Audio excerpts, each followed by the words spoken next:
Hello,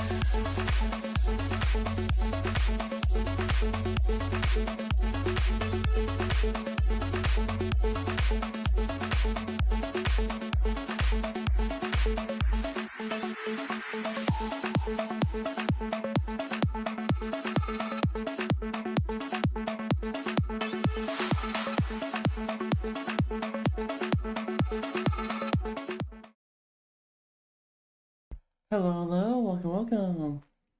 Hello everyone, how are you doing today? Currently we're going to be playing some Minecraft. So I'm going to be temporarily playing on my Let's Play, so I can get 𝙂𝙚 on the stream too, and you can see that I have a new Discord overlay here. I could probably move my Discord overlay over.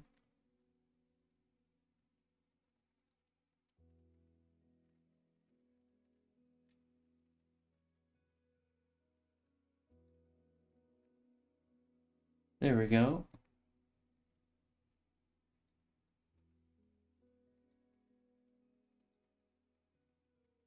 Yeah, I realize. Yeah, that's a lot better.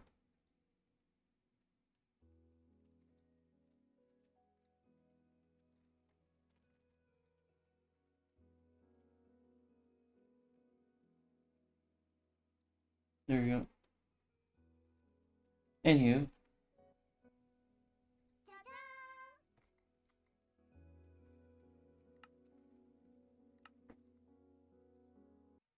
Oh, we're waiting on 𝙂𝙚 to hop on VC. We'll be playing on my Let's Play.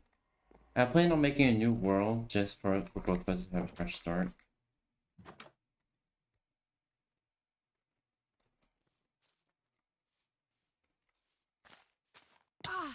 Oops. So yeah, we had options. They put it normal difficulty. But yeah, we have 2 trader llamas now. Our farm's going well. I should expand the farm actually.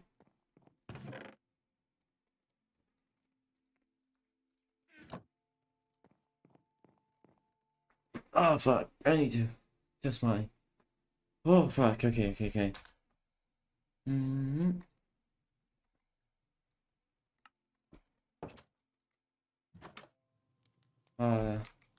I say that to not worry about it.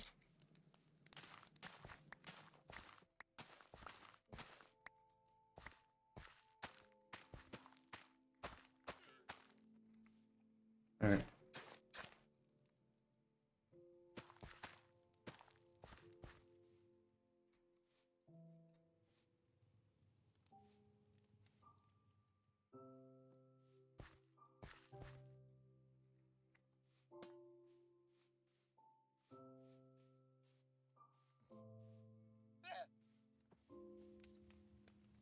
Alright, let's see here.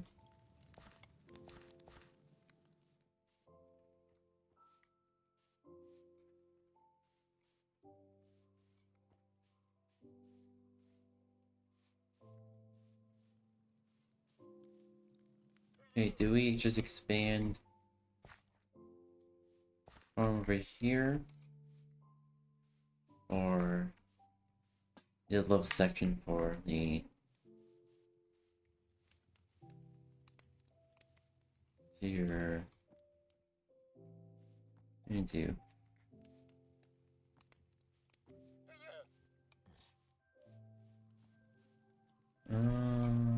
okay. 2, 3, 4, 6, 7, 8, 9. Oh, I love this song. Alright, there we go. You'll also probably get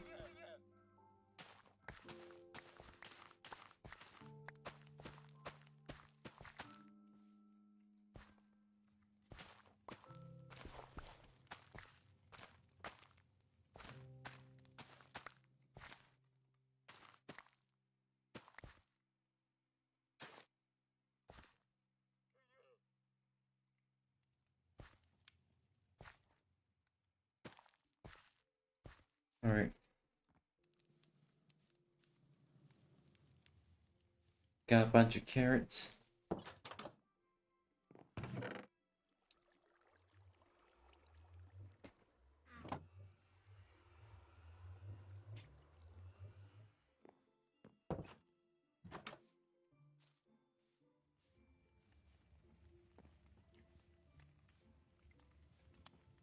See here.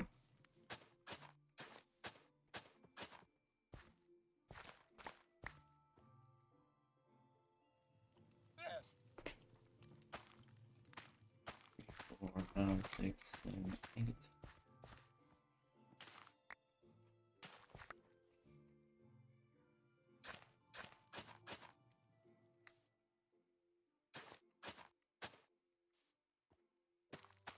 Three.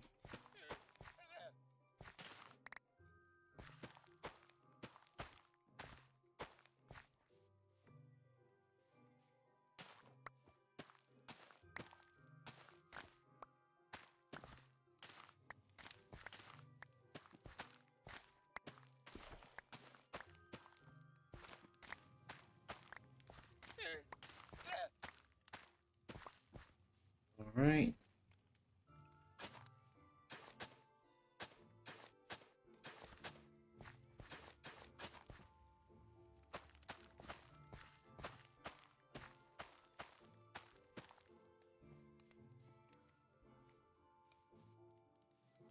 Alright.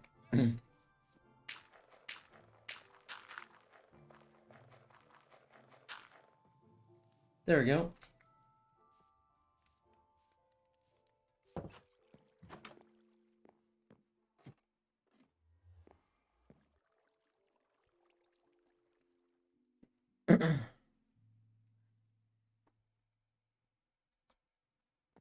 Alright.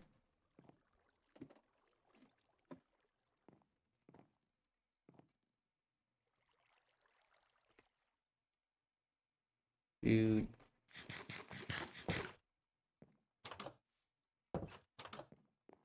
Alright. I just put... Oh, wait.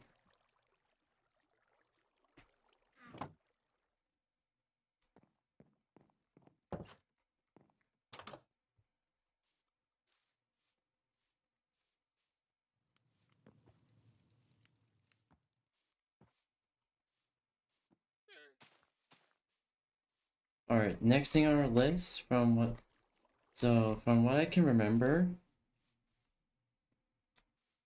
that we were trying to get some more materials.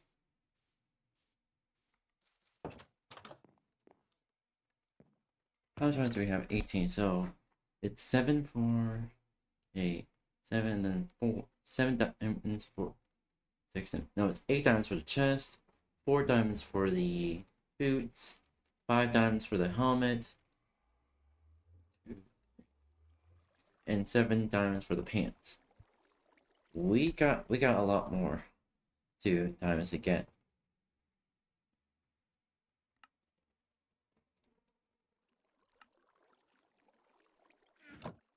Alright.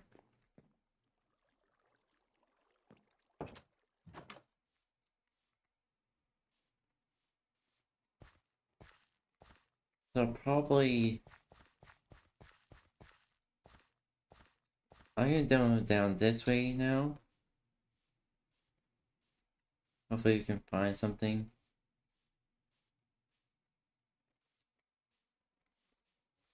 Okay. Hi, chicken.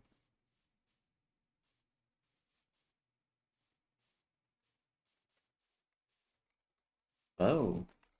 Okay, where are you?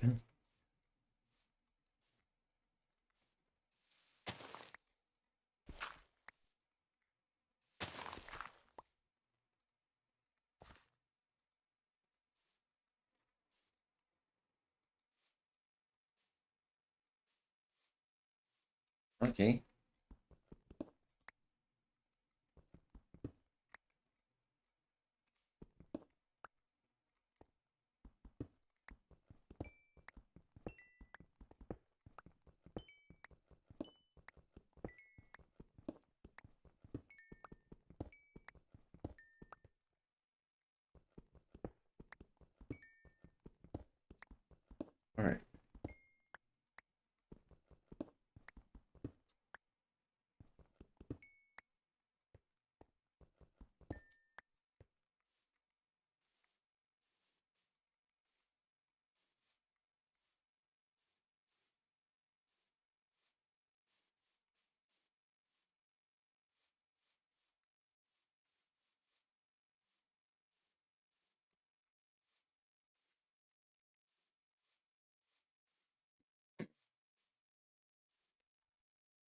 Options.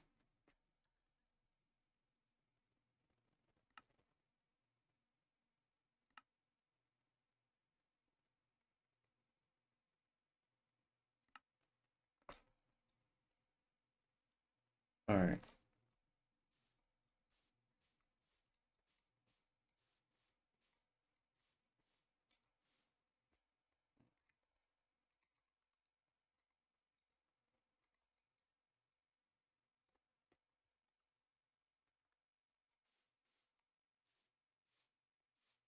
Oh, does that mean we can finally teleport?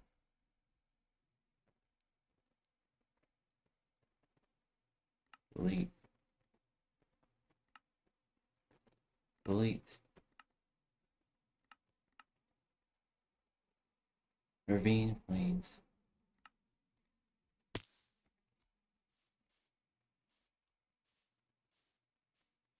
So that's what happened.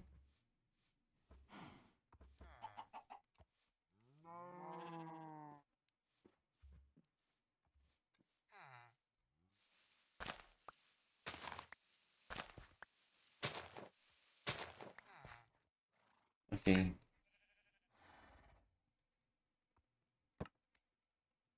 Home. I like the fact that I can teleport now. Like, what? Huh.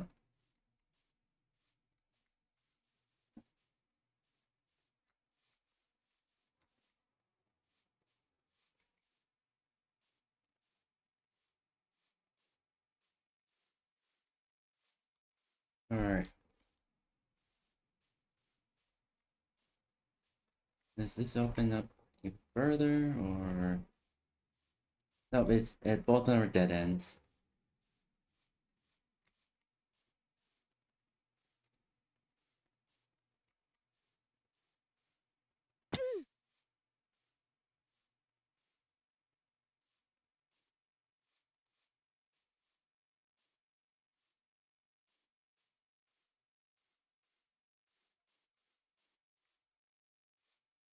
Alright.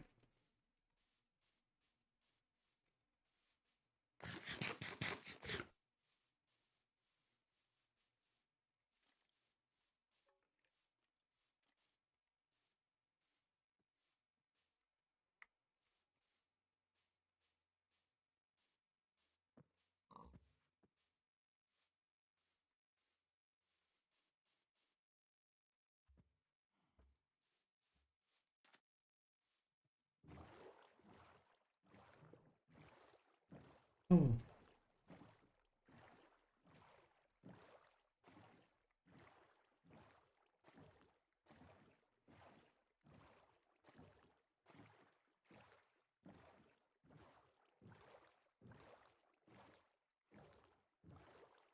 Alright, chat. Boom down, boom down, boom down, boom down. Oh shit.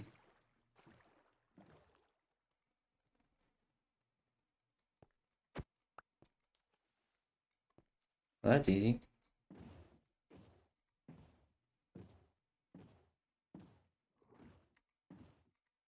Wee! Wee! Dude, I am speed. I am speed, motherfuckers. Oh. Oh. I was having fun.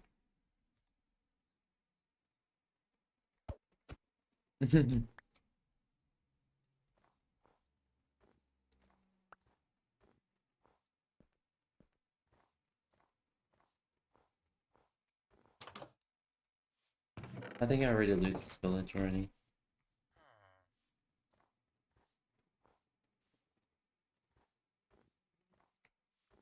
Alright, let's see here.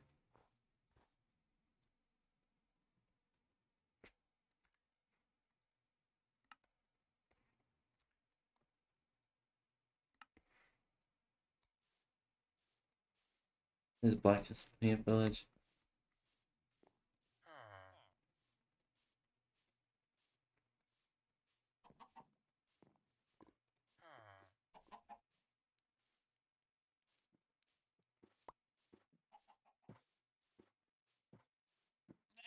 Let's go! Oh shit. Alright.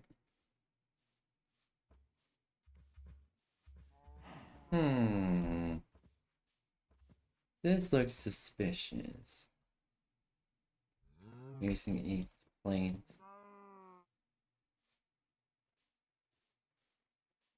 I wonder if we will happen to find a witch hut. Oh. Okay.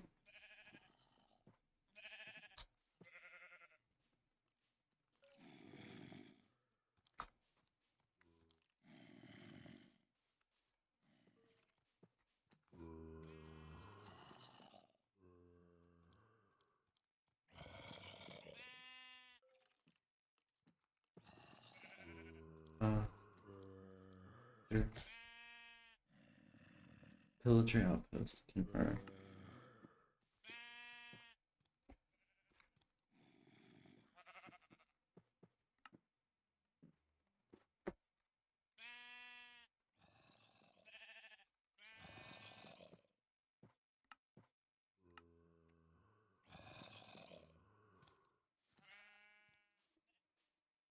Plains pillager outpost.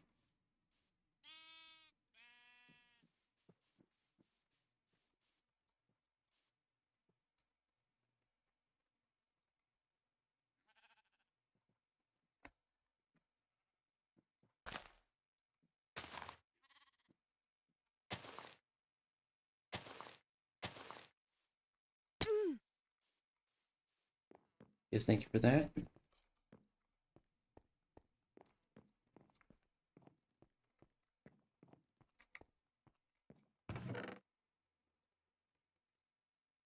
While enchanting. Potatoes. And some wood.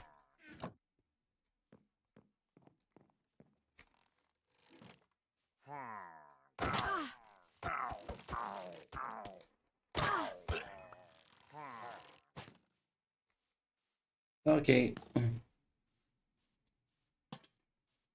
Let's go, let's go, let's go.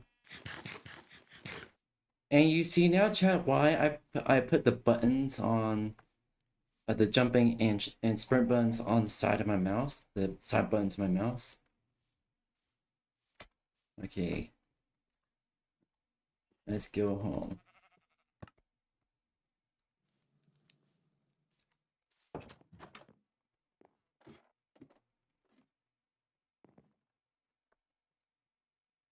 Voluntary exile.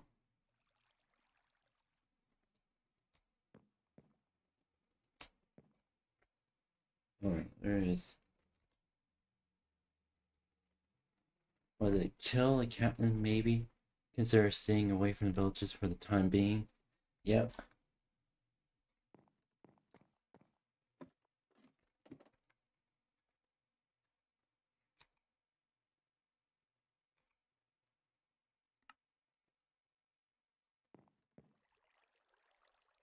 Rip.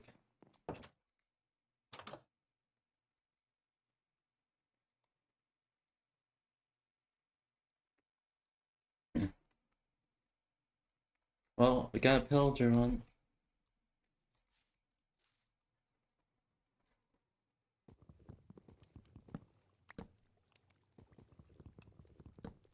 If we put this on here, we're getting more likely to get pillagers.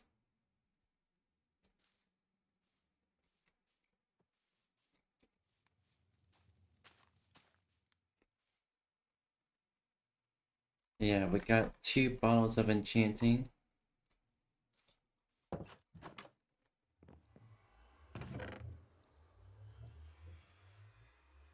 Alright.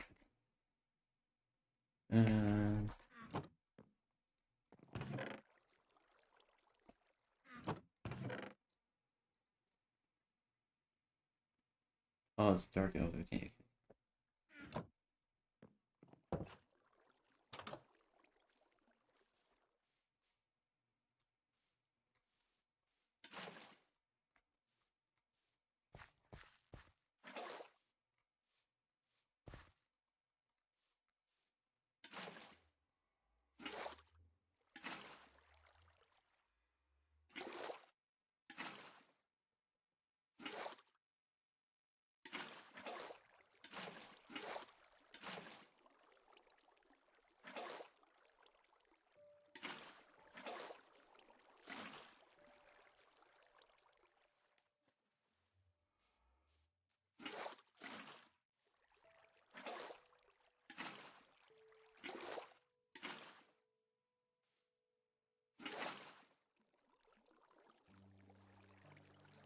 What's keeping it from flowing correctly?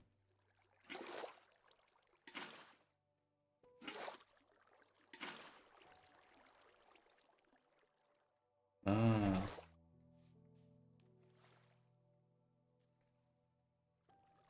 I need to get this stabilized.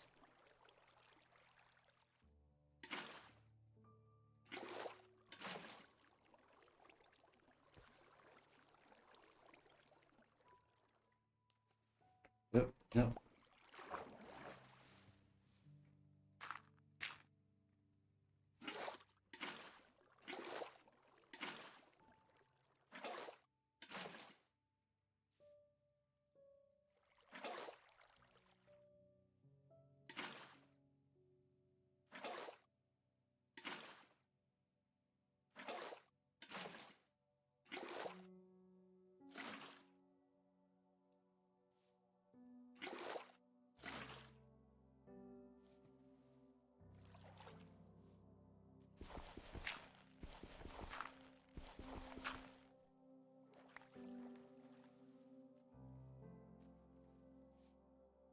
Alright.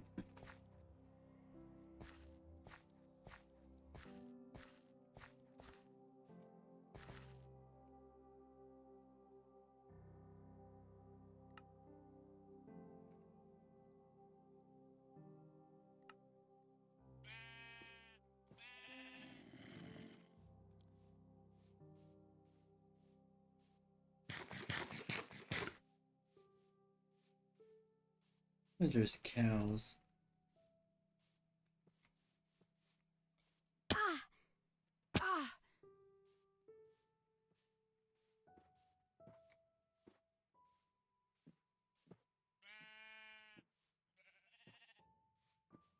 Cows. There we go.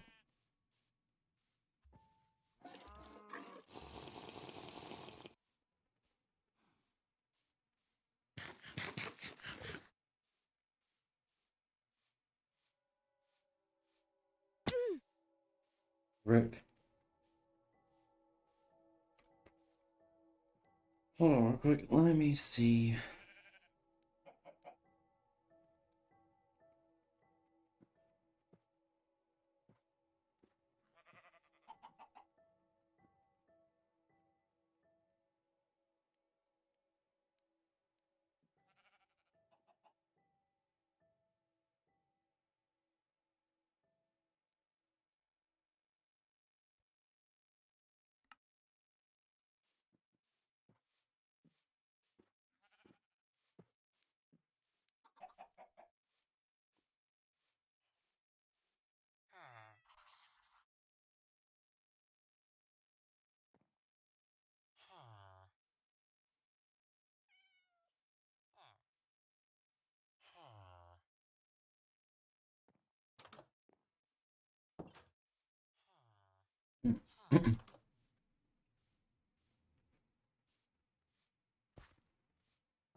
Alright.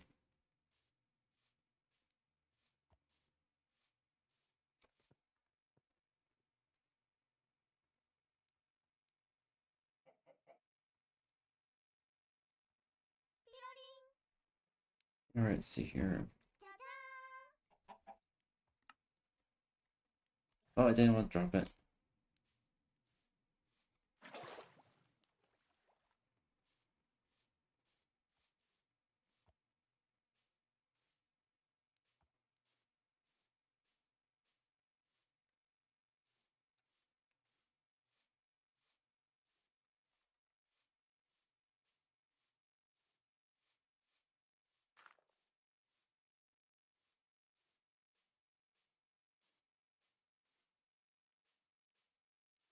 Is it here? We can. I can explore. Where it's southbound.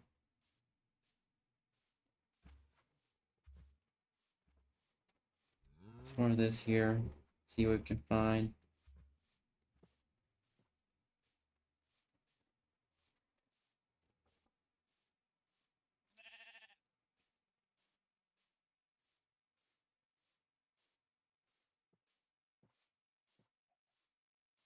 Oh, there's lots of coal stuff like over here.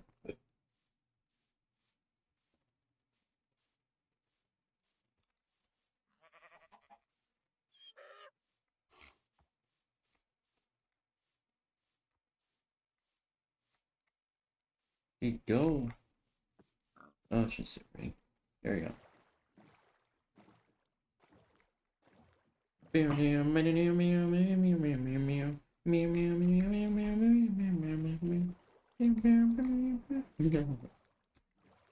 Honestly, I like singing the pirate song while we're rowing a boat. I can't say the actual name though.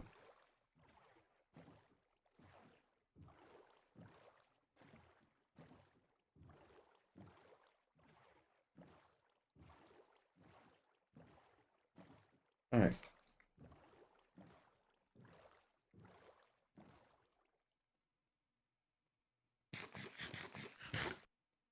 Alright, there we go.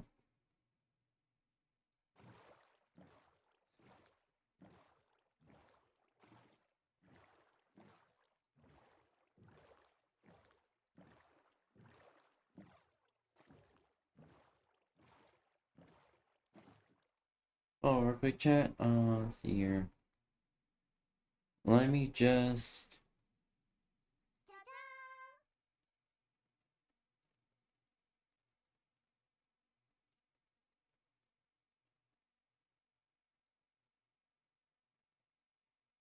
So I'm not sure where Sai is, so I can hop on a call real quick.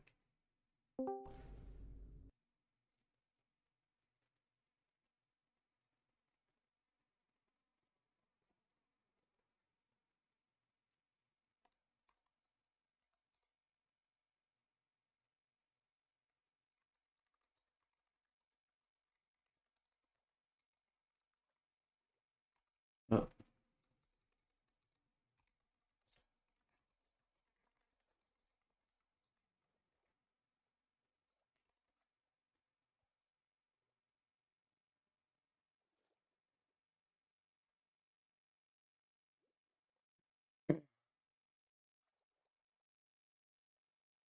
you know, it immediately got smaller.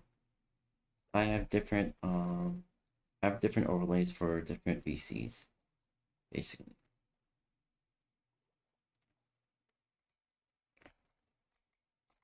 Alright, let's see here. Let's get back to gaming. Let's fucking go. Oh, okay.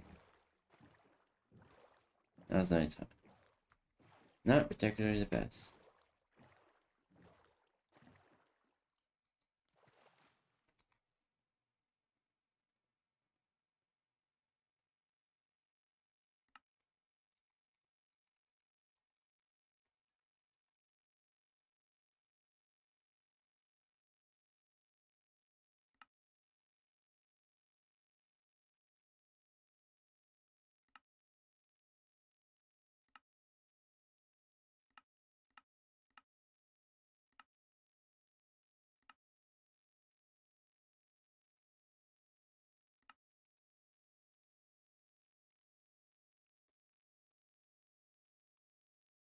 Alright.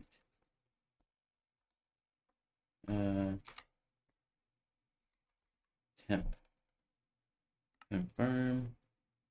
And then... hold on, bathroom real quick.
I'm back. Oh shit. Okay, just kill me.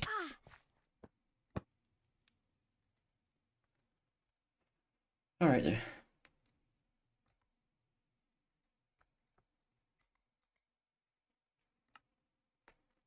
Okay.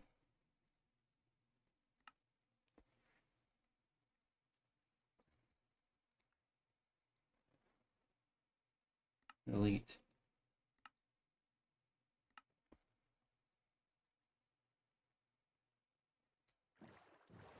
Alright, there we go.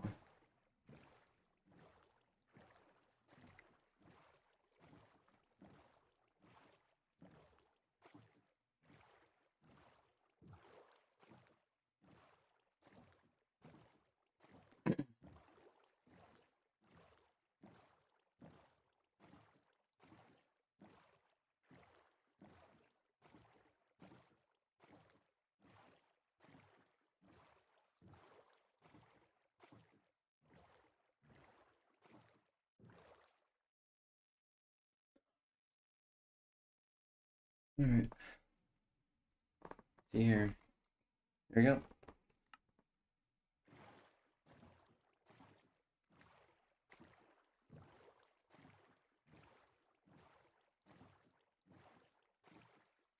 Also chat, fun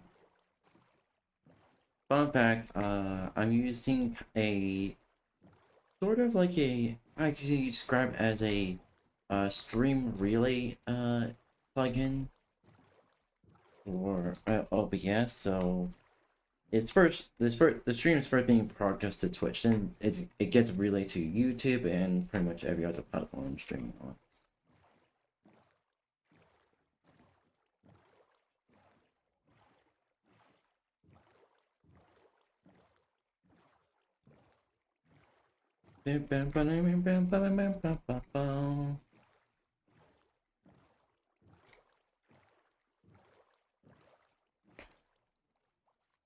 Oh, real quick, I just had an idea.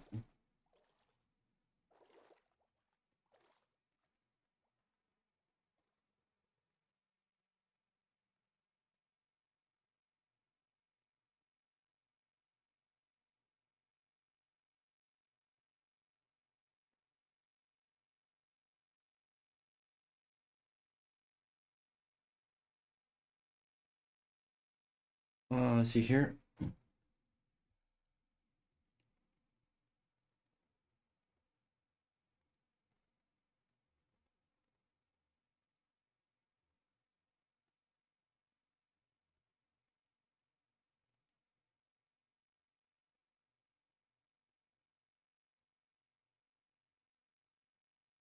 Or if, okay.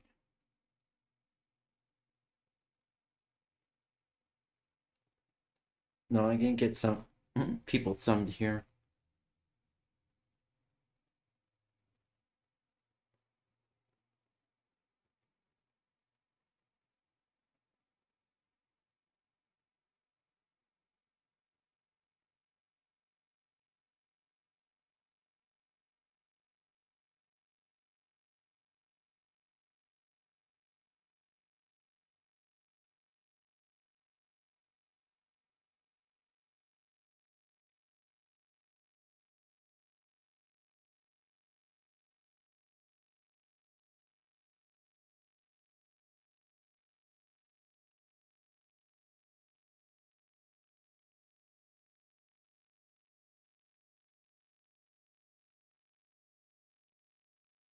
Alright.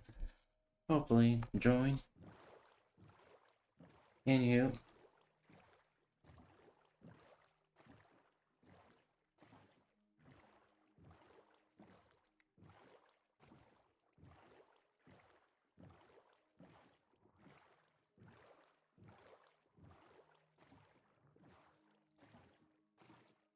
Huh? Whoa, whoa, whoa, whoa, whoa, whoa. Okay, I'm...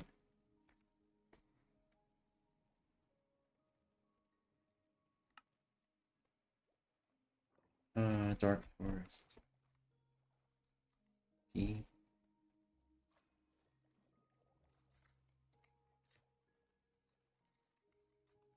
Dark Forest. Abandoned.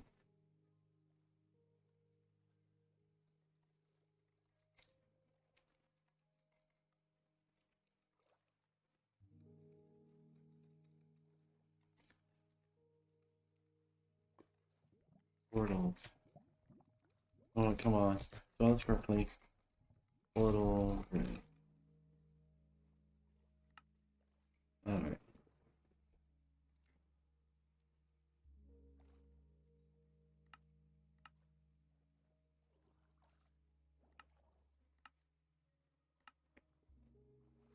Great.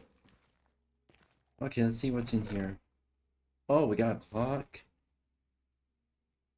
Golden apple. Shit. Shit. Okay.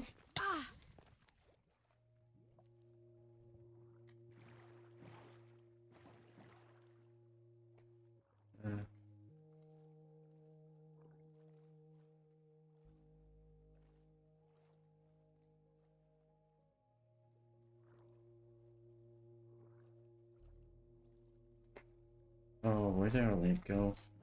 Did I accidentally drop it? Also, this.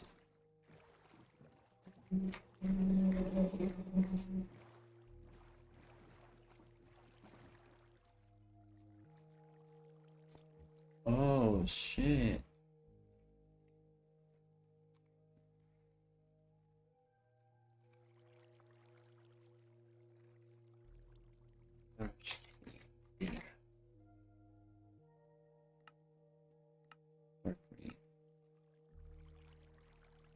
Okay.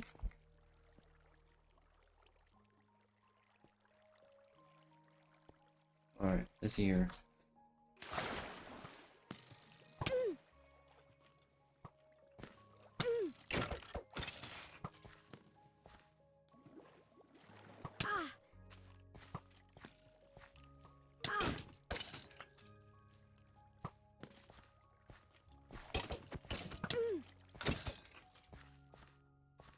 Okay. Let's check out this.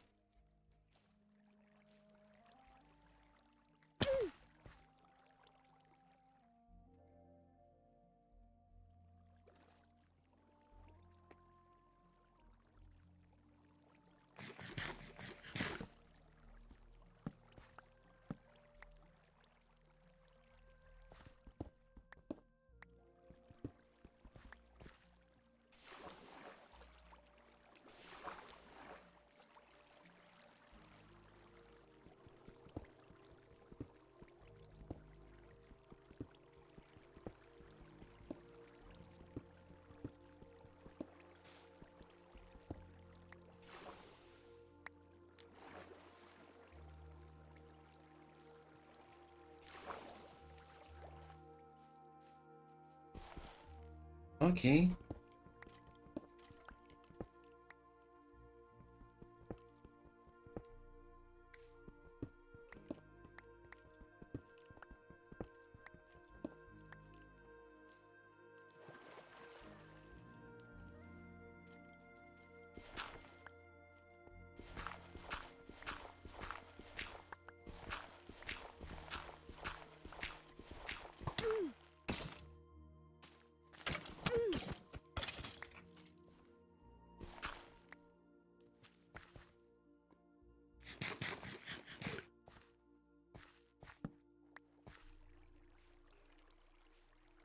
Alright.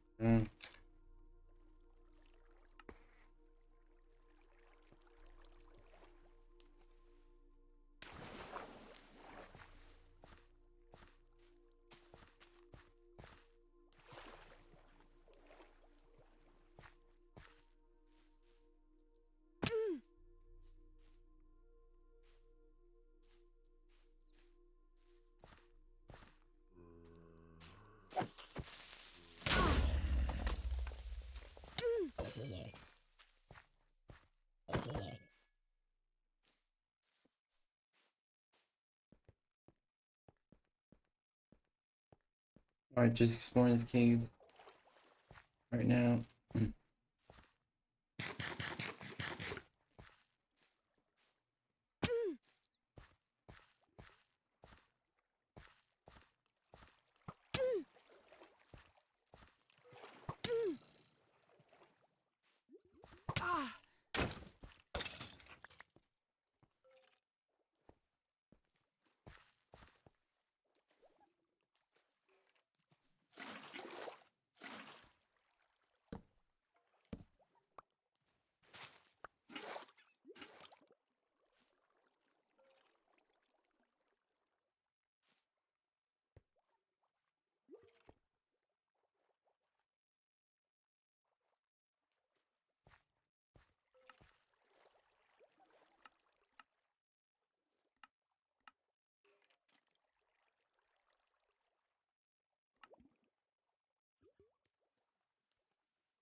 Damn it, the blue axolotl. Despawned. Fuck.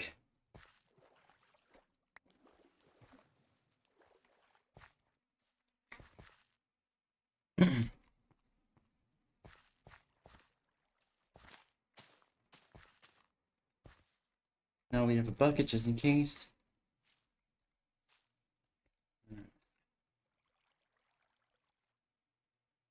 Delete, delete. Keep DF. Dark forest.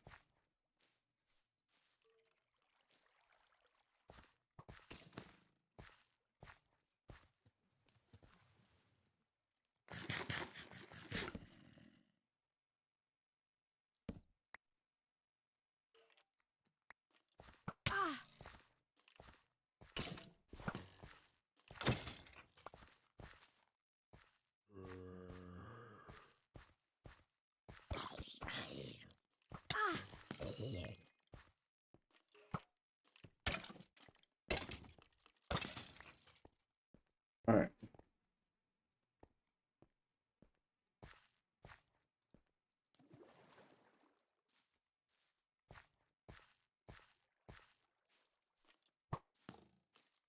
Come on, explode, explode, explode!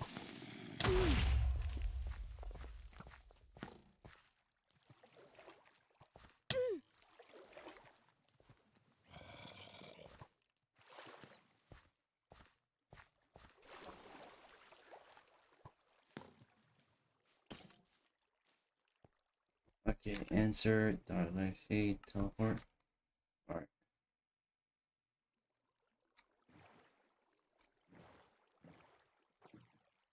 Oh. Alright.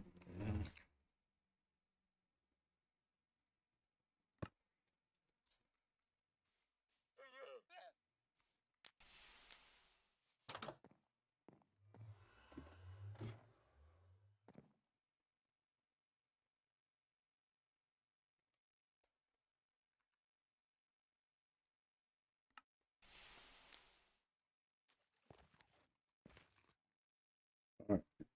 Let's go! Huh?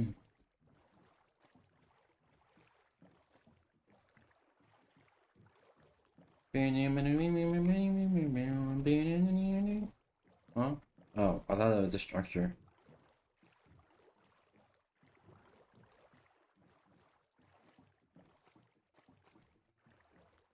That's the most made looking generated terrain I've ever seen.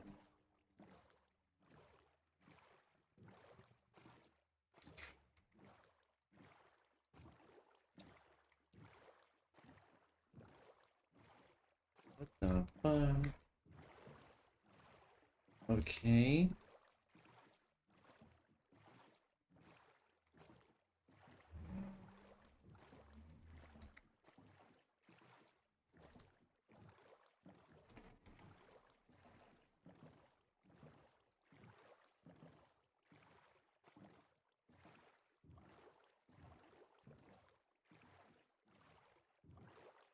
Ooh.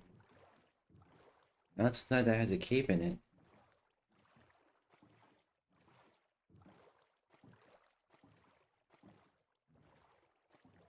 Well,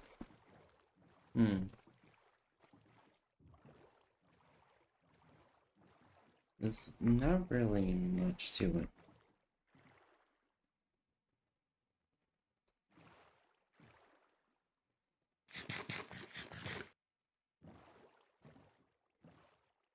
Alright. Alright, let's go.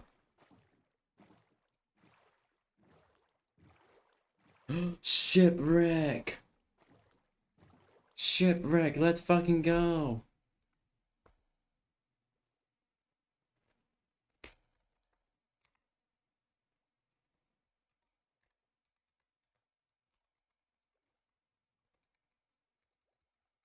Shipwreck. Alright.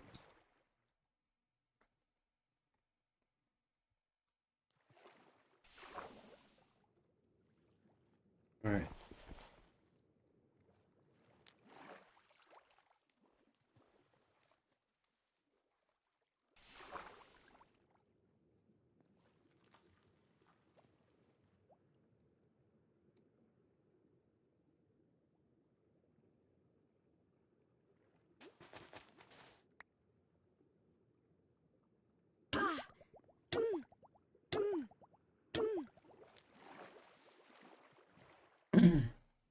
Alright, let's see here. Over our act, so.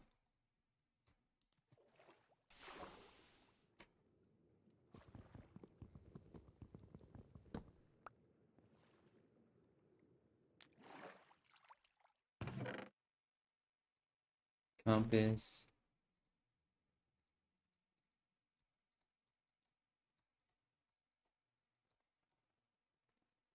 Buried treasure map.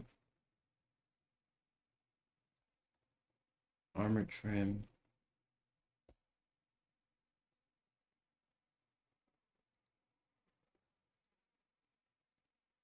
Book. Alright.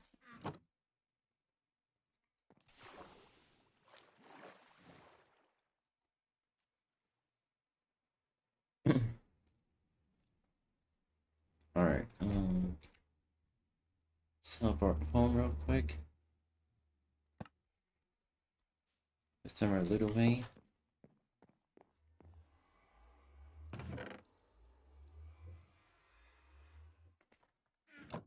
As for the clock.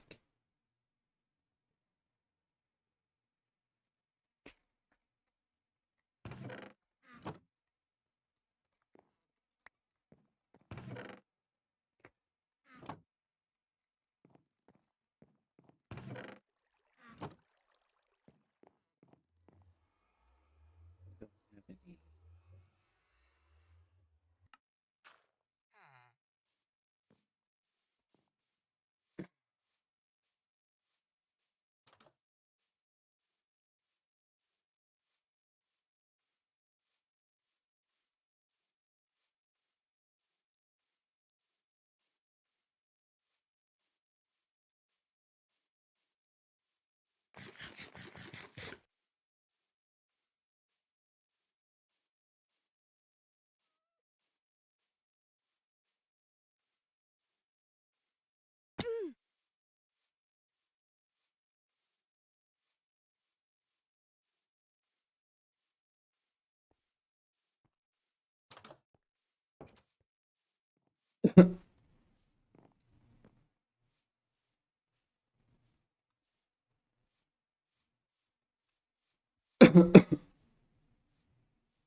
Any cows? Anything?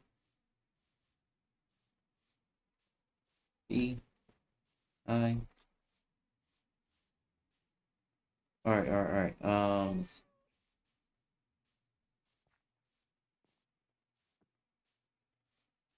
Start donkey. I need your letter donkey.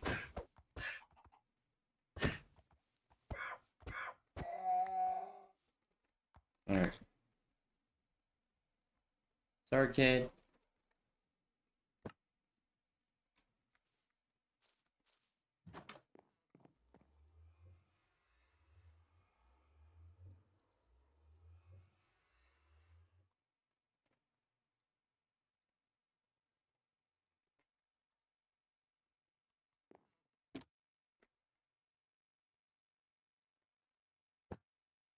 There we go.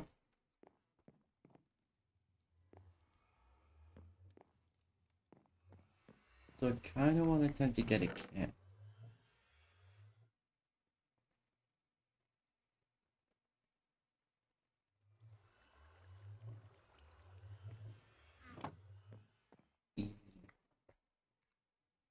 Alright, blacksmith.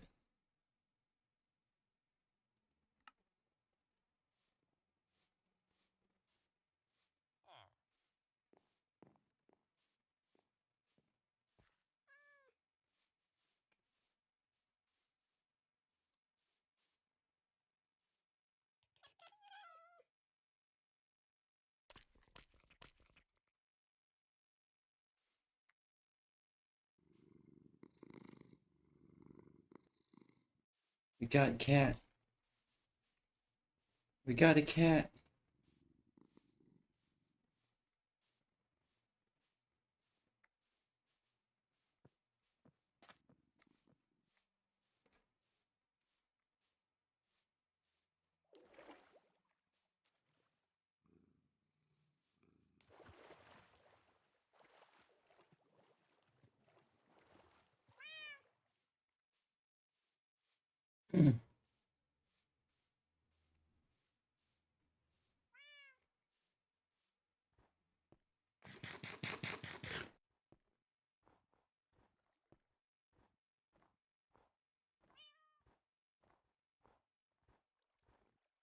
Slash T.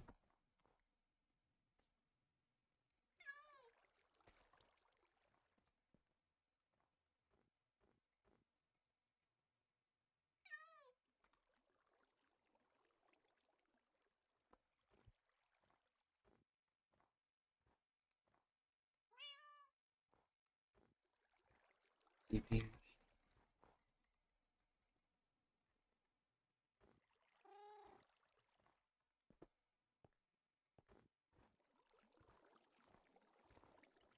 Well, we're walking all the way back to home.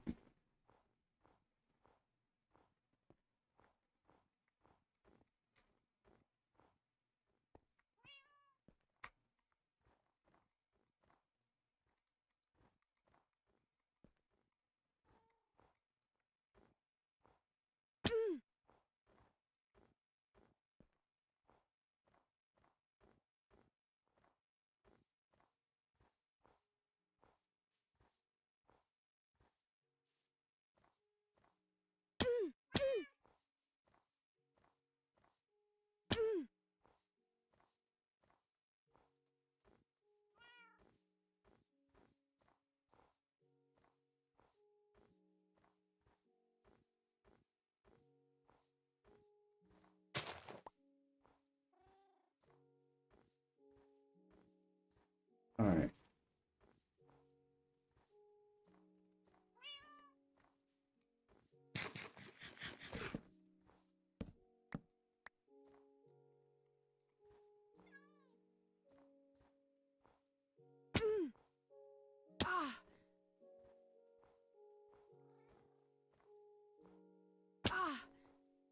Trekking all the way back to home.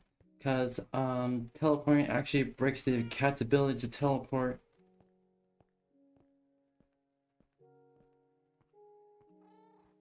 Same goes for dogs.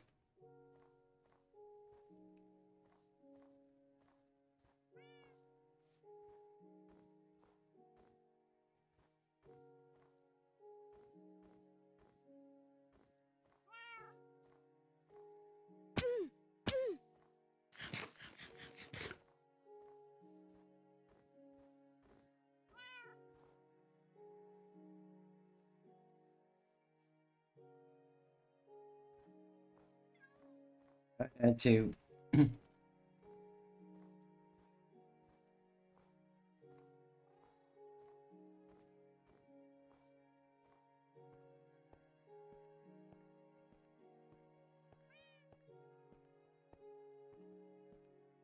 Frozen River.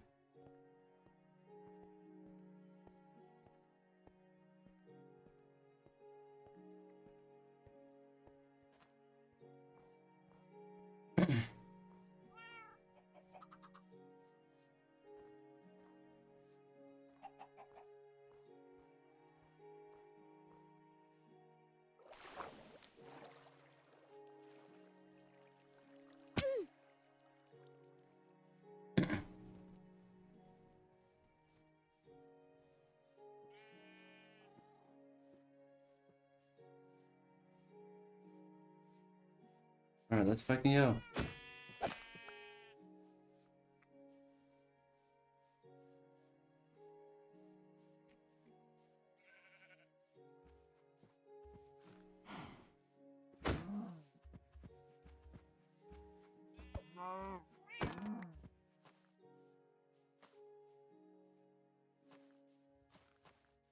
Alright.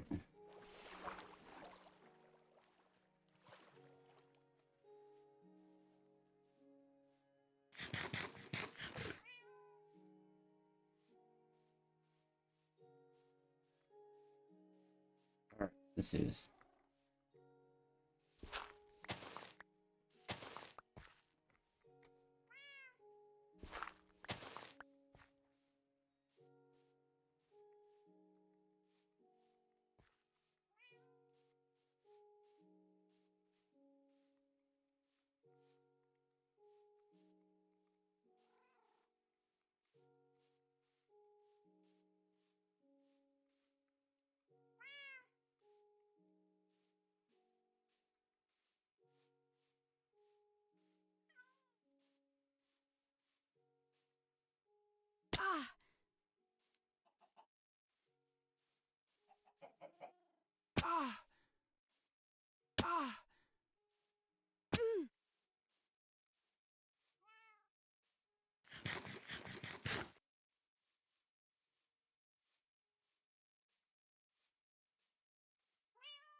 Cat.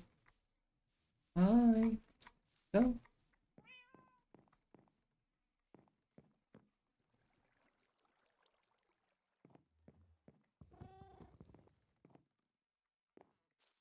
Go.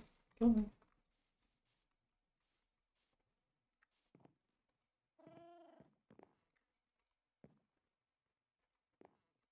There we go. I don't have a name tag for you, so you're just gonna be called Cat right now. But I'll probably get a name for you. You're cute little one. You're cute little one.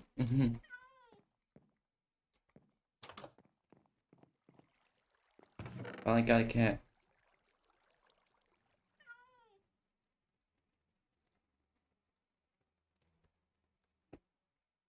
Alright. Yes, I know.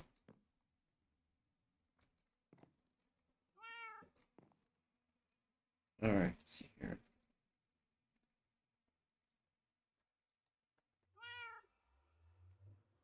Oop.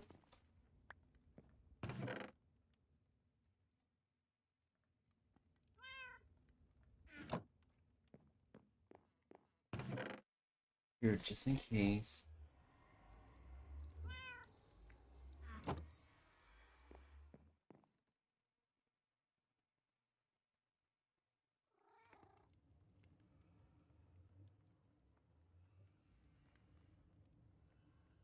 Which might actually have coordinates.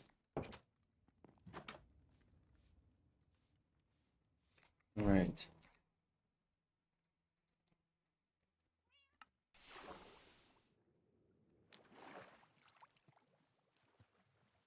Good boat. There it is.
Deep ocean.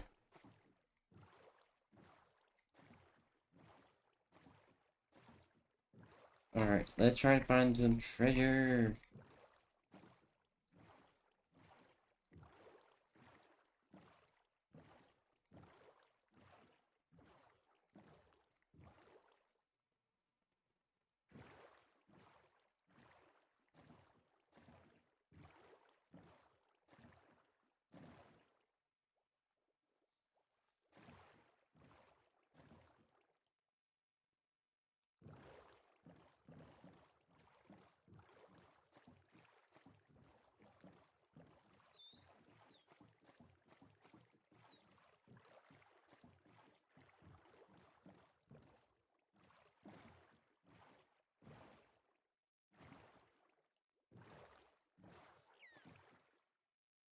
Further away?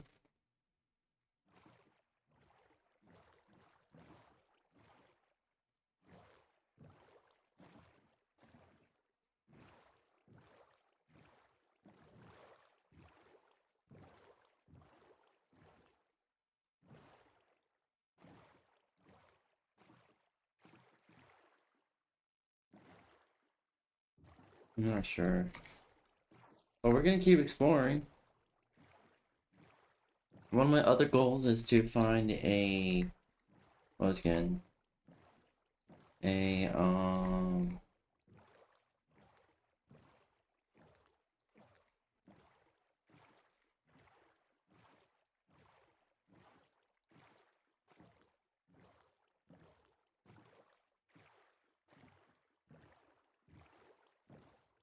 Oh, what was again? Fuck.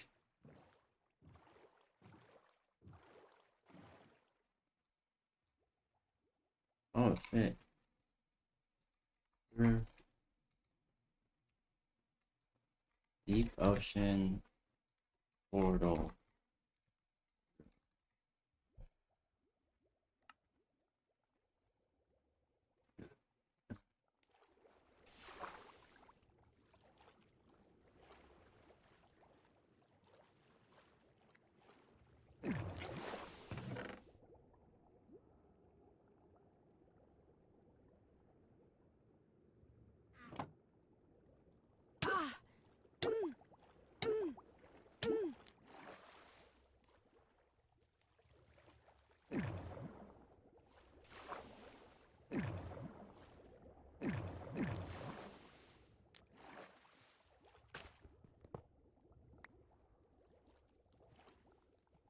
Alright.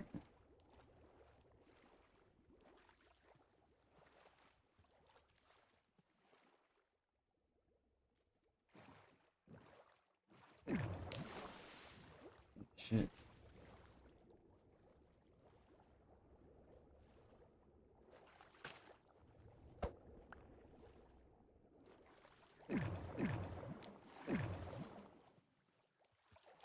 Alright.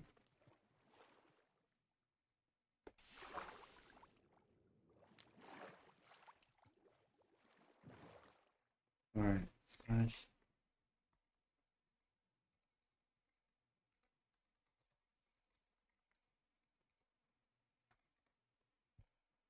There we go.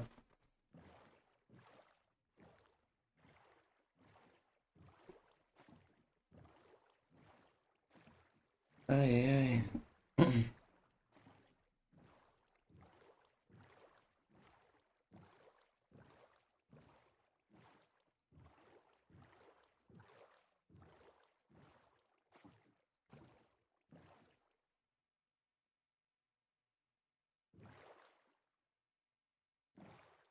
Alright, let's see here.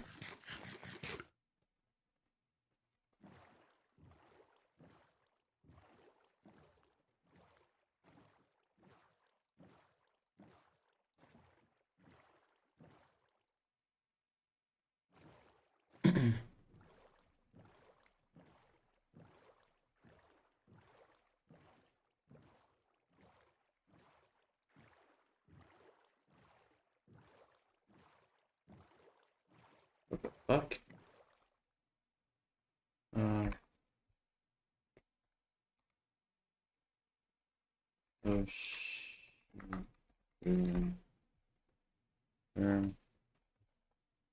Alright. Beginning.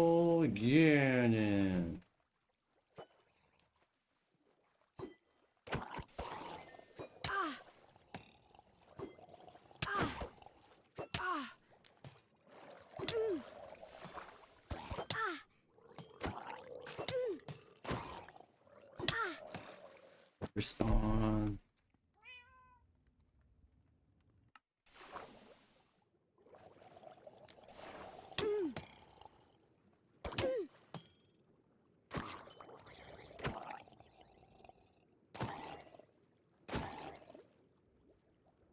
Shit.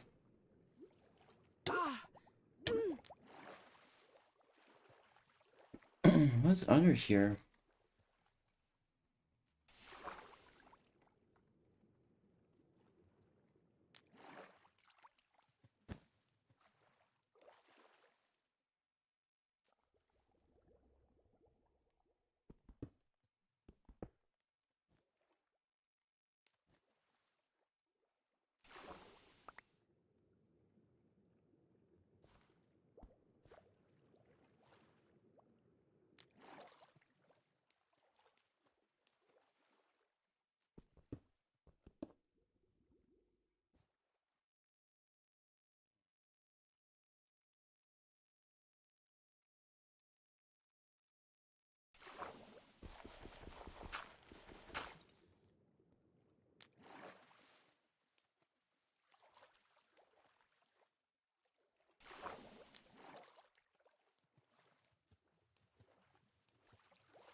Teleport to home.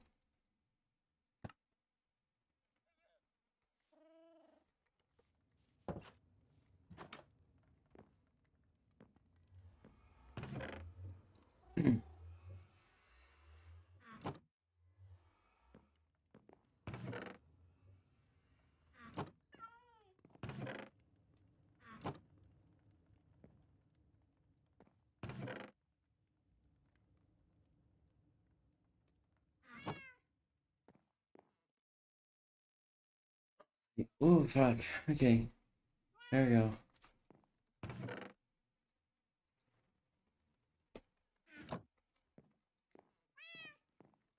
Yes, I know.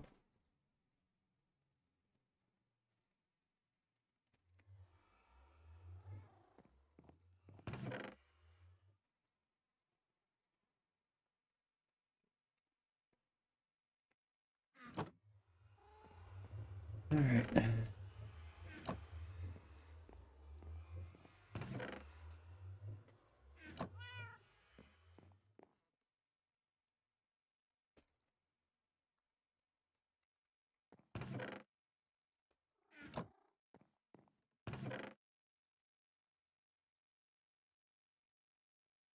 Alright.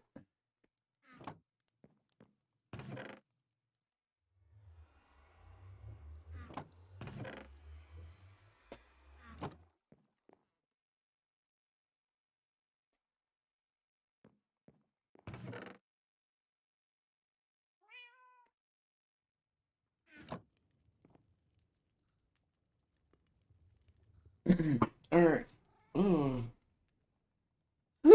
Okay. My back. I'm stretching. Oh fuck. I need something to support my back.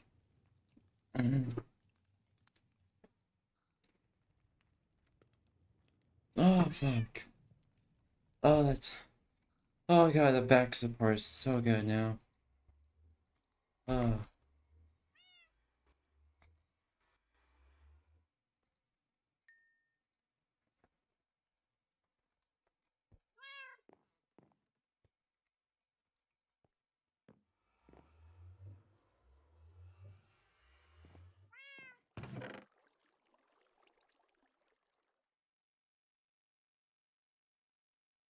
Alright.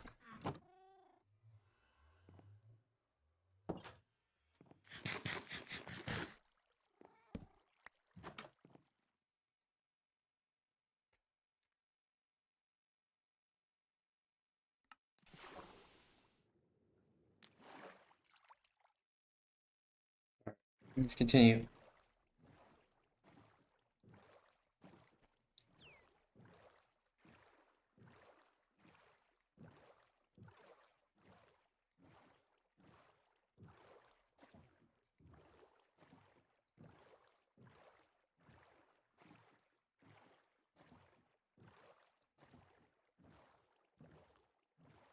Oh, looks like we found land, chat.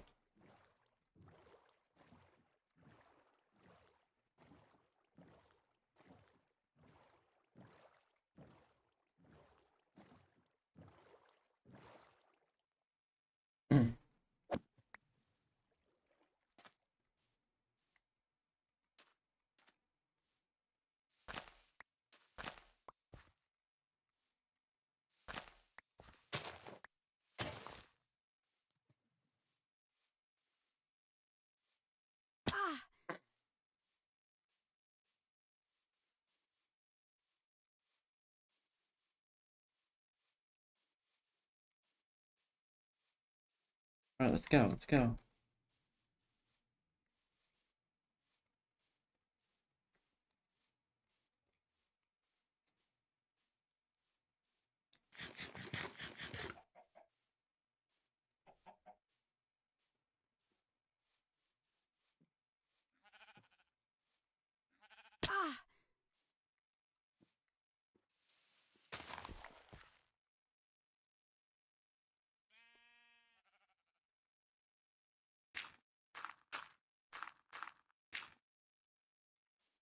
Alright.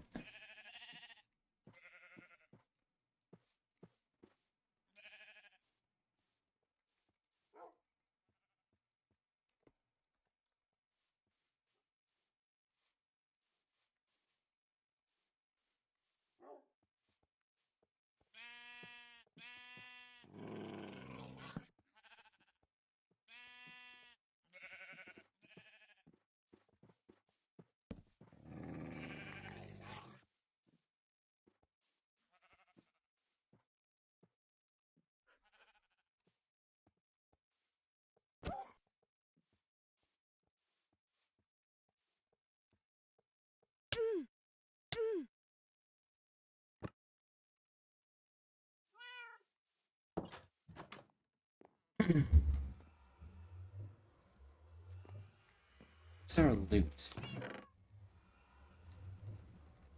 What's here?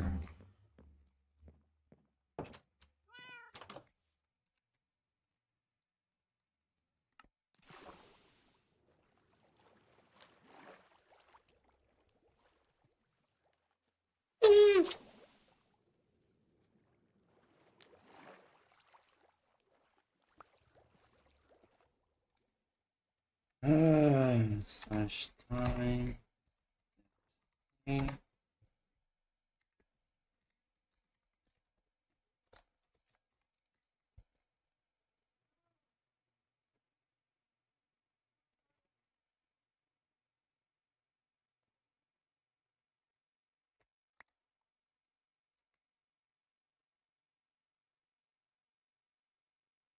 Where took it?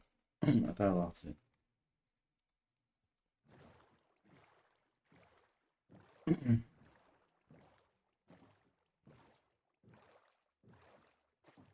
Well, so you kind of wasted. Oh man, I.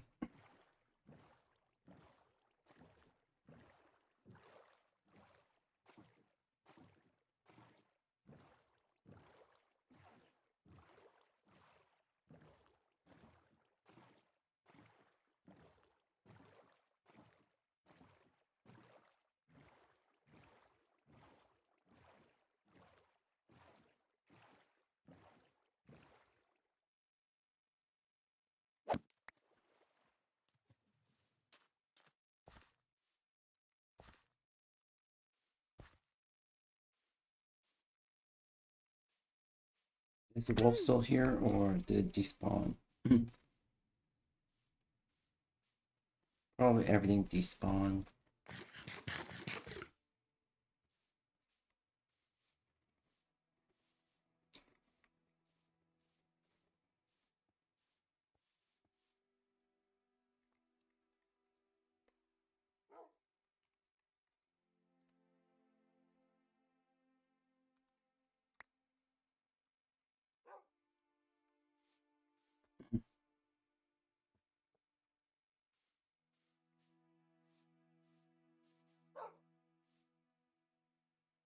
Aww.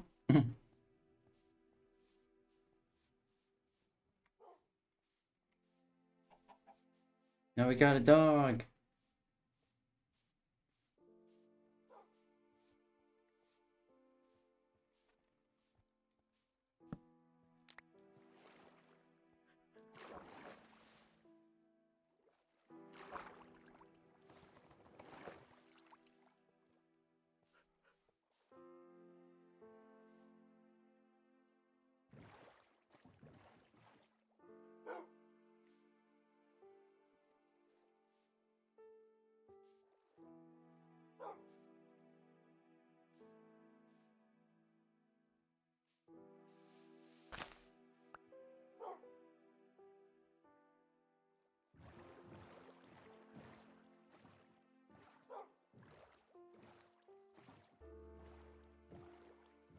Go back home.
All right.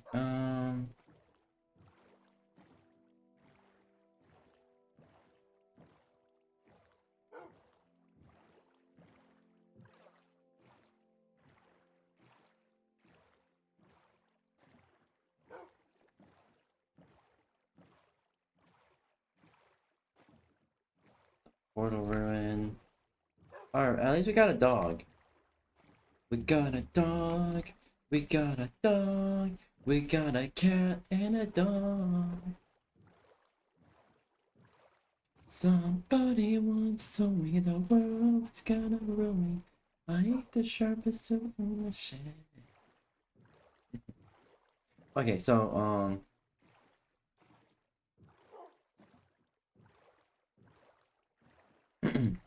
how can I? Oh, all right. Here we go. We got a dog. We got a dog. We got a dog. We got a dog. We got a dog. We got a dog. We got a dog. If you know what I'm referencing, then your veteran stats for you. Ugh. Ugh, fuck. Pardon me. Going past shipwreck.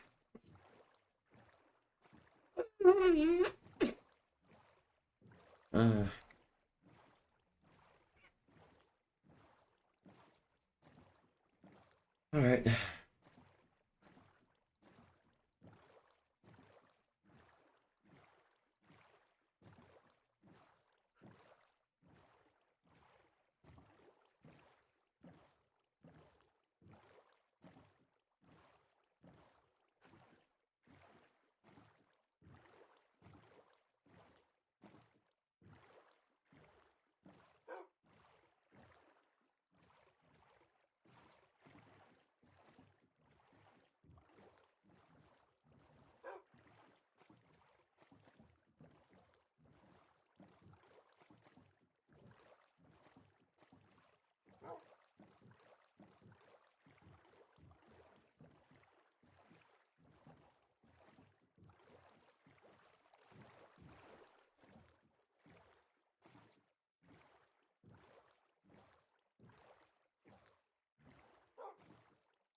Go do do do do do do. Alright, chat, so what should we name our dog and cat? Any suggestions?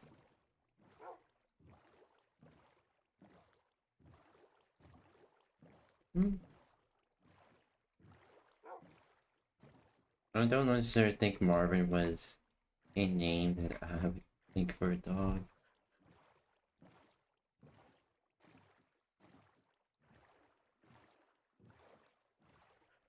Alright.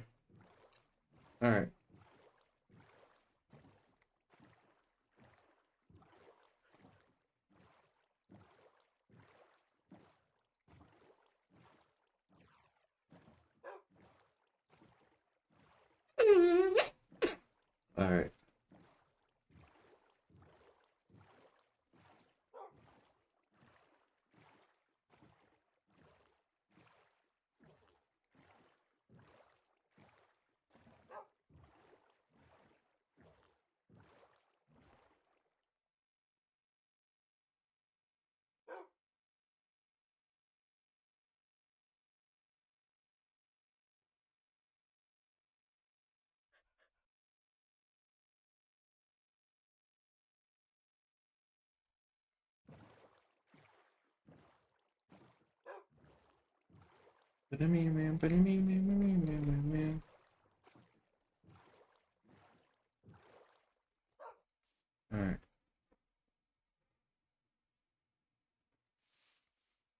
Alright, dog. There you go.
Alright.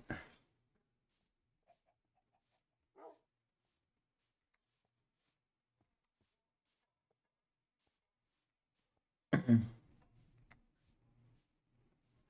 think I know where we are.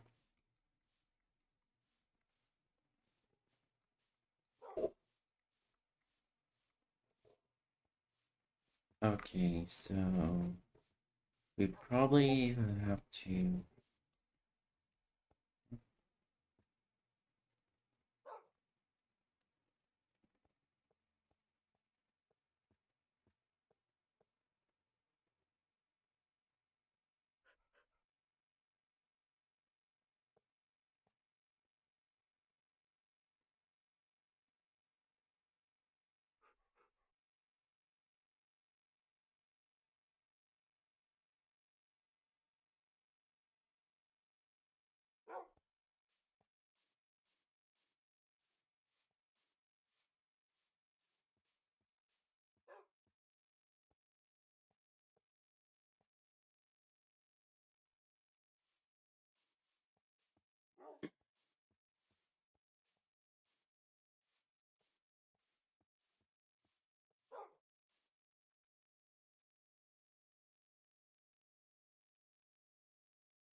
Oh, okay, thank you.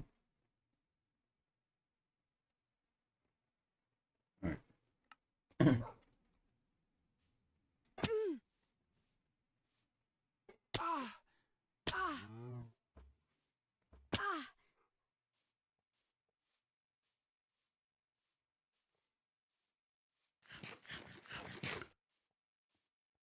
All right.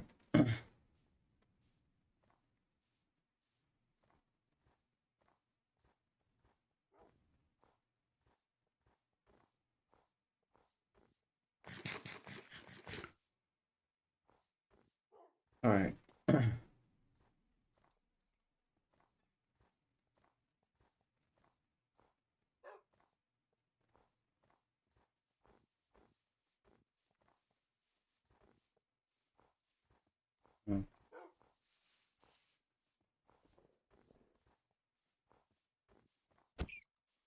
There we go.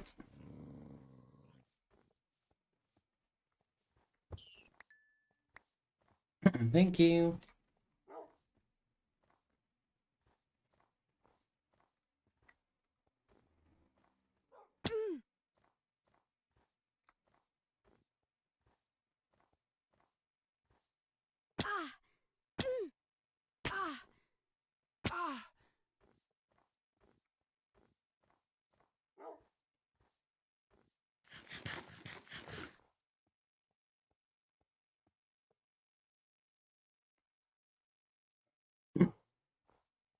Let's go.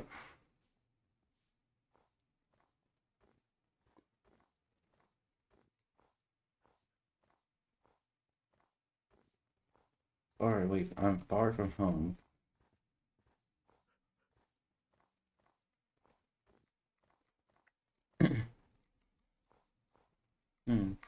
Or maybe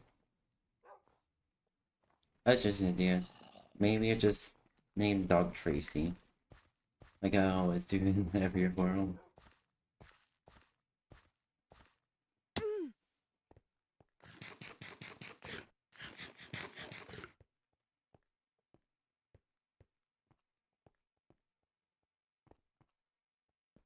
Maybe that's not a good idea. Oh, I should go around.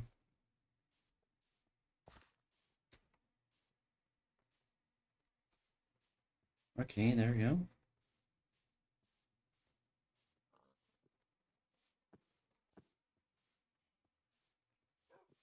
Llama.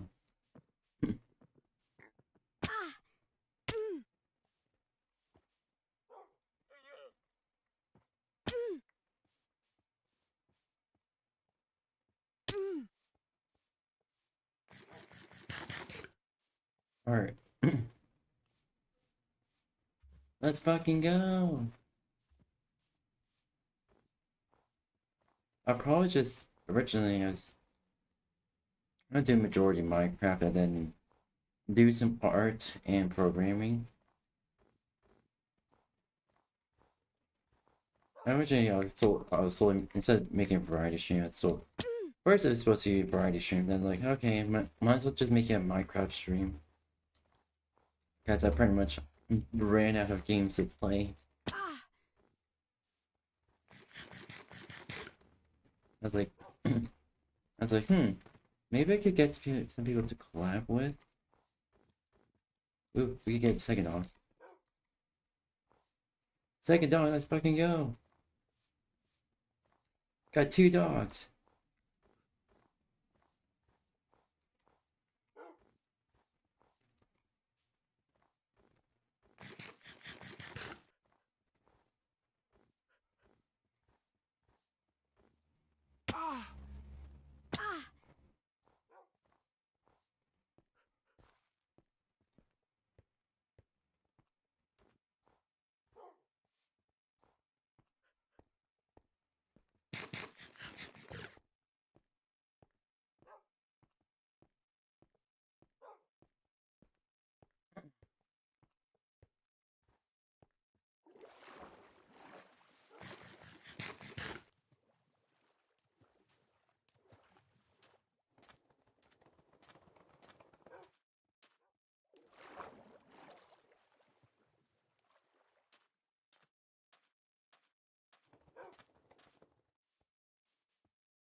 Oh, there we go.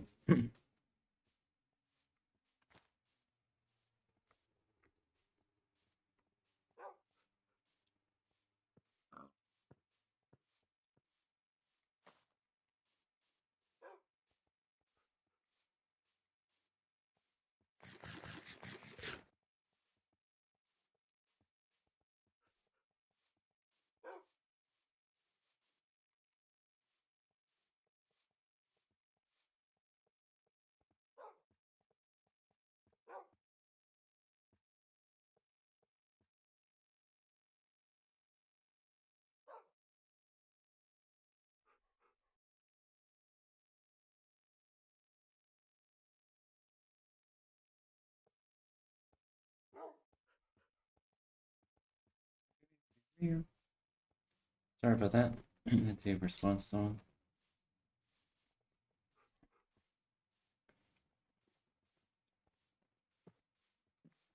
Do do do do do.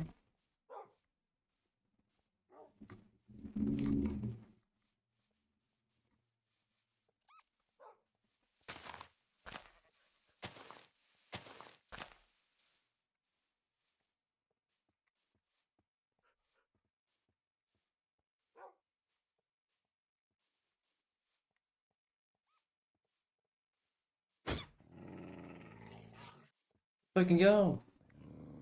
Get him! Get him! Get him!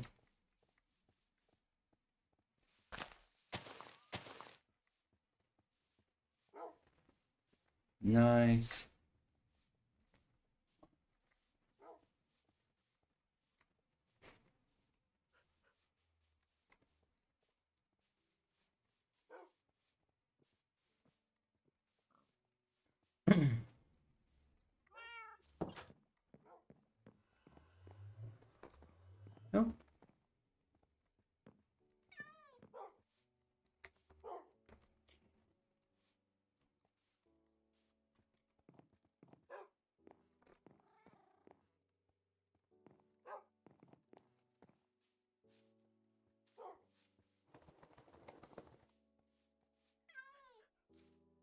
No? Come on.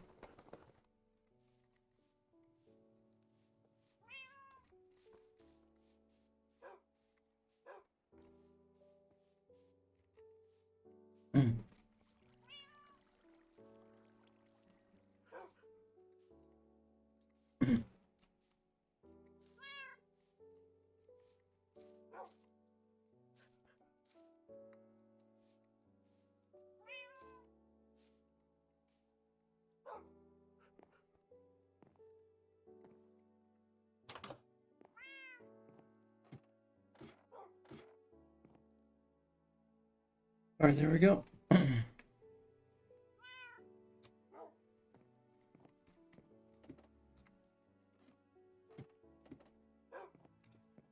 Alright.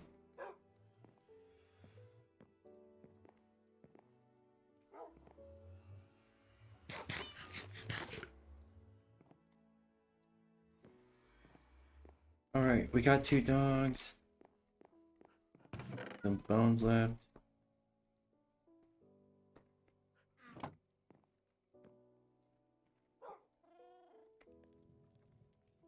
Alright.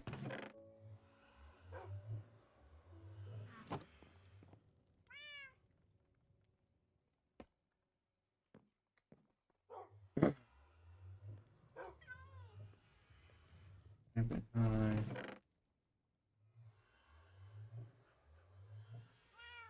Leather.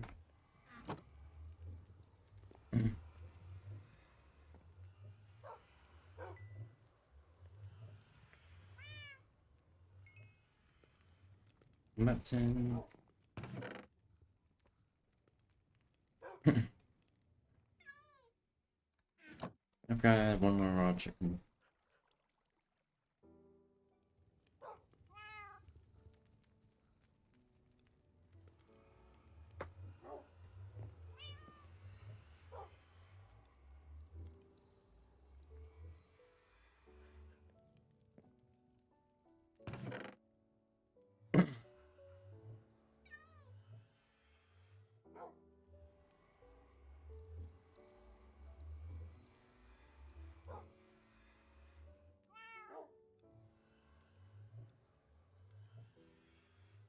Okay.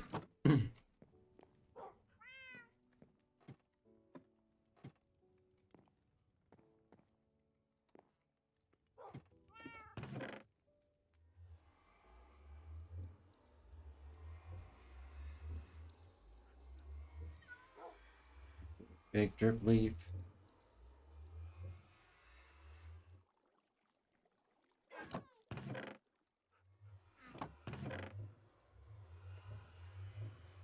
Gravel. Compass.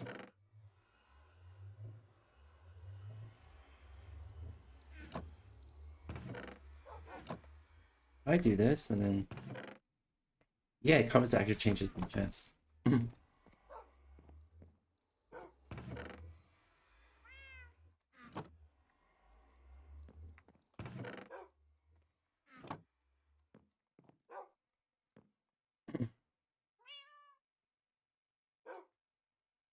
Slash give.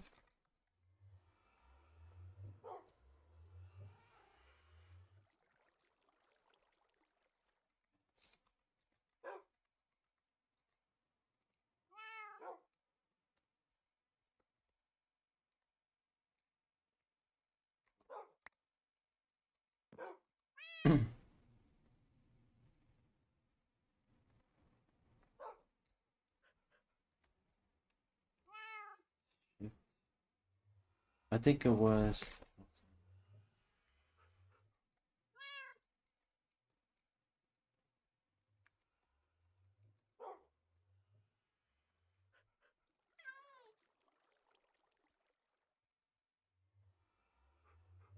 it with die?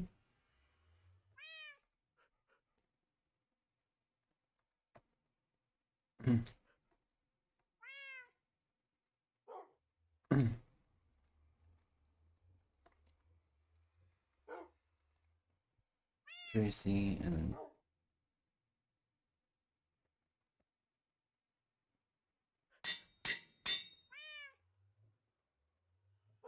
Tracy.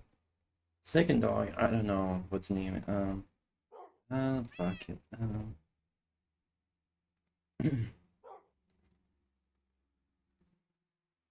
What's your name? Second dog. Fuck.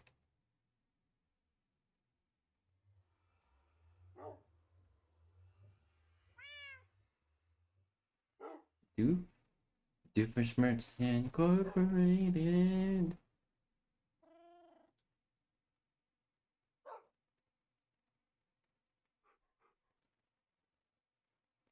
Oh, Grim. And cat. Hubert.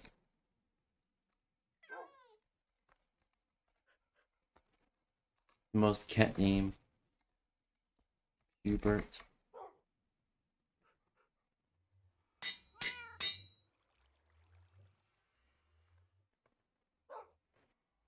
Tracy. Grim, and Pubert. Why not?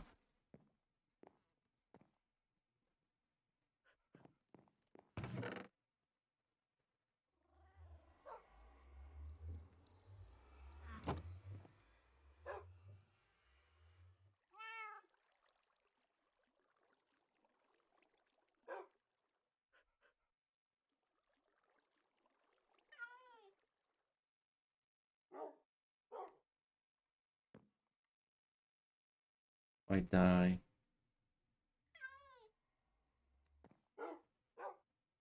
They're untamed.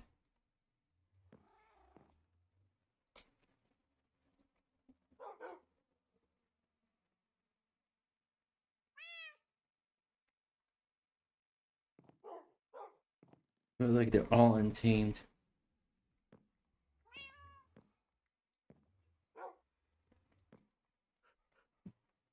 And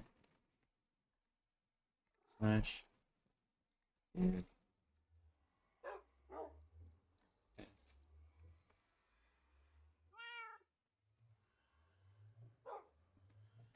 9-1. You see it slime die.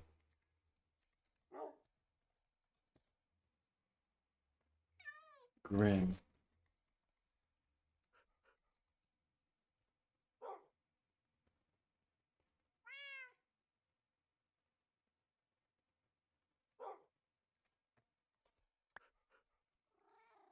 Grim gets gray die. Hubert stays the same. His cats don't like collars. Grim and Tracy. Grim, everyone knows Dan TDM. Tracy, my dog. Not from name after an actual dog, but like, I think Tracy for a dog's name is pretty cool, to be honest.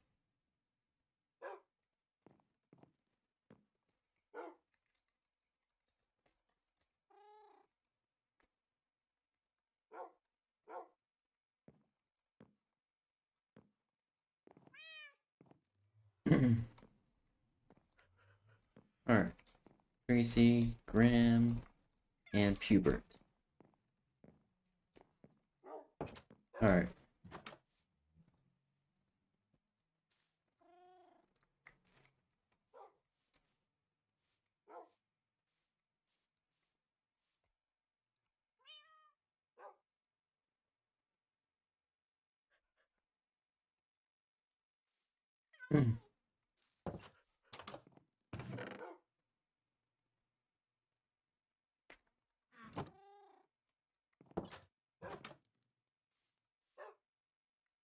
Alright.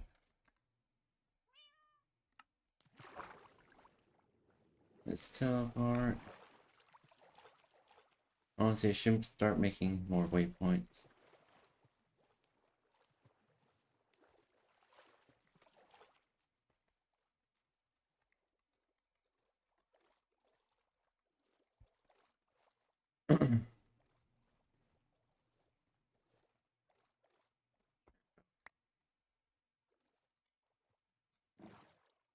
There we go. Let's fucking go.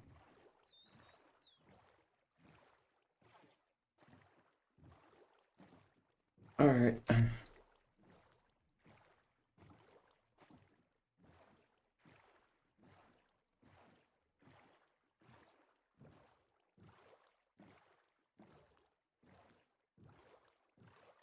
When early, I think during my early days for Minecraft, I was obsessed with making underground bases to the point that to this day I can still make it good underground bases.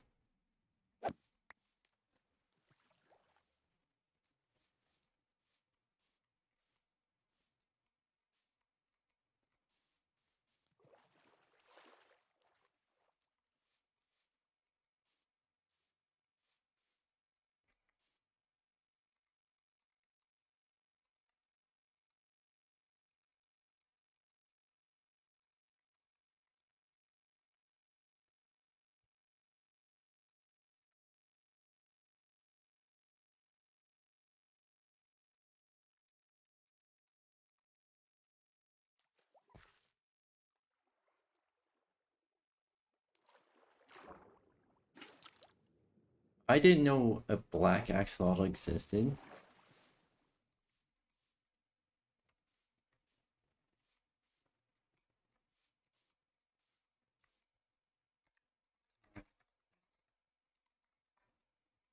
Alright.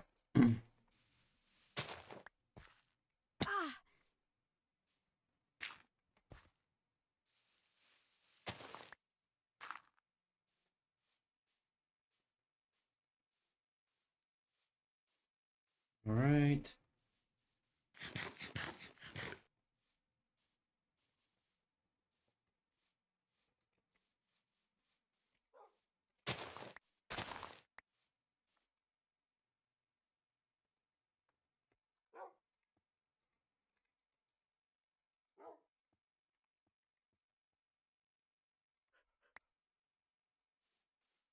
Give me bones.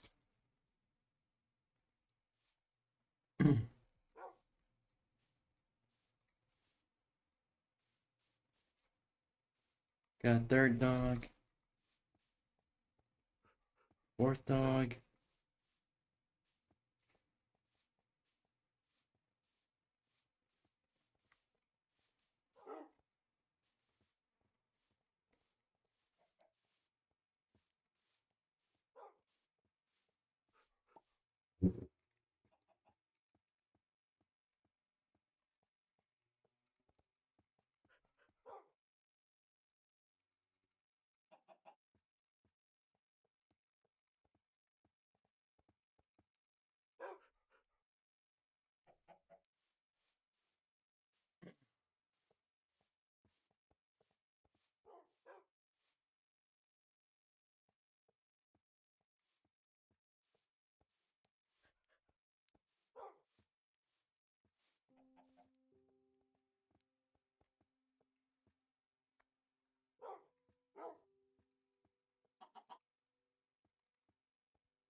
I just do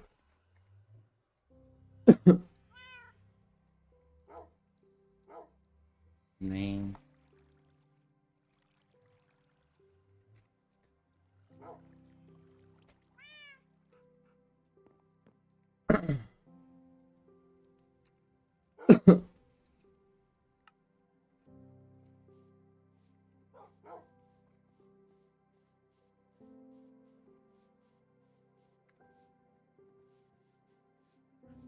Alright.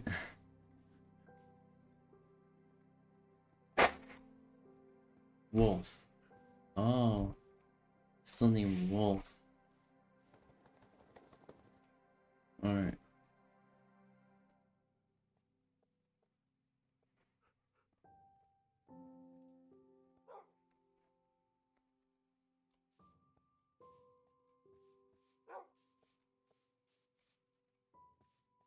My spawn. Okay.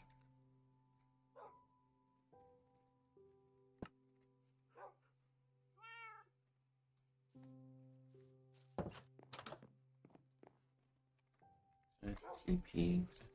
at the name brainy points.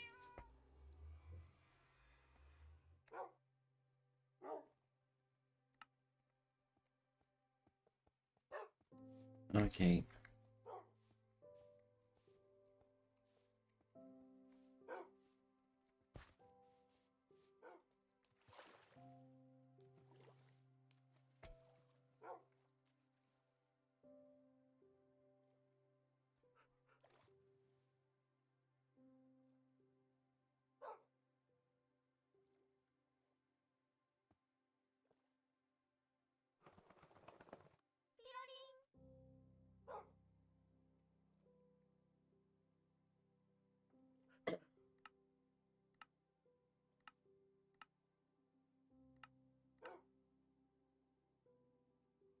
All right.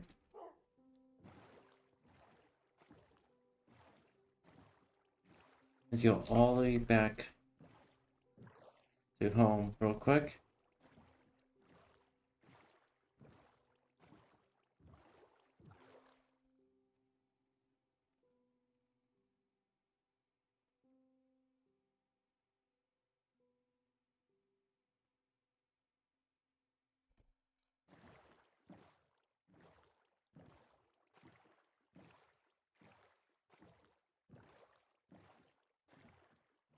Ba-ba-ba-ba-ba-ba.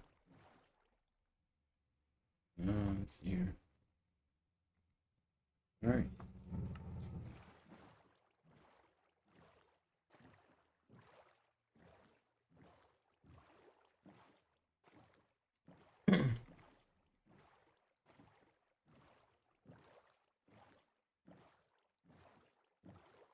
Probably say about 6 hours of Minecraft, 2 hours of art, and 2 hours of programming.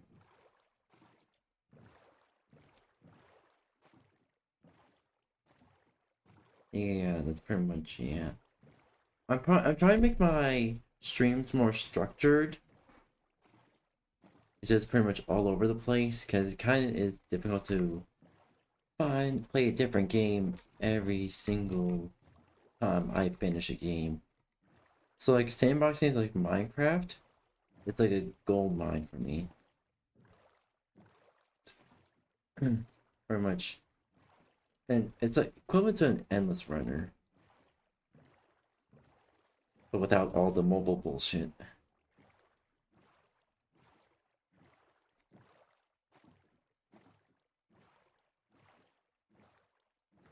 Oh, this is new.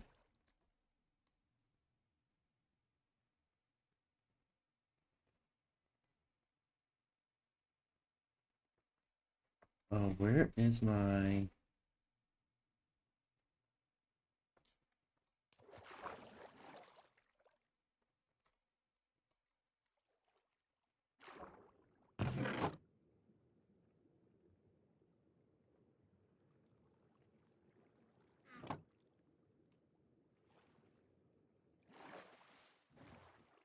Oh, slash TP at the...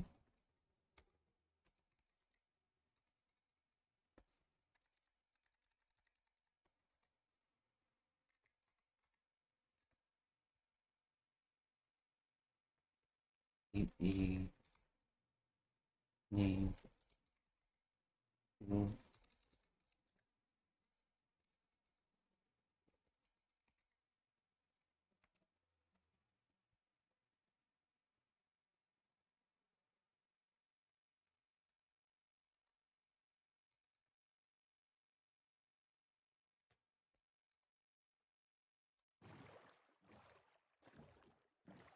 Oh my gosh.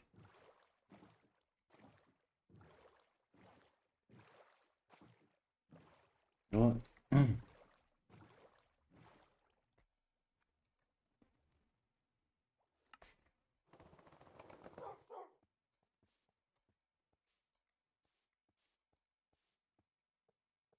Just give the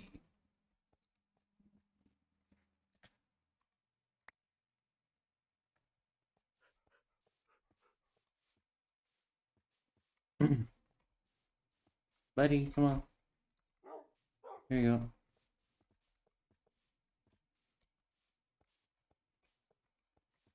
Oh, fuck.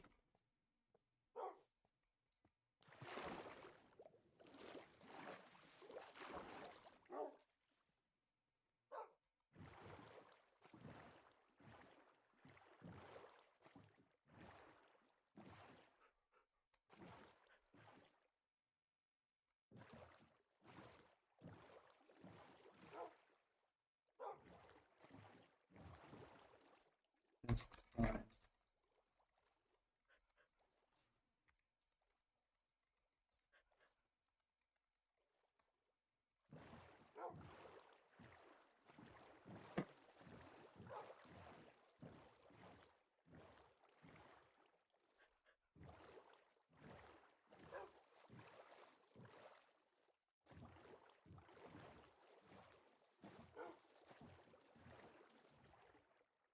Okay.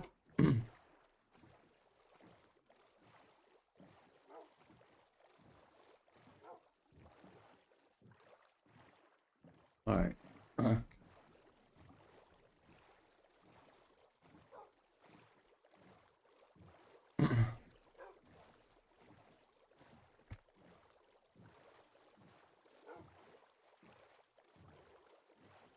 At least this is Minecraft and not real life.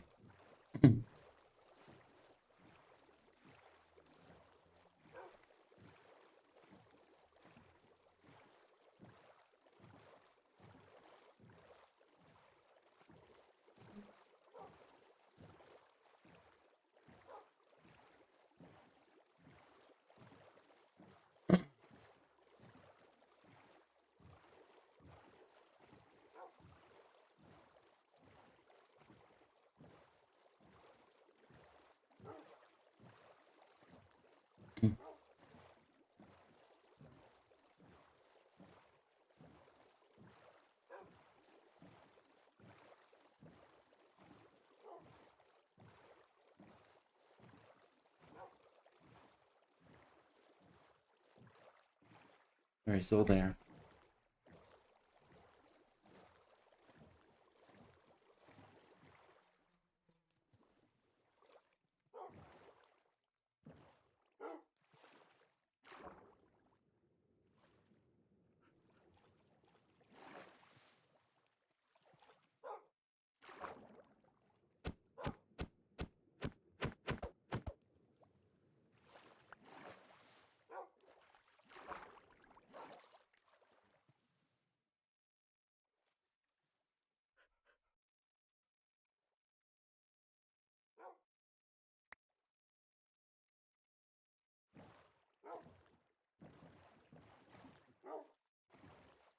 Yo.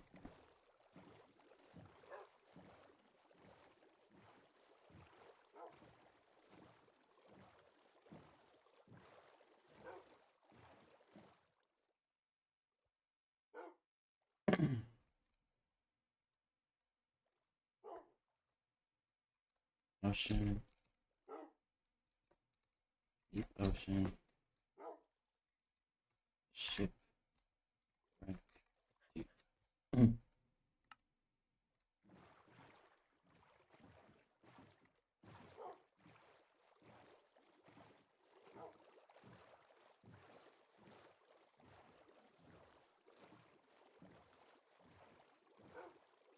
Alright.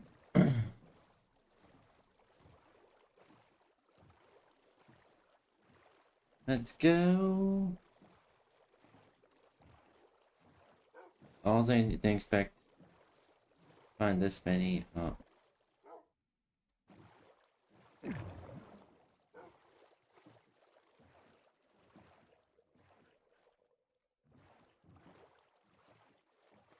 Ooh, okay.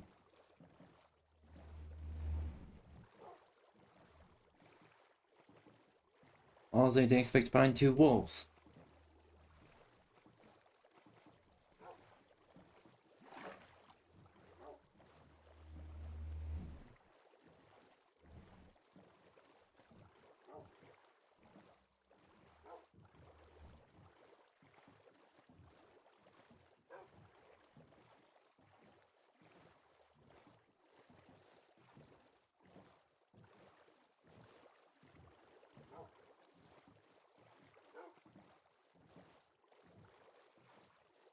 Let's see here. I'm trying to do is explore the map and see what lies ahead, and see what we can get.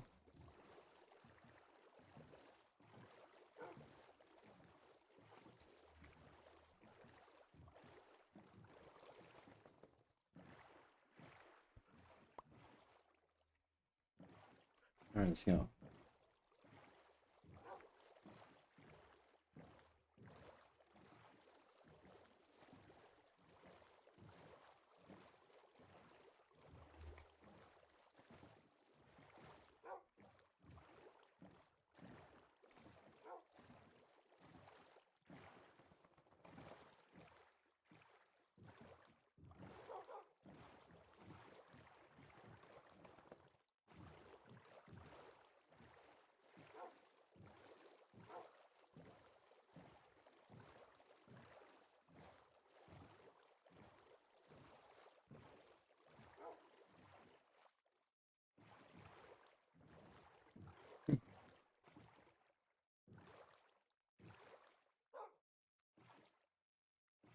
What is that?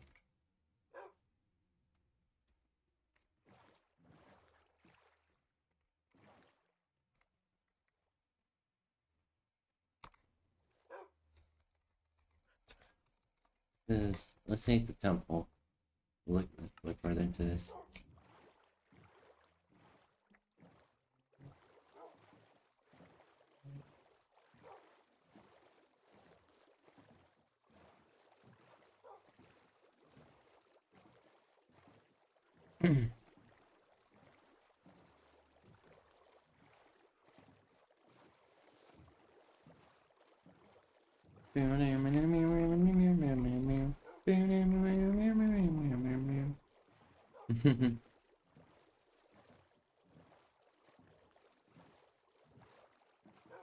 Let's get the dog to safety.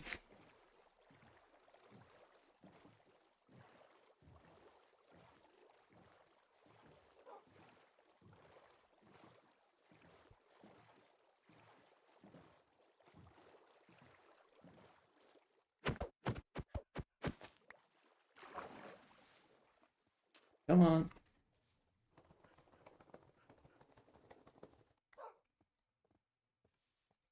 Third. Come on. Be mine.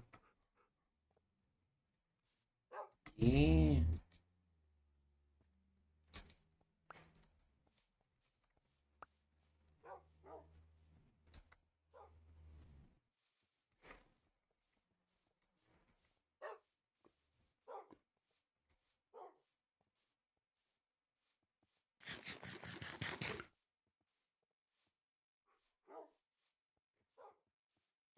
Alright.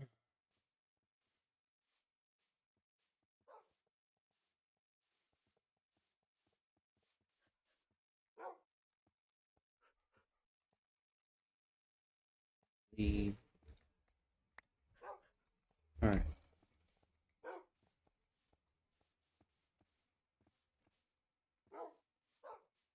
Come on.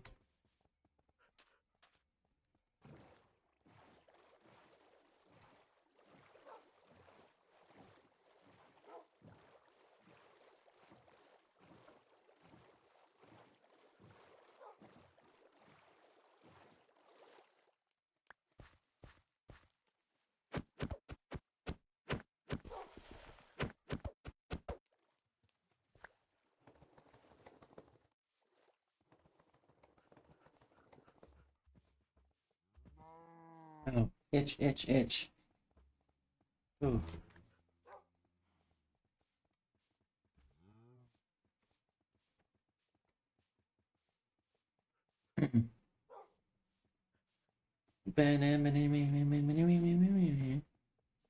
Should I, chat, I have a question. Would you like to see me play some similar games like Euro Truck Simulator or like Gas Station Simulator, something like that? You always see me play those games, or like something like Assetto Corsa? Like I'm down for anything. If you have any better suggestions, feel free to let me know.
Or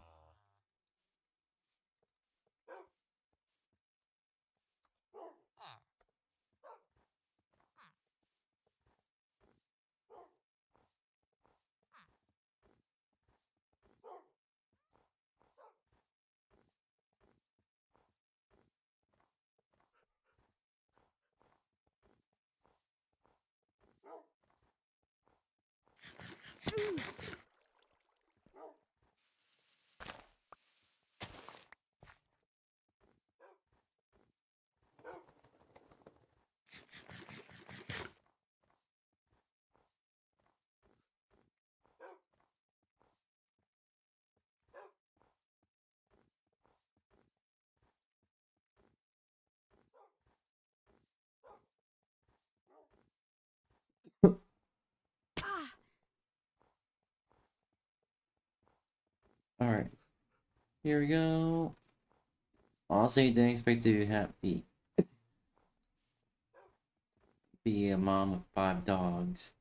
But here we are.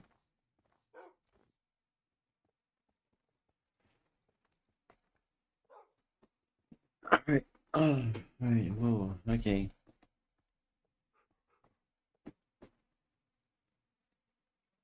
Alright.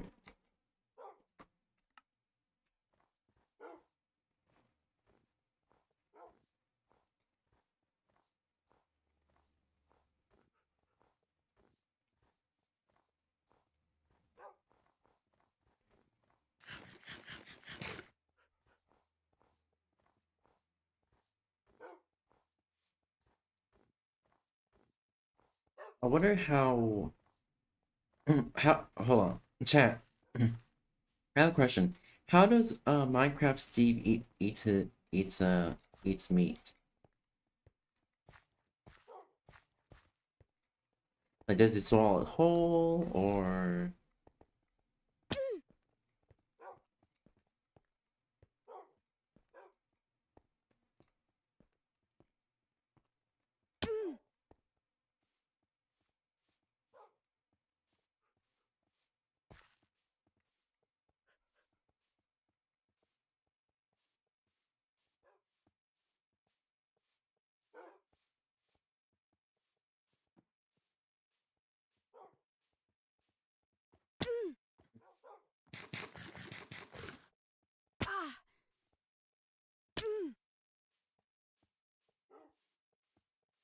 well,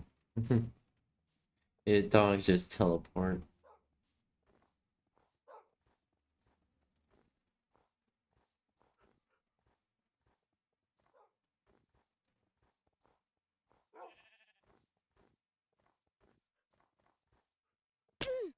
Also, chat, if you're wondering, one of the mods I'm using is called Dynamic Crosshair. So you see how it changes depending on what I'm holding.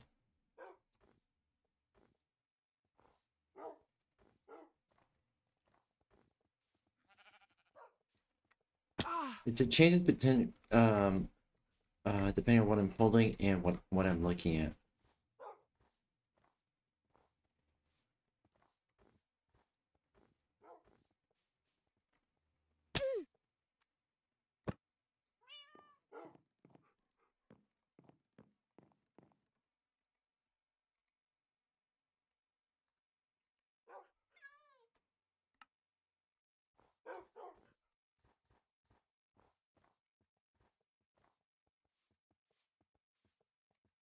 Come on.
What is this song?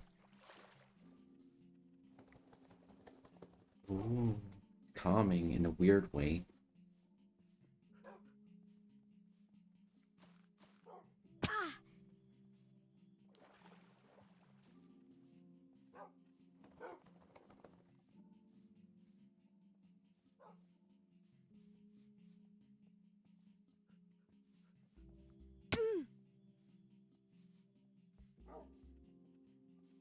Oh, I kind of vibing to this.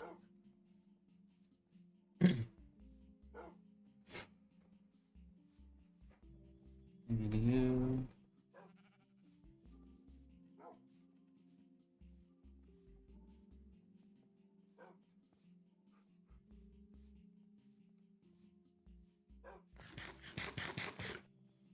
There's a cherry blossom tree.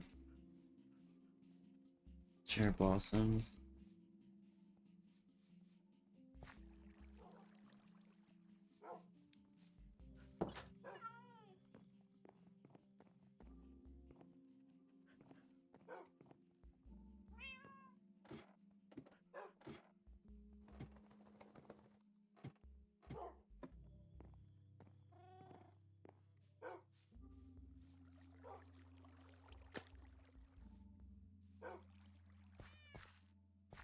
Where are the dogs at?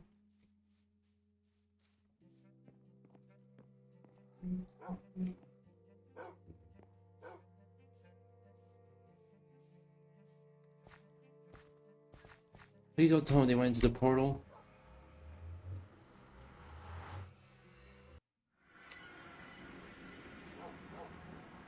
Hey, hey. Y'all need to go back.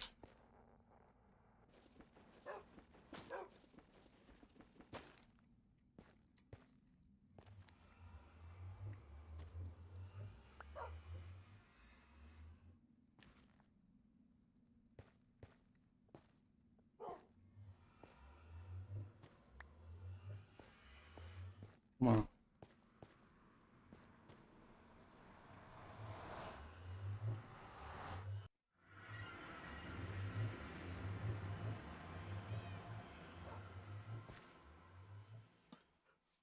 Come. Come, both of you, come.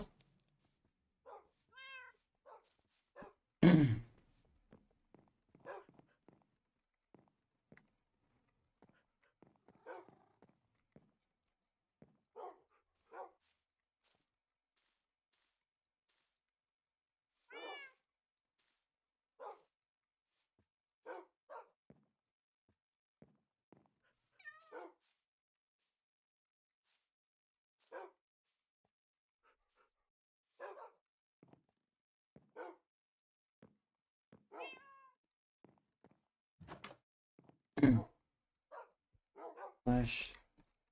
And give that S name tag 3.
Okay, let's see here.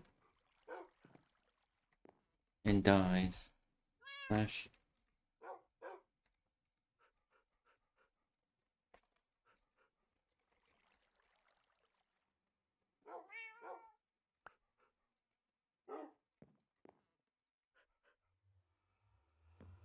Blue die.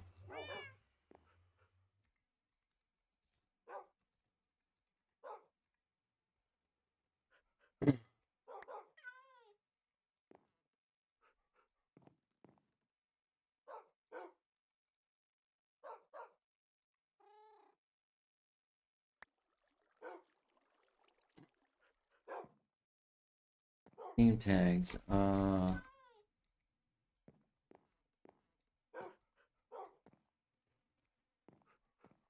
Alex, Marty, Gloria, Marvin, Marvin, Marty, Gloria.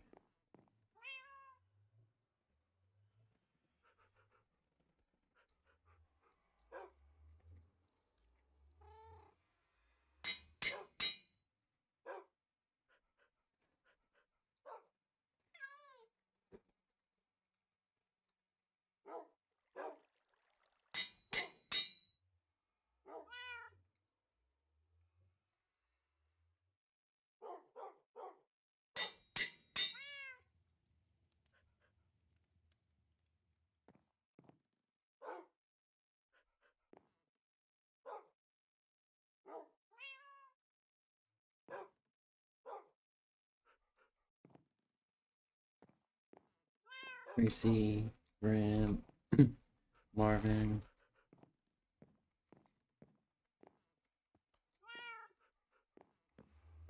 There we go.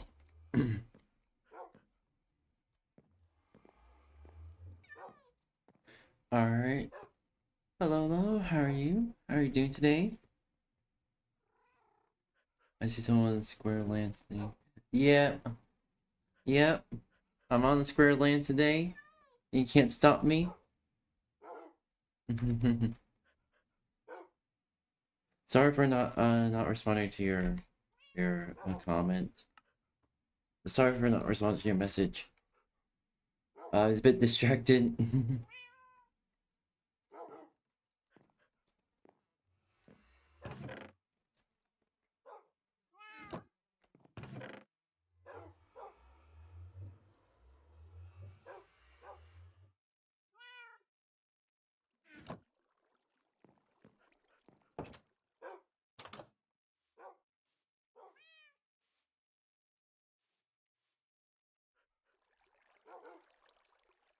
Nice, yeah.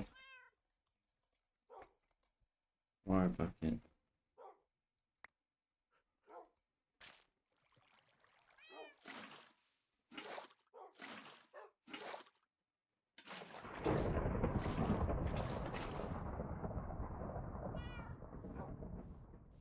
Alright.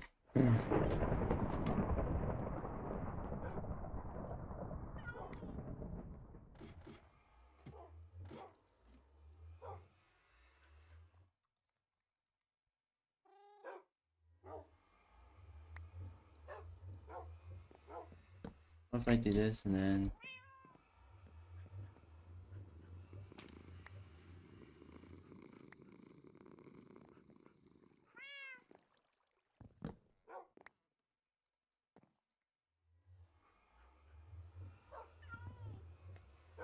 Thank you for the item frame.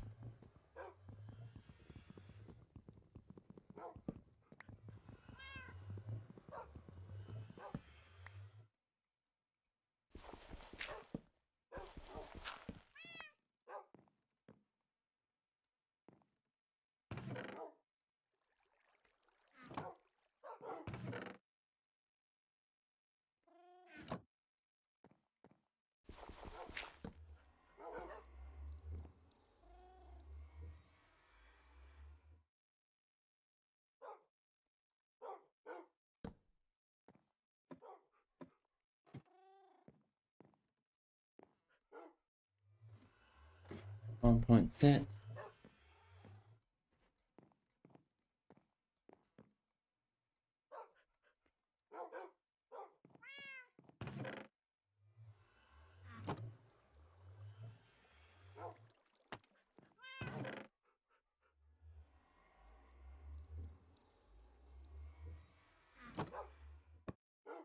There we go.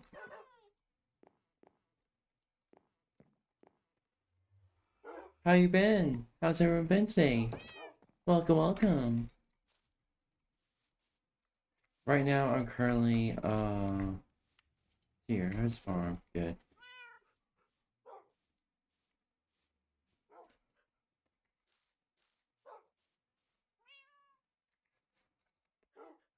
Okay, let's see here. Temp. Alright.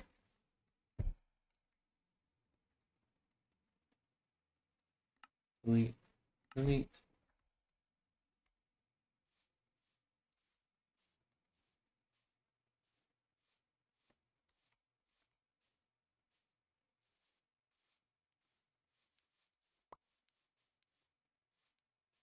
All right.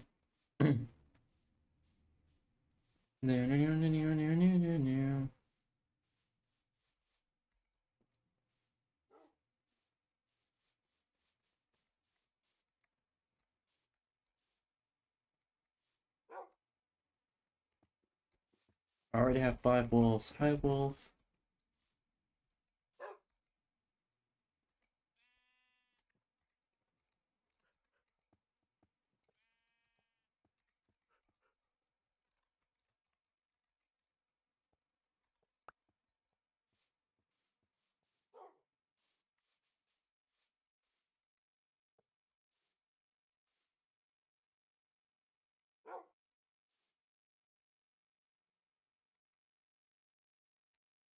I got a 6th one. Hello. How are you? Welcome, welcome. I'm Brandon Blades. I'm a variety streamer. I stream a lot of video games. Chat suggests me. I draw art and I do programming. And soon I'll begin to 3D modeling. See here. What did I do? Hey, buddy. Hi. Yes. Yes.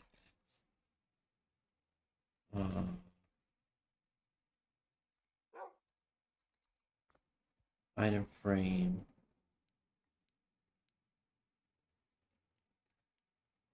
Two.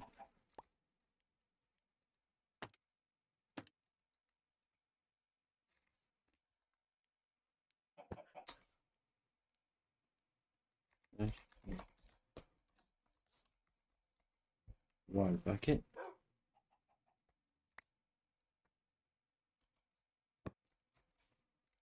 There's your water, there's your food.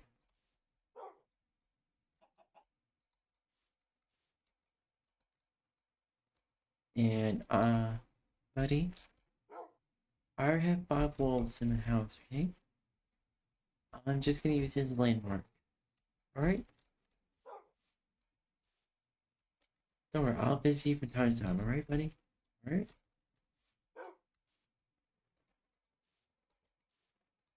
I love you.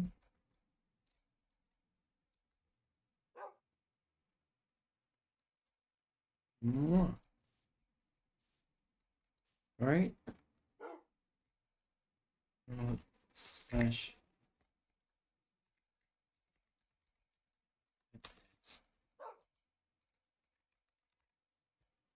Blank.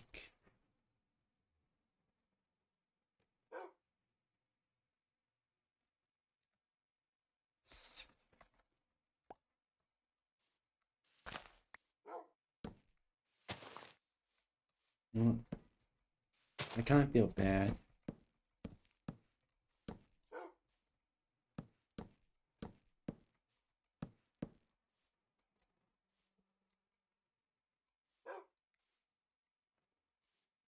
There you go, buddy.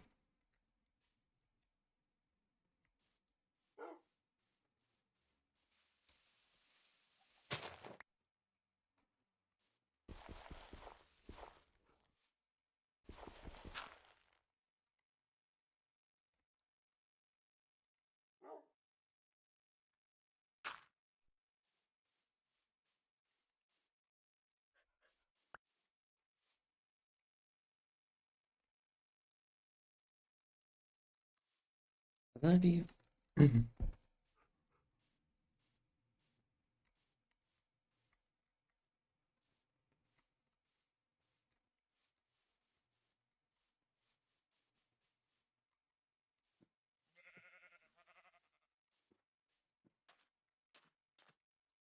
Alright, okay.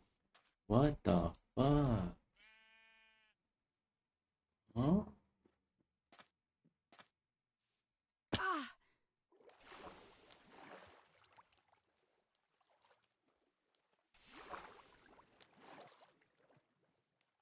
Yo, click.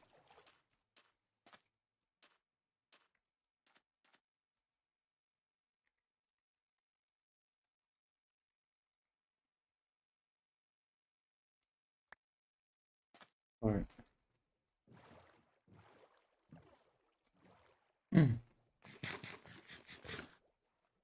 Alright. Let's go. To infinity and beyond.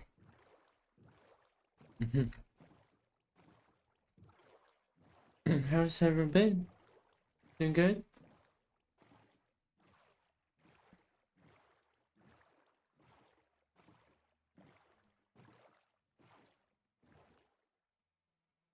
Oh, hold on real quick.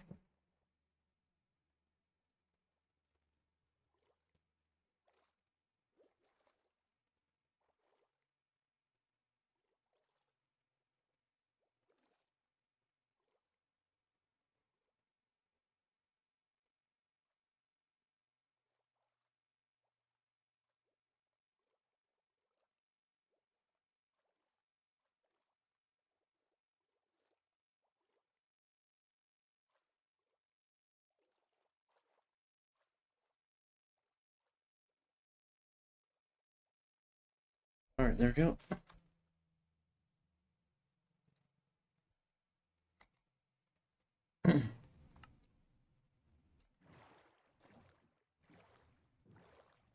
Honestly, I kinda believe it was on Zyre stream that we initially planned for a collab stream today. Plans fall through. And don't talk to me. We're pretty much all busy.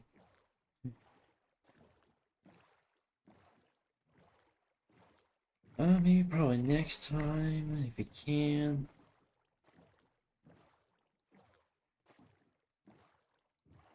But hopefully, Zaya will be able to join stream sometime today. Ooh, land. We found land. We found land, chat.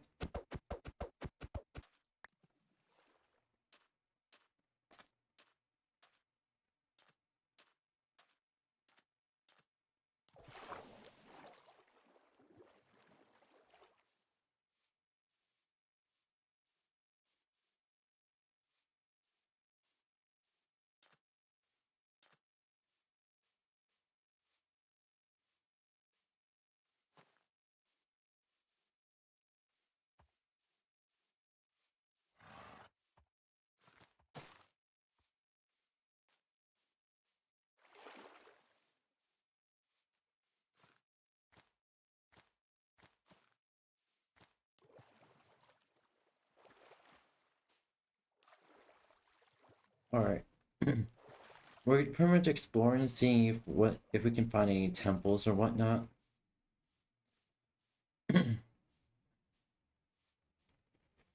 So far, this is a randomly generated seed. So far I found 3 villages nearby my house. I found 2 shipwrecks nearby my house. I found a what was it again? A pillager outpost nearby my house as well.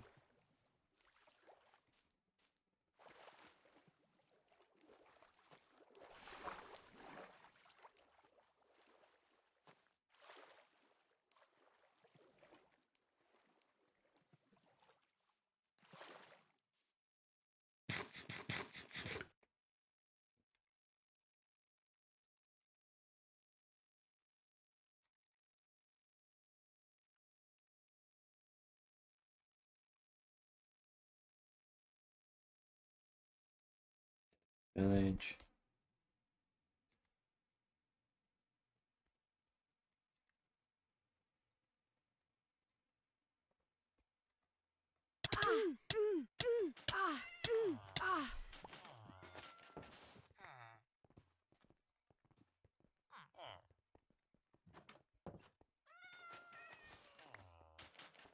You immediately get buried in sand.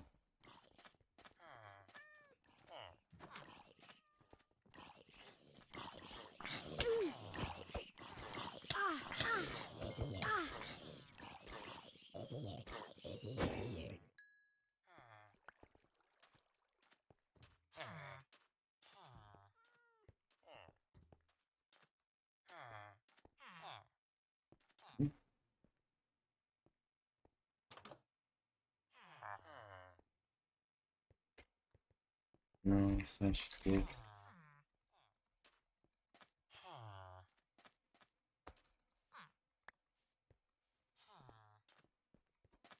Farmer, farmer, where are you?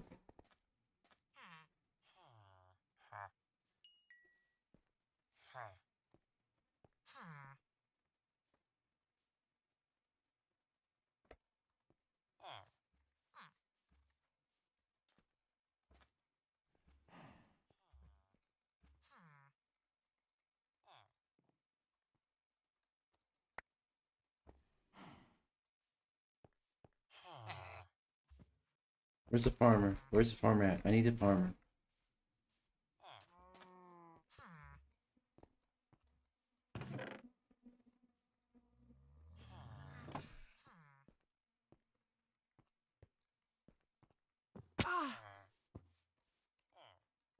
Where's the farmer?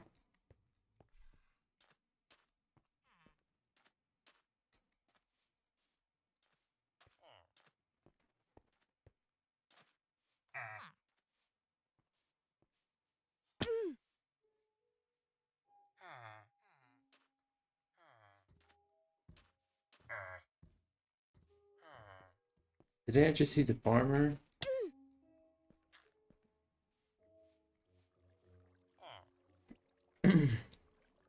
Farmer, there you are.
Alright.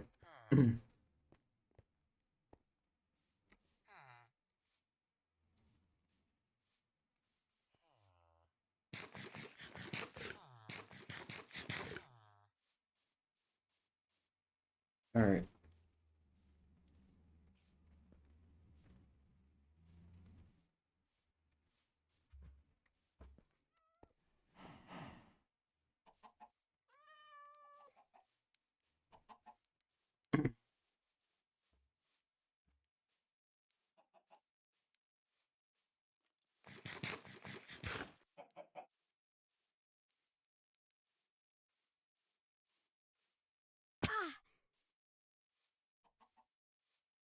Okay. Is there a desert temple nearby?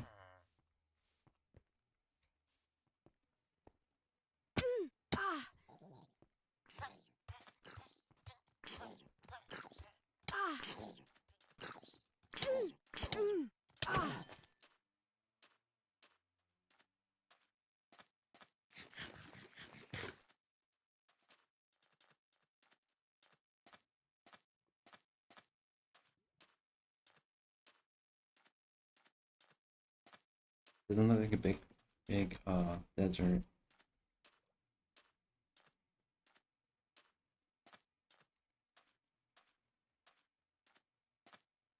It's just a randomly generated structure.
on.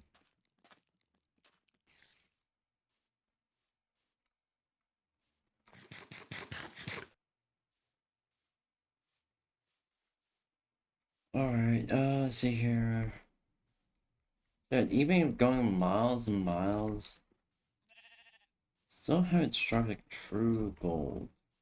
No? Oh, thank you, Chaz Stats for tipping 10. Thank you so much. I really appreciate that. Mwah. Fuck yeah, thank you. Thank you. Mwah. You're such a sweetheart.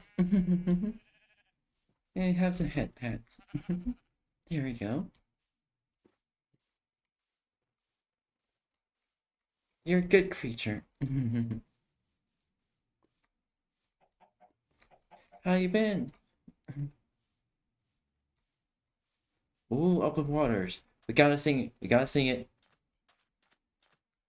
3, 2, 1. Bear near, better near, near, better near, near, near, near, bear near, near, near, near, near. I got every time, I just gotta sing it. I just gotta sing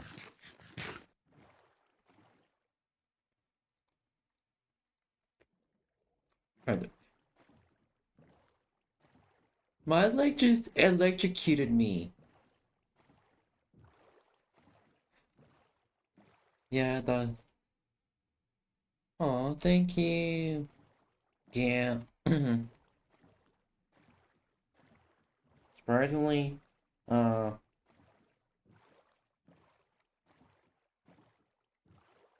joystick doesn't really pay much, if at all. So pretty much, I'm pretty much streaming on 4 platforms simultaneously to get as much money as possible, and hopefully get approved for monetization on a 5th platform. I'm not gonna specify which one due to Twitch and YouTube's guidelines, but yeah. But yeah, I'm using a streaming relay service to relay the Twitch stream to pretty much all the other platforms I'm streaming on.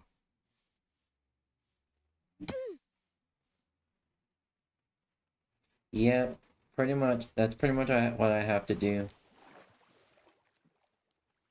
Even since how volatile YouTube and Twitch has become as of late, I gotta be better safe than sorry. Even if people say that I'm pretty much jeopardizing my viewership, as long as I don't advertise the other platforms, I should be fine. I just say, hey, I stream on four platforms simultaneously. I don't specify which ones outside of YouTube and Twitch.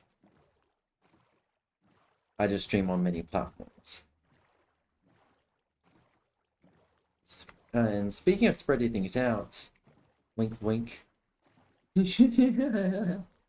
I had to.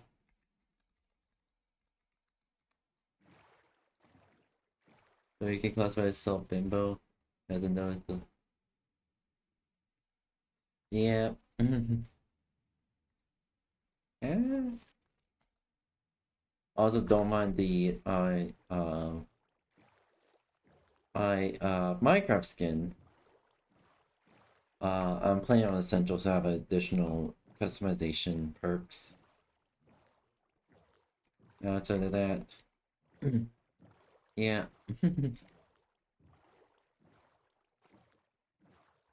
Thank you, thank you. I also love it.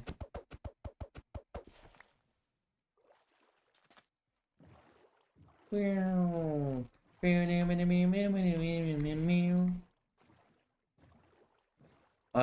in the process of trying to find some sort of temple so I can loot it. So far, what I found was 2 shipwrecks nearby my house, 3 villages, a pillager outpost, 2 portal ruins, and I'm just going on an adventure. And also, I got I got 5 dogs now in Minecraft. And a cat.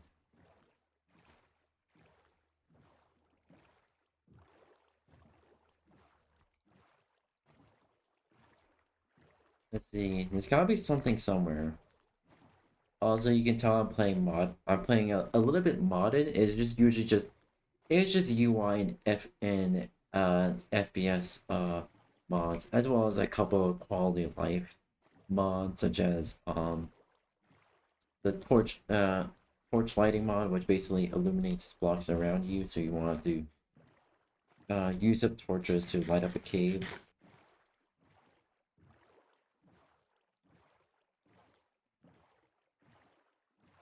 Yeah, I'm really hoping you can randomly stumble on a witch hut.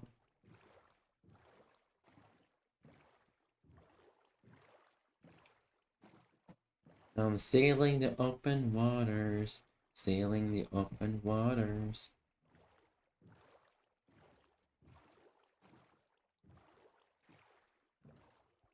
And you meow.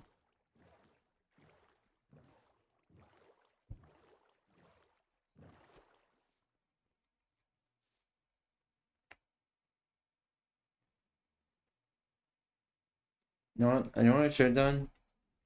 So I'm using a little bit of cheats to make the game a little bit easier on me, because I won't find shit. Structure.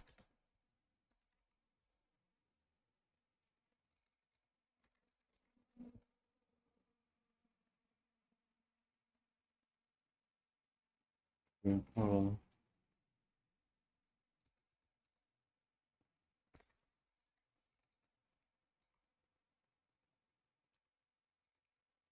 Dungeon.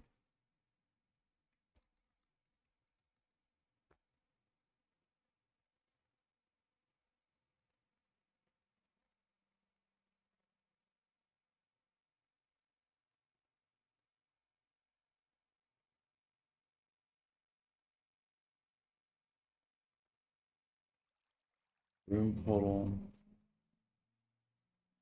Mountain.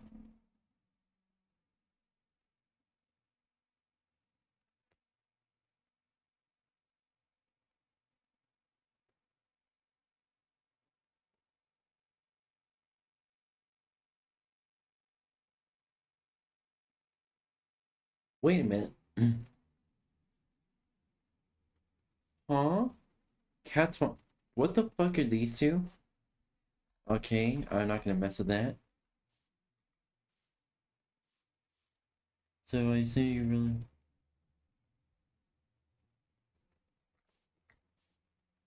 Yep. Da-da-da.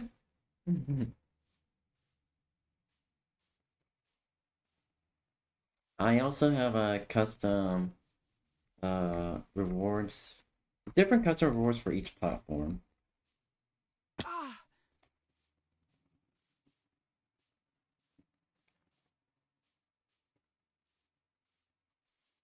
But make sure to strategically make the rewards in a way that just respects the terms of service for each platform.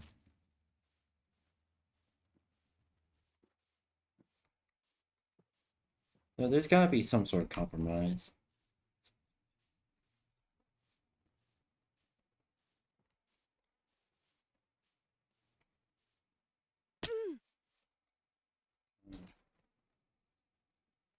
Okay, here we go.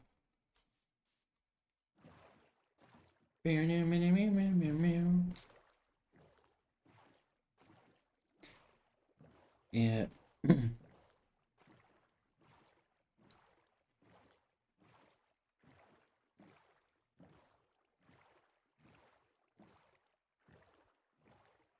Okay. Let's go.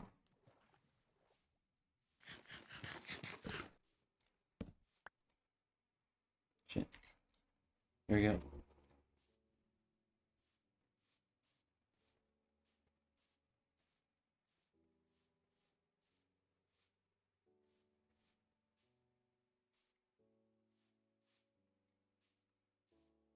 Let's go.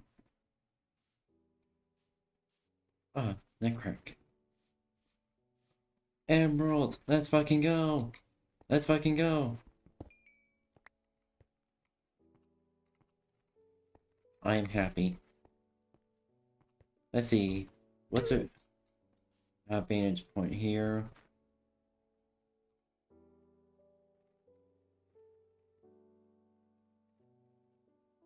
Not much.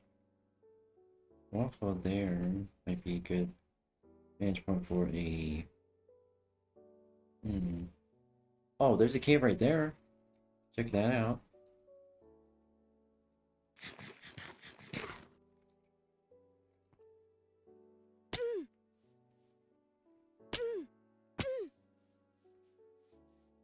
Let's see what the cave... What's this cave all about?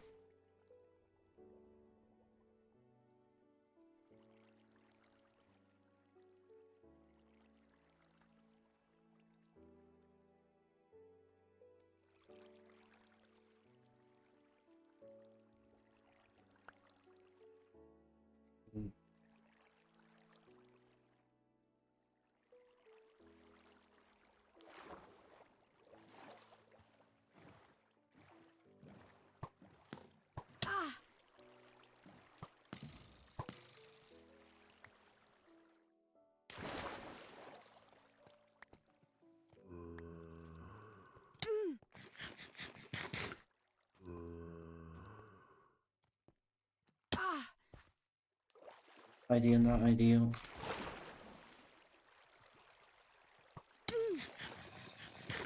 Oh, this is super not ideal.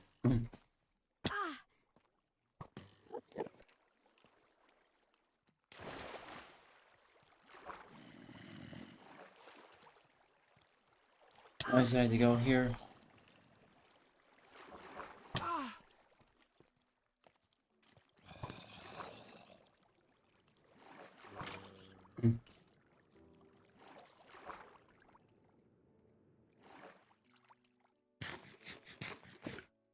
Thank you.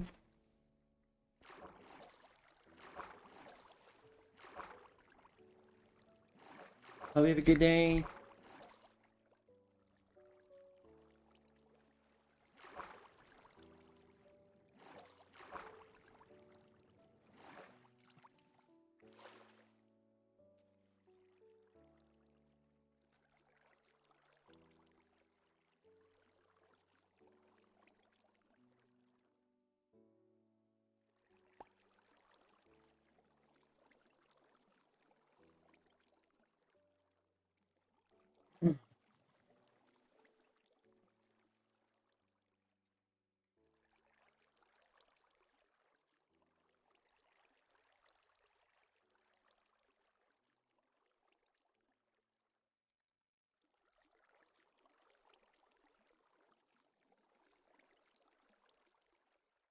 There's a pyramid.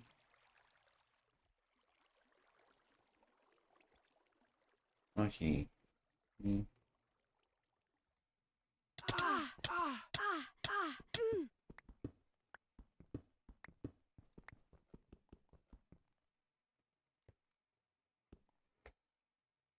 Yeah.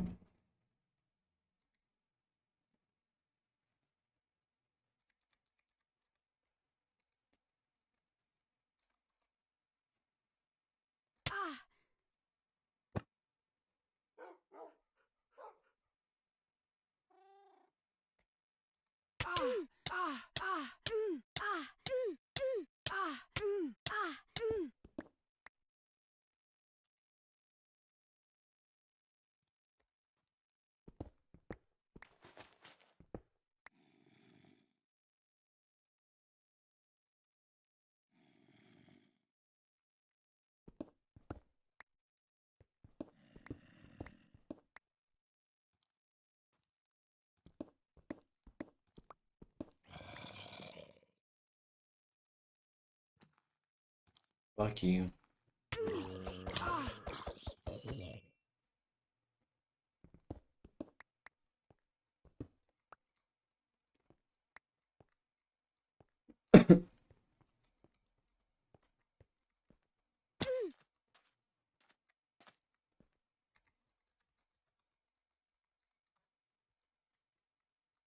That.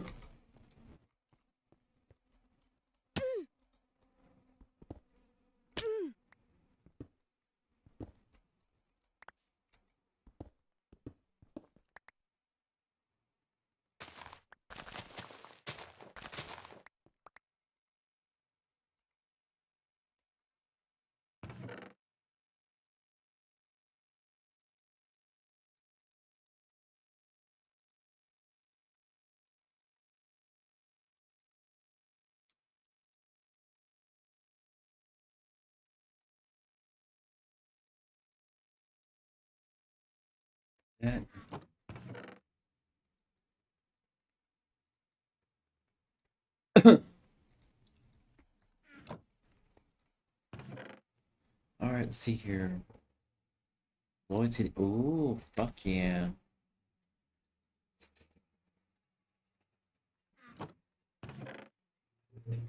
Beaner arthropods.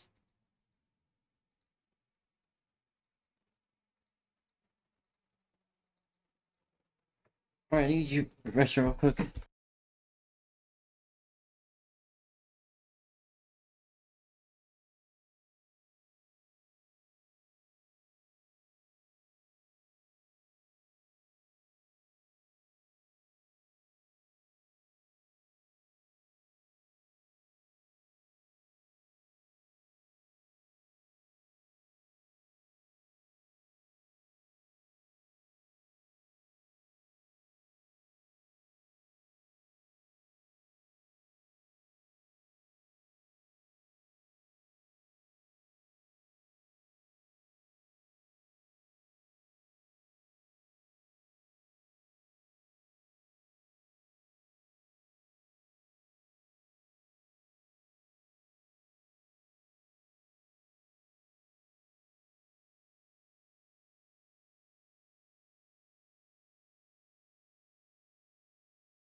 Alright, chat, I'm back.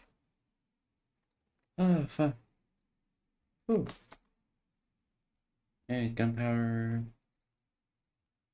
Ooh, another apple.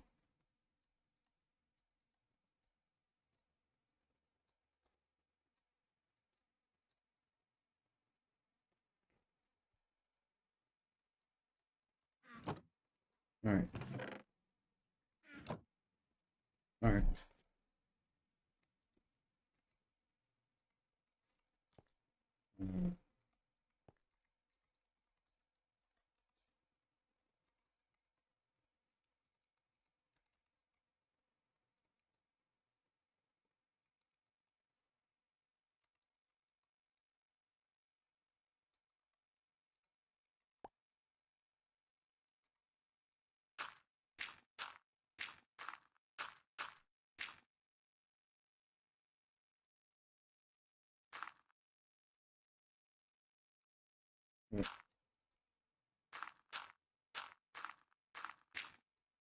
Alright.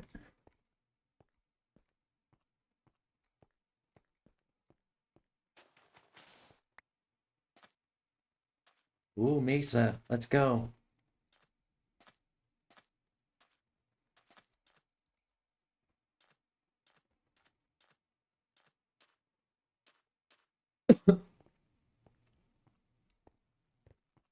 Oh, it's just small.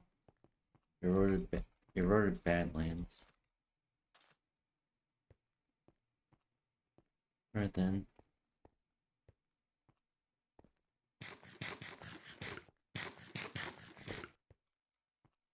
Uh,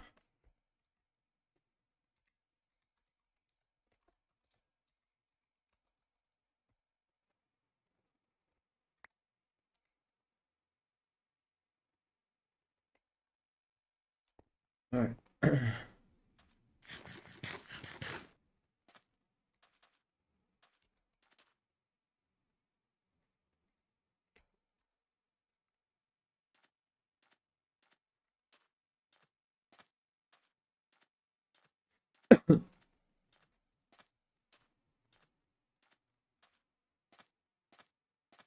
Let's see here.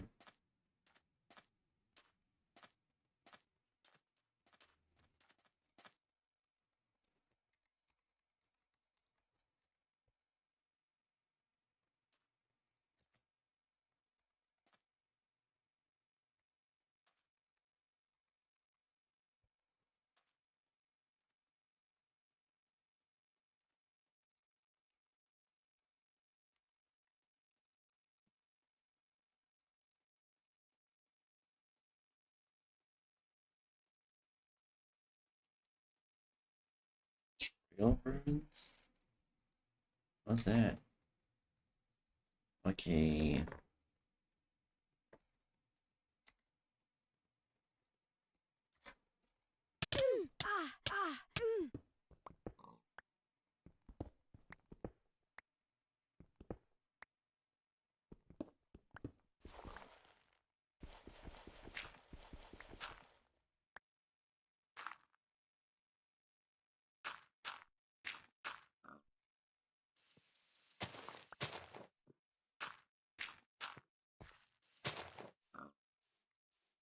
Real runes? What is this?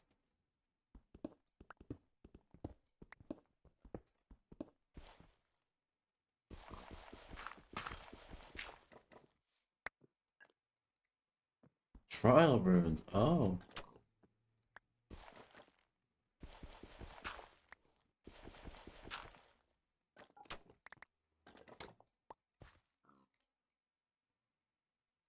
What bricks?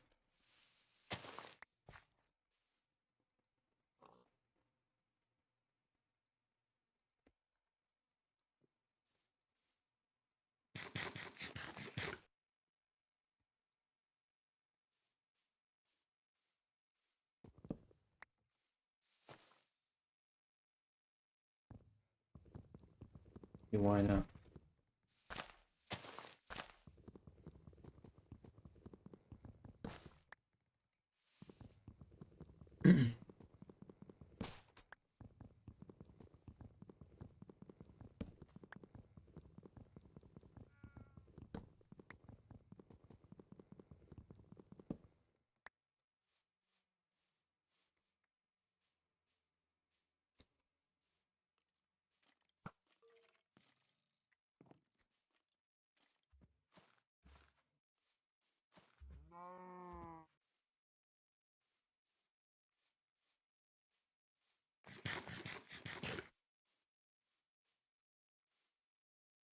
Honestly, I misread trial as trail, which is embarrassing. Let's go exploring. Oh yeah.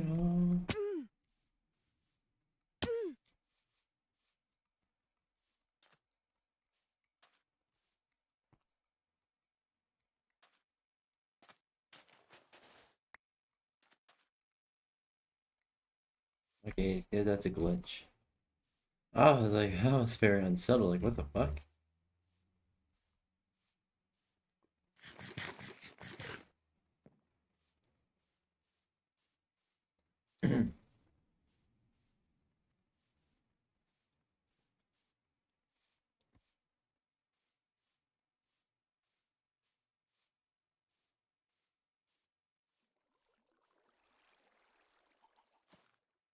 Let's see here.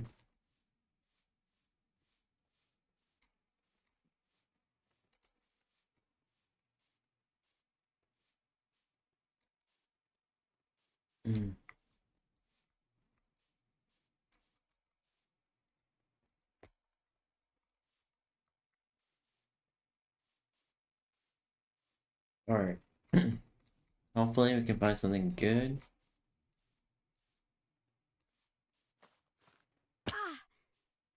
There's literally no way they're located in city.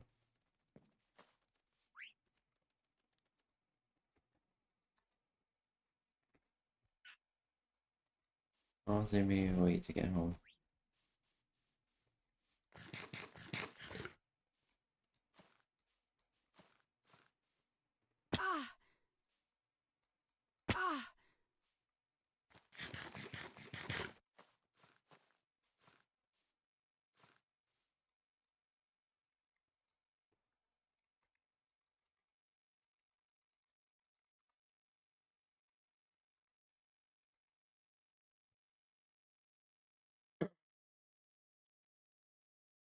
Bill rate can maybe consider stay away from villages for the time being. Volunteer exile. What a deal. Some alright, go. Defended village.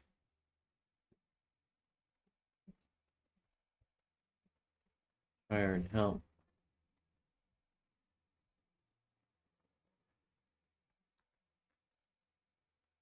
Alright.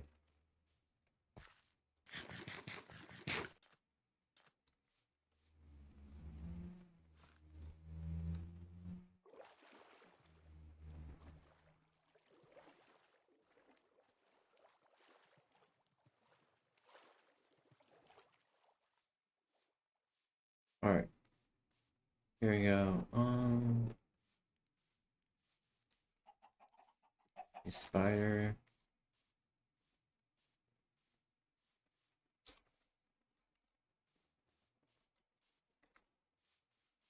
Whoa. Okay.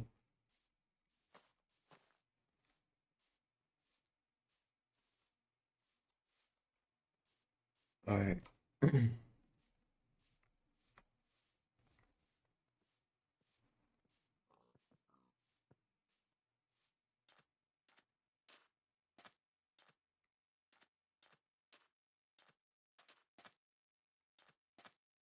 Once I'm gonna head home.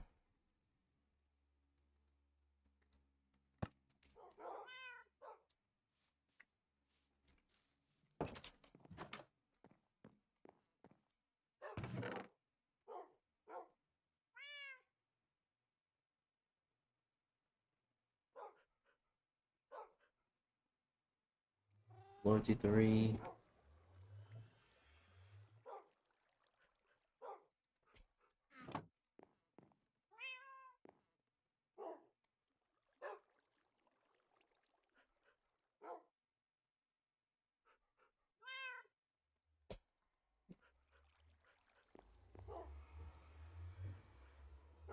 Five.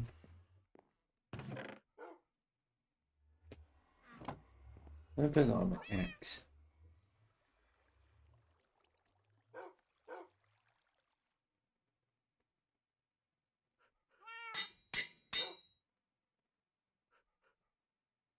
Being up anthropods.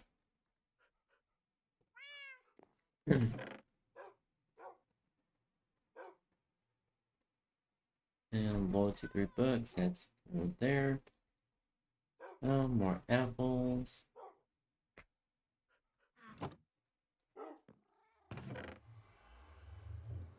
String there.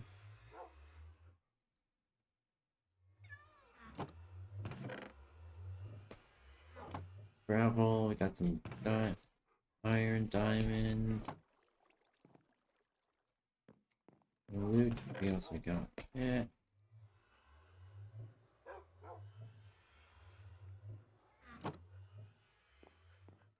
You can do here is make another farm.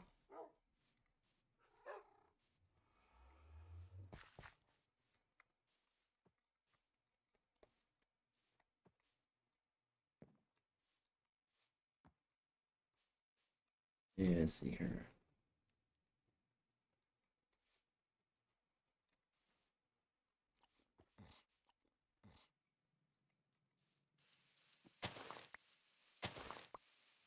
Do a little bit of landscaping.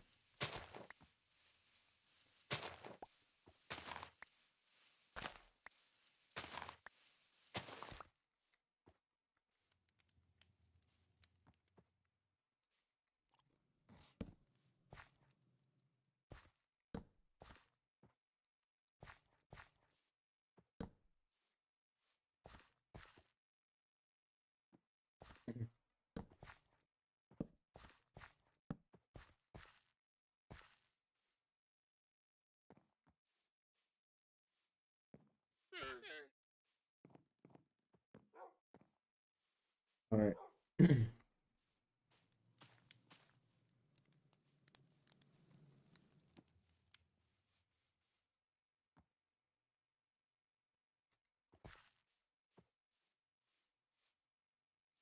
Lamps.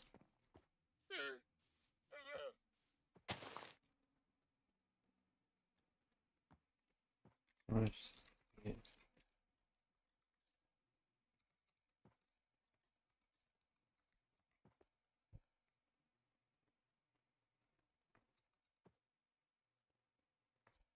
Lantern. There we go.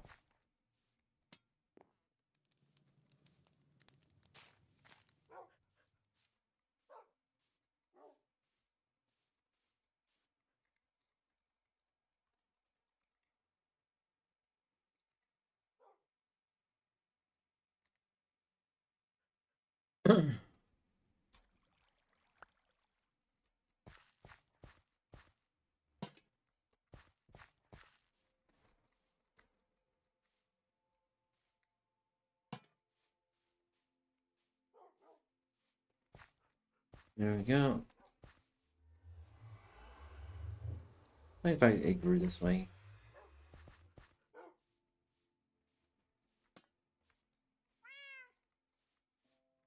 Alright, let's see here.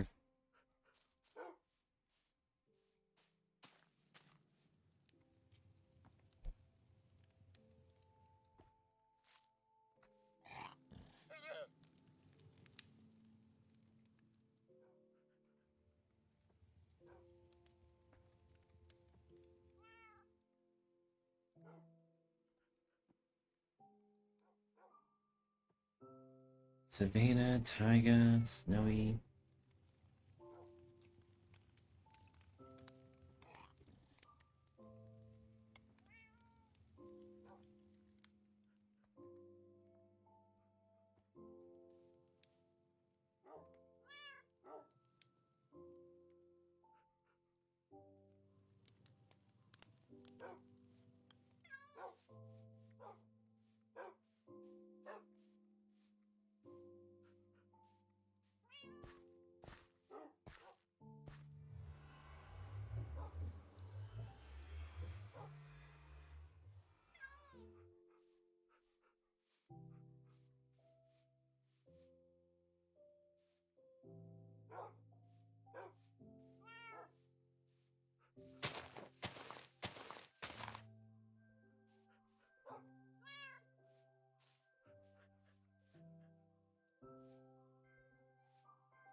My son Venus.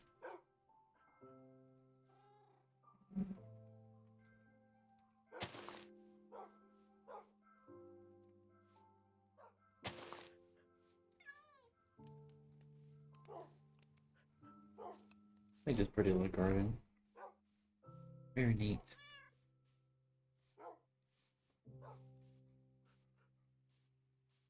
Alright, let's see here. What can we do? Hello. Aw, alright, I hope you have fun. Love you lots too.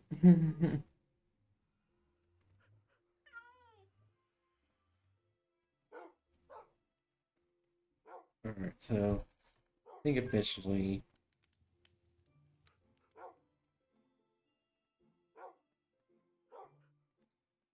real quick. Leave this phone.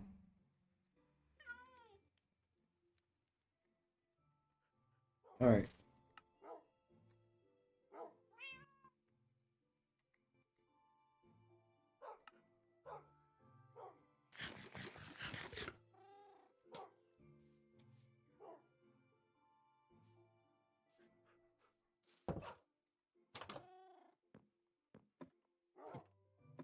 What's up, Vanna?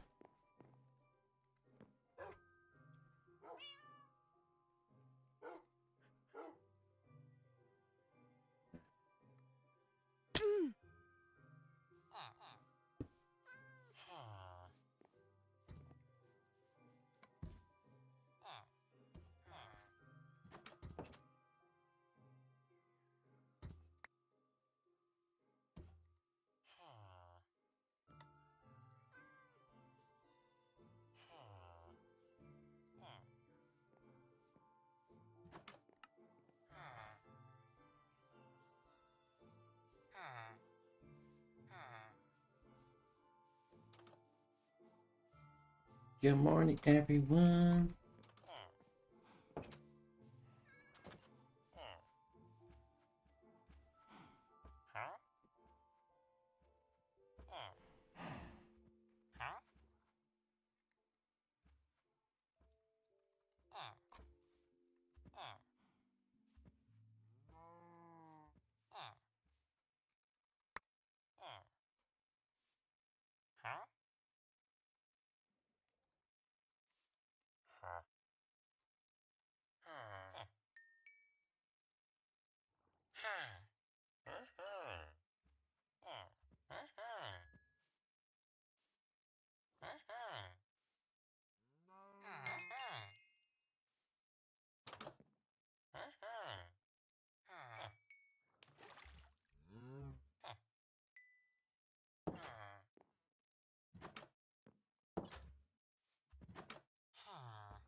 Love it.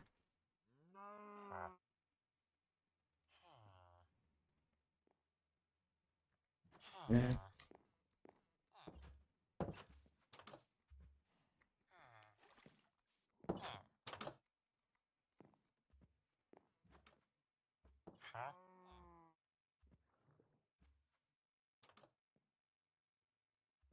Row 23 on 10, 10, 9.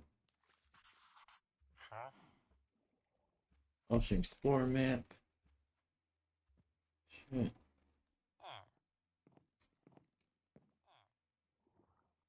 The Ocean Explorer map here.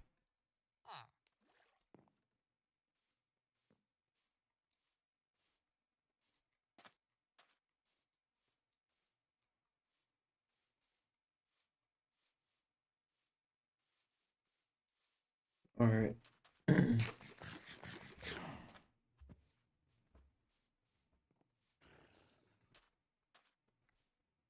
Dave.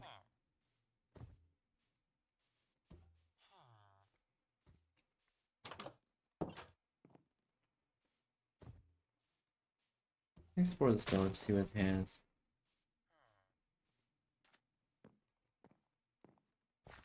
Shit ton of hay bale.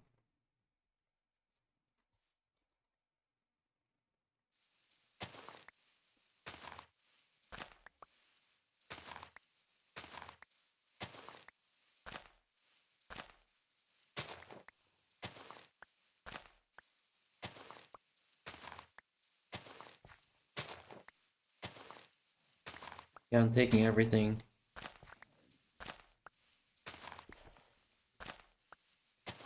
I don't know why squids beach themselves. Loot. I looted your food. What are you gonna do? Oh, that's pretty. Okay.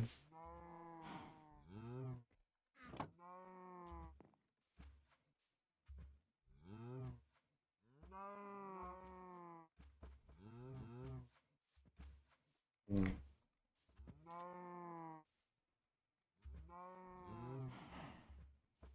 I want to kill. The urge. The urge to kill. Okay.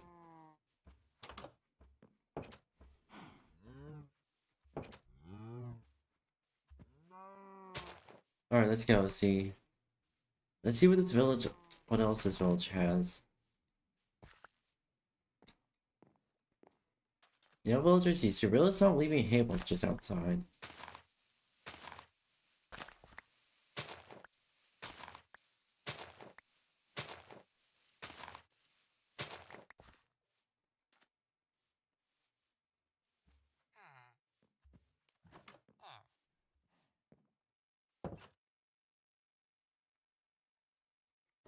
Work.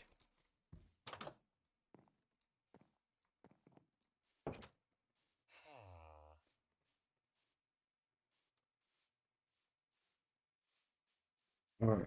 Outside of that.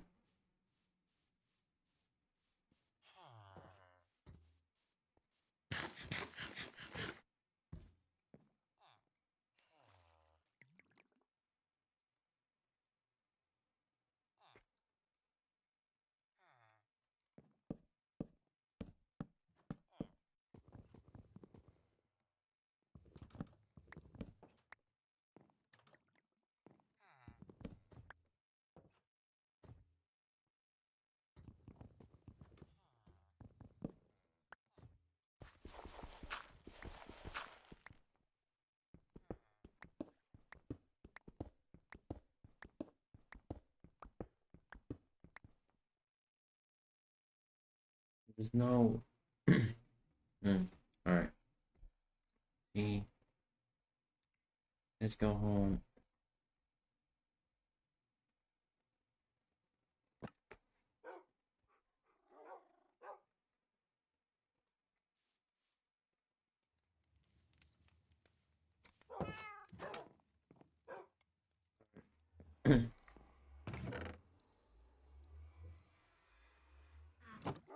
Shit ton more food.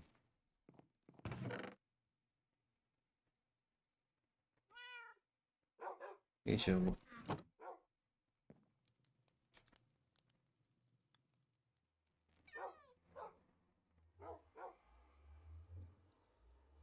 are you sure Minecraft?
And not right.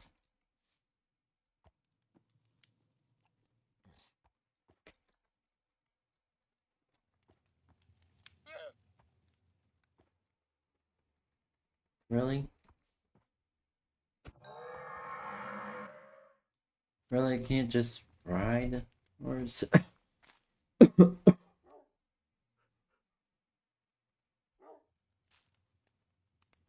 Oh, okay. I think it's been a long time since I last played Minecraft. Last regularly played Minecraft.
Alright. So, skeleton horse.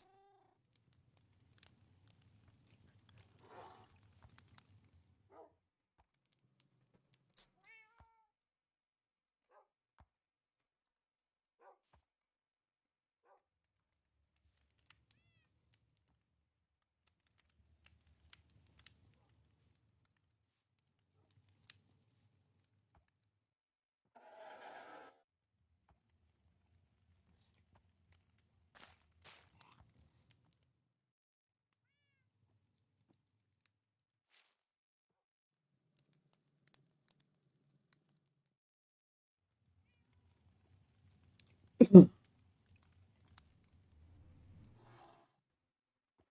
trying to see if I can.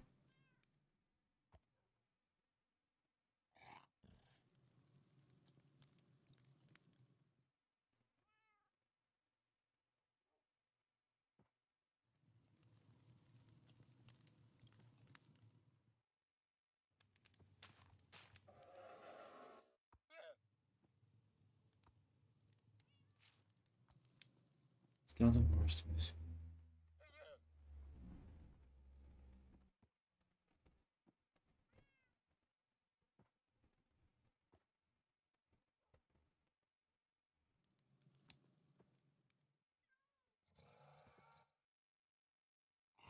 Alright, alright. Alright.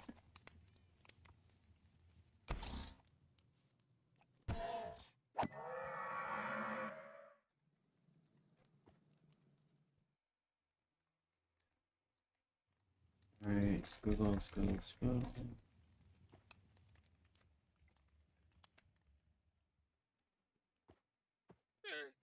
Skeleton trap.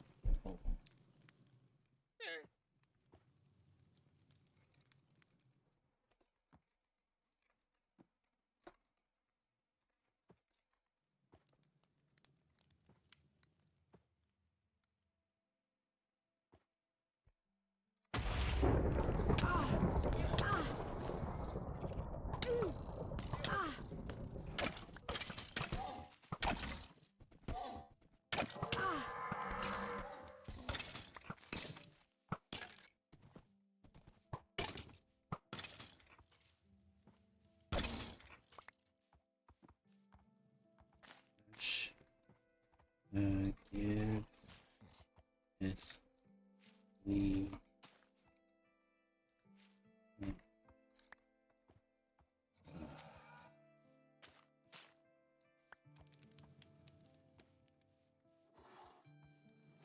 alright,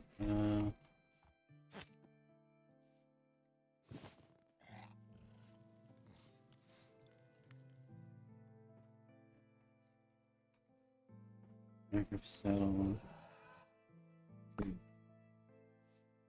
Alright.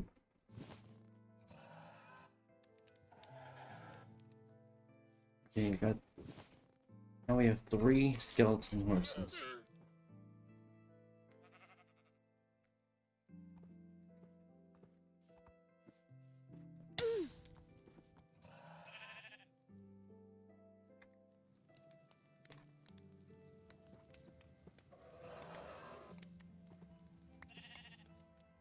We have bones. 2 bones.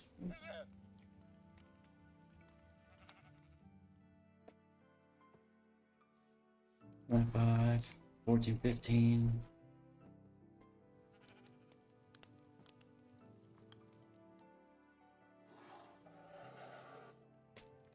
What do they? What can skeleton horse heal?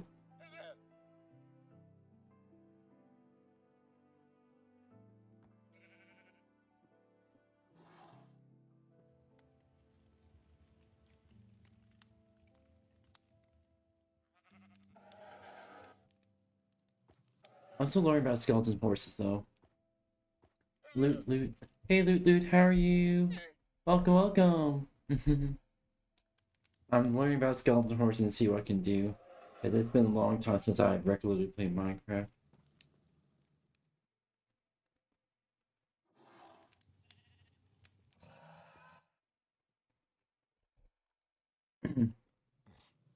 Hold on real quick.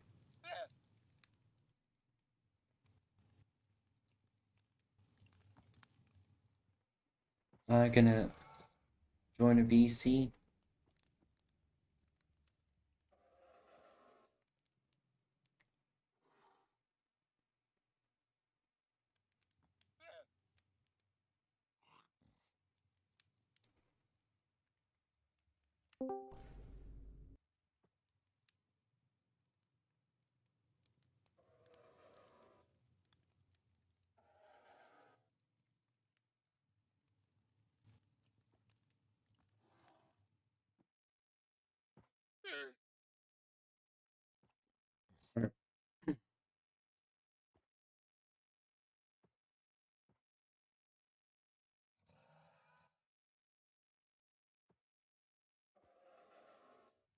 Okay.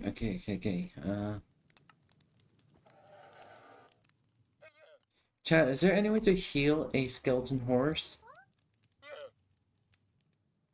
I was wondering, is there any way to heal a skeleton horse?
Alright.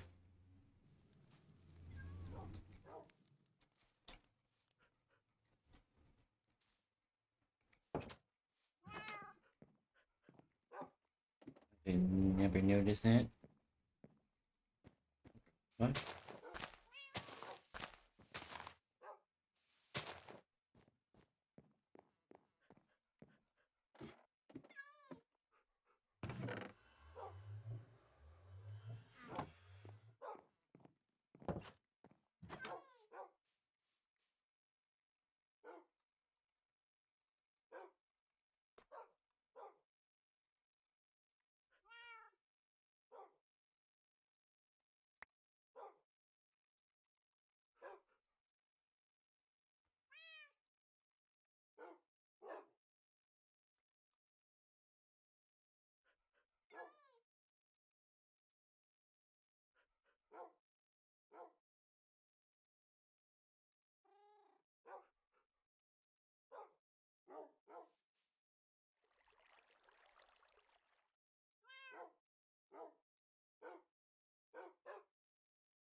Pretty much is the only cheat I'm gonna use for enchantments.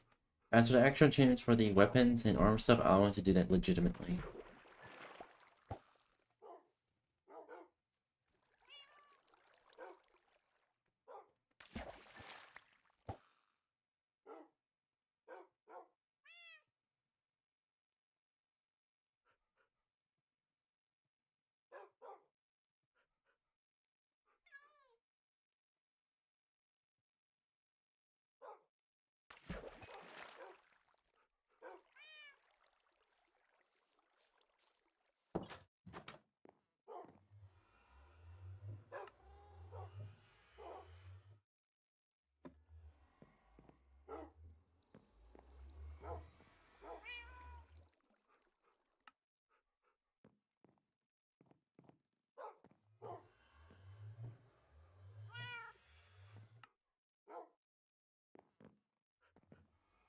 You're not? Bruh.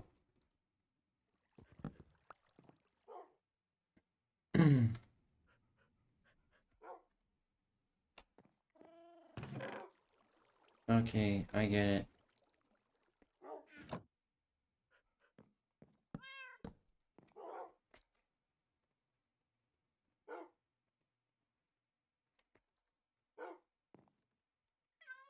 Or can it?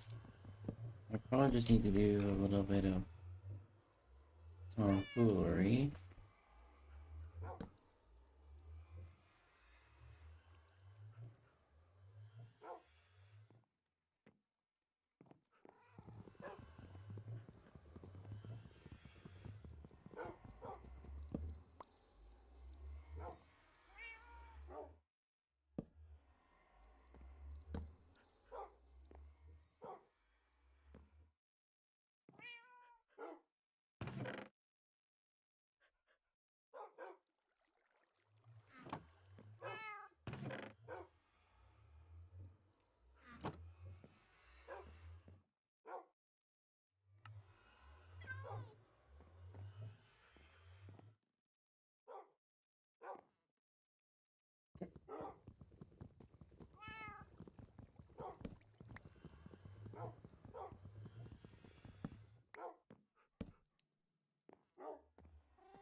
Let's see here.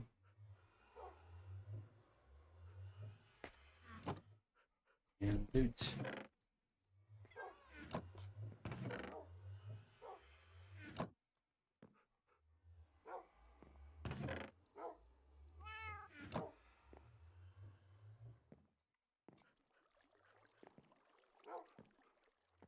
Thank you.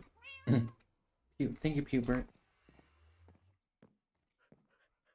Gloria, Grim, Tracy, Marty, Marvin.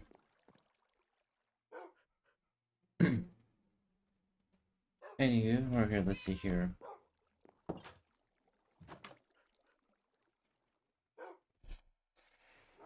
Oh, we did a lot. We did a lot.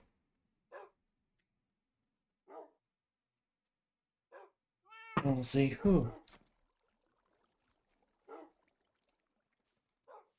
Originally, I was planning on like making a variety stream, and I was gonna say, okay, what can I play? What can I play? Like, what can I legitimately?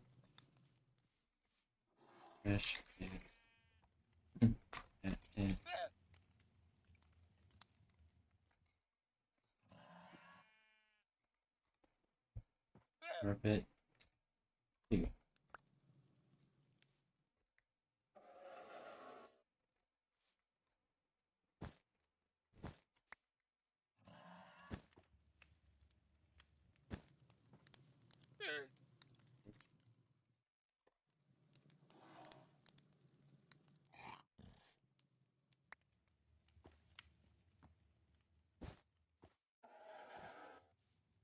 There we go.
was it? GLG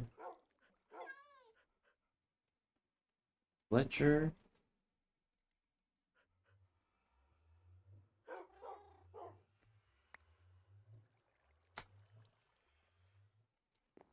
Anthony Fletcher table.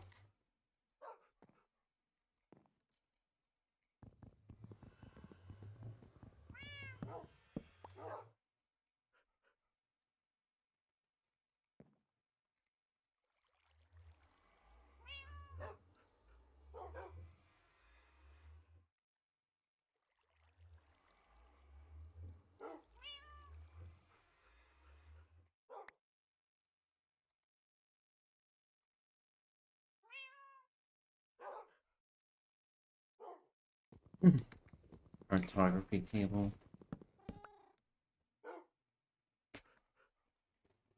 Measure cartography table.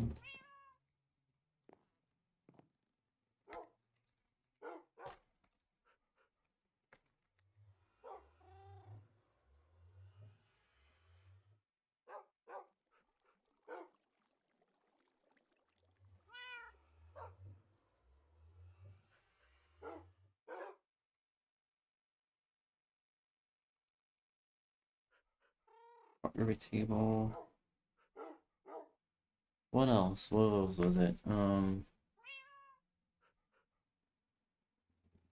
Cartography.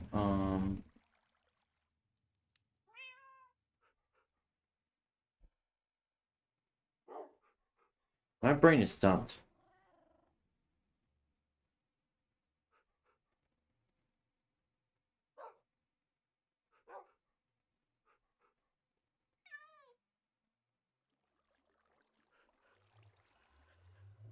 We don't need it.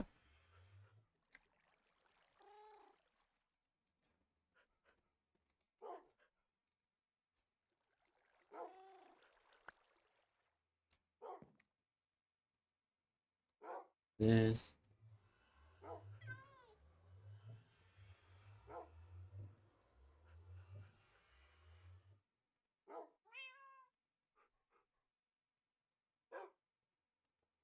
Loom.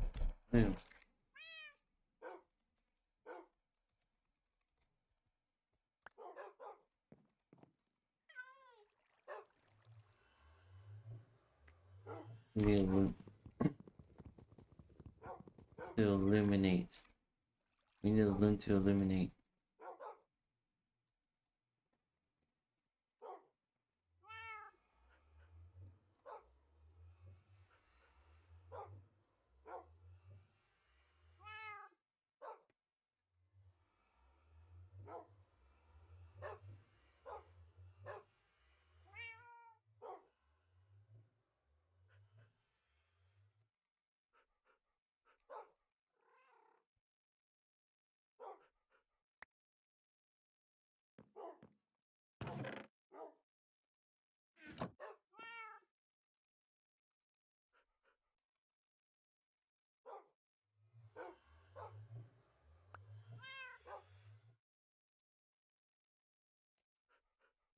Loom.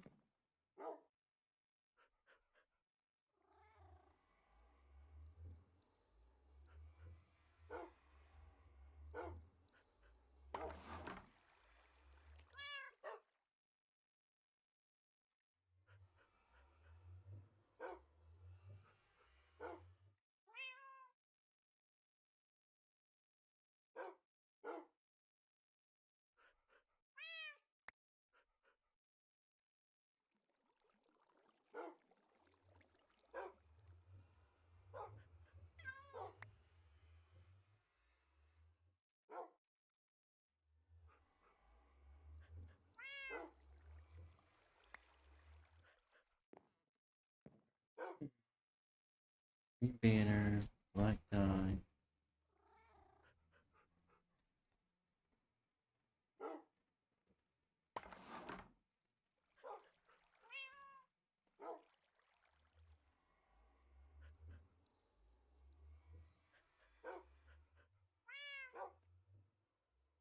Because why not?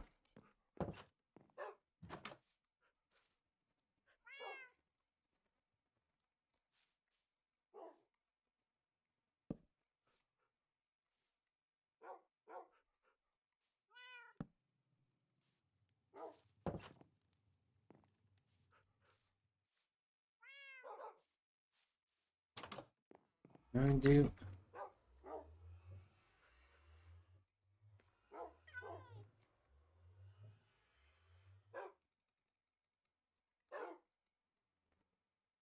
White banner.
We're gonna do.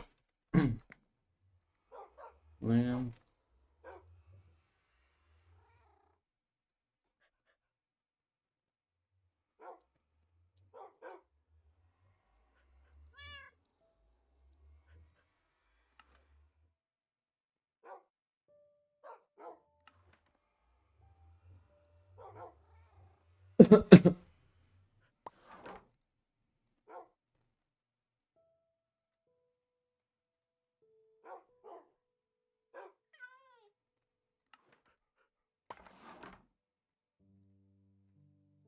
White die.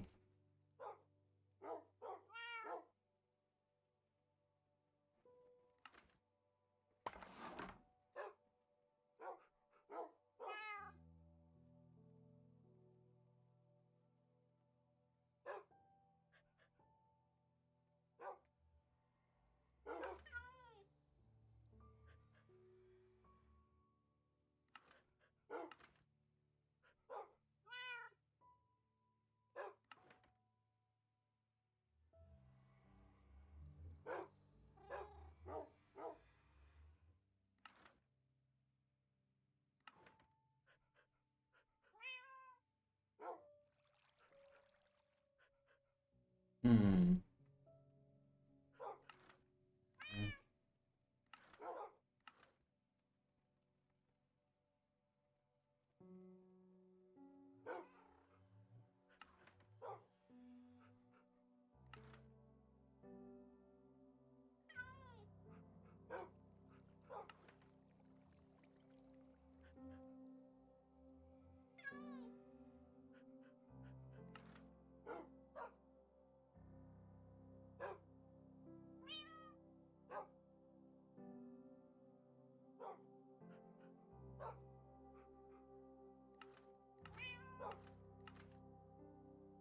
I have a better idea. If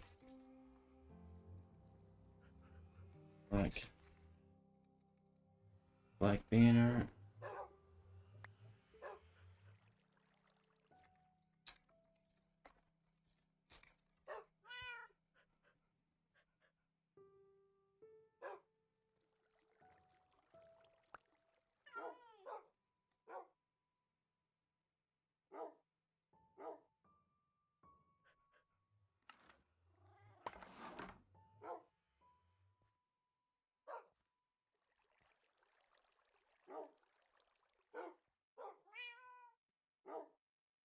Where is the other?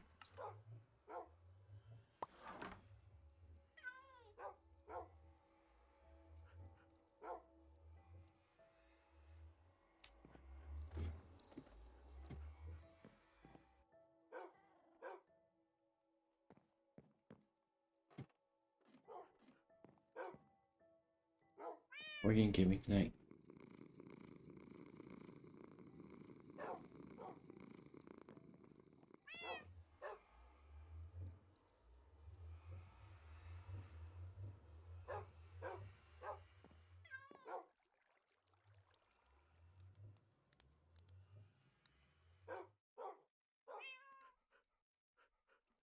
Omnitrix.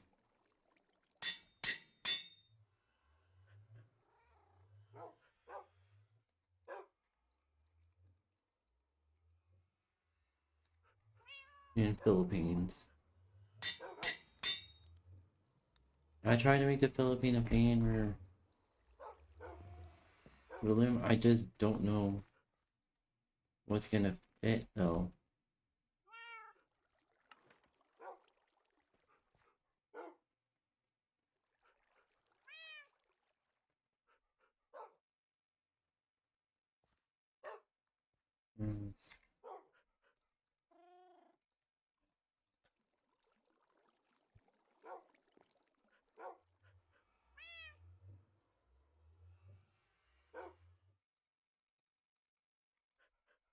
Die.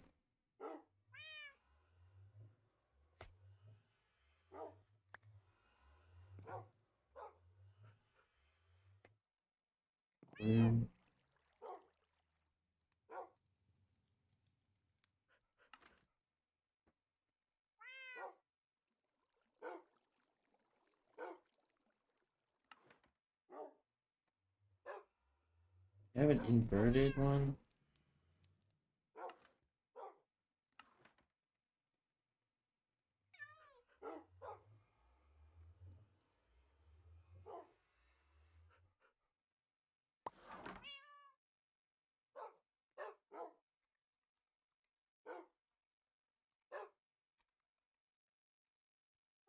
Like banner.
Launch is active, launch is select.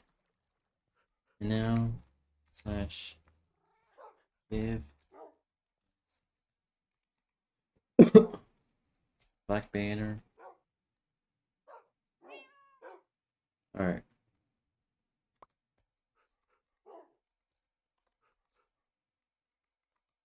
Red dye.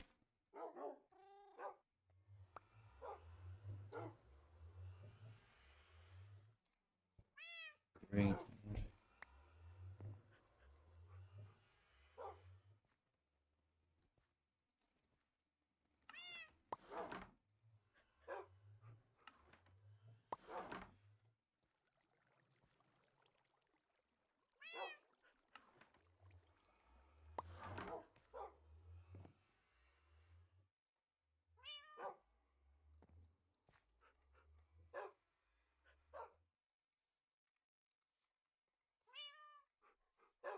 Omnitrix colon breach.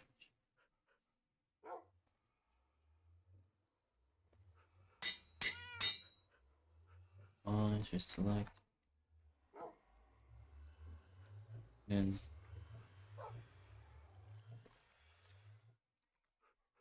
black banner.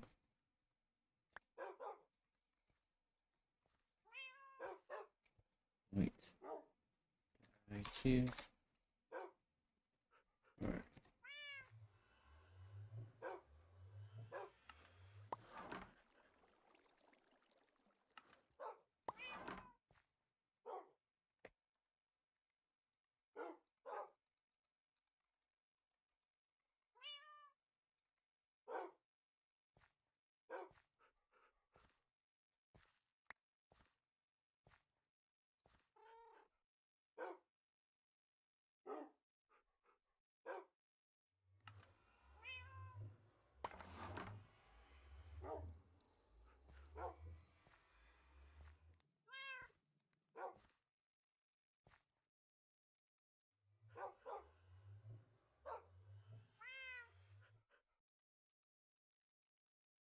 Matrix alien mode. Can I make duplicates of this?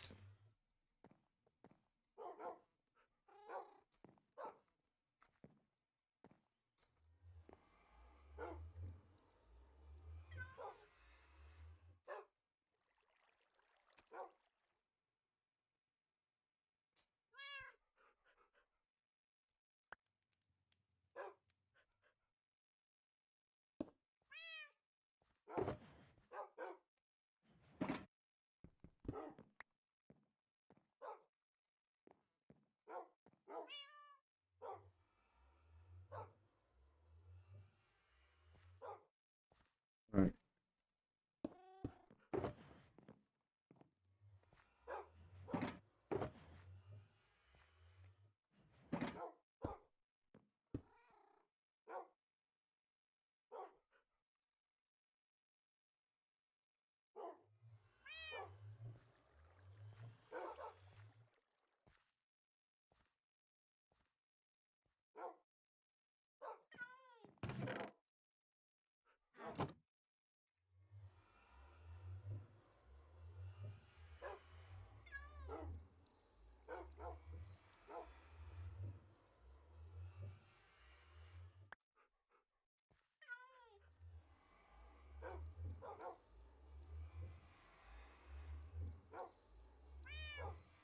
Shulker box.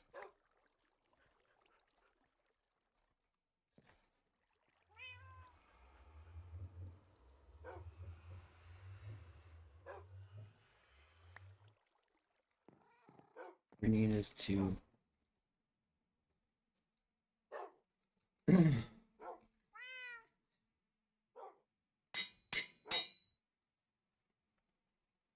to fours.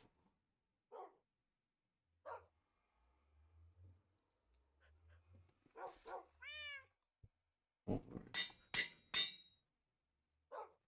to trash.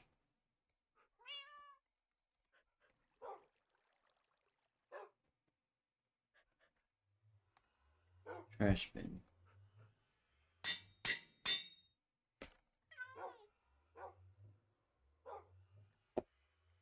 2 Philippine banners.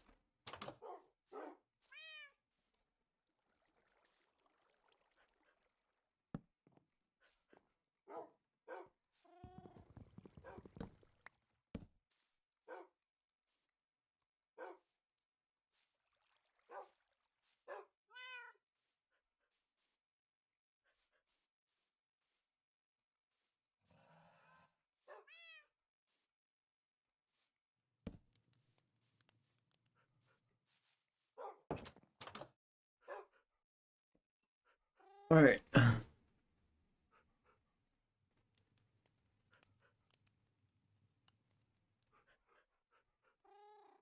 Reset.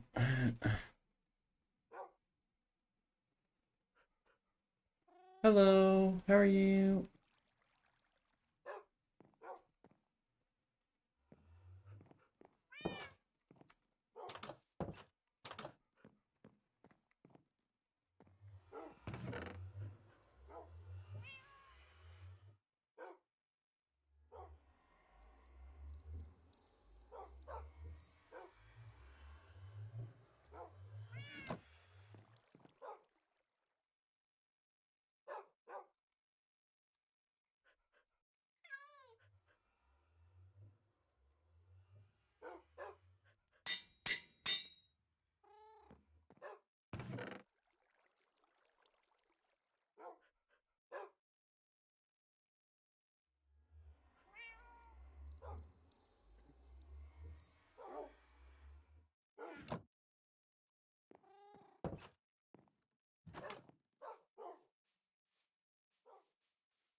we need sand. Well, not growing grass.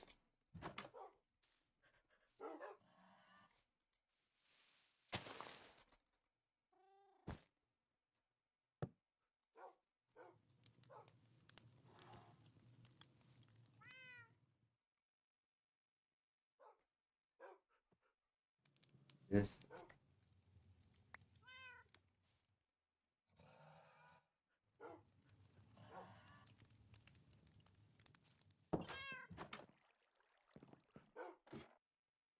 Oh yeah, chat.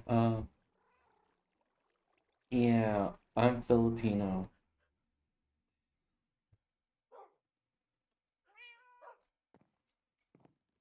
Well, I guess you could say a third. As far as I know from a family tree, a third Filipino. I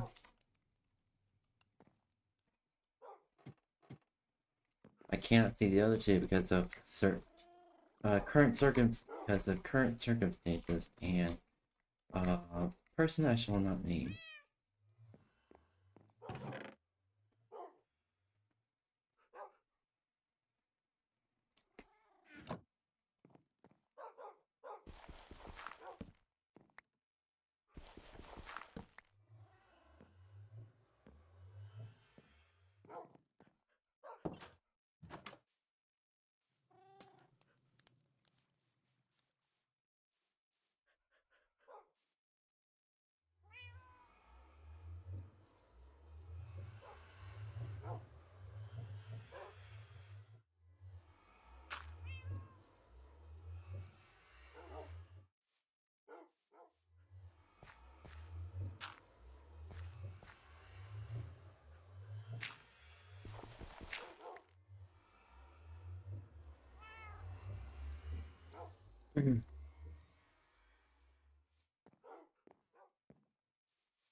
Ooh.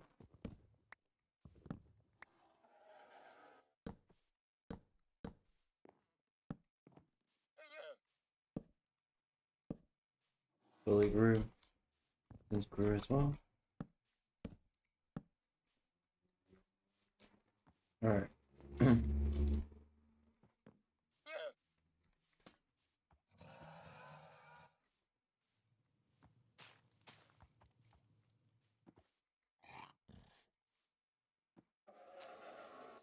Hold on, do these just heal over time?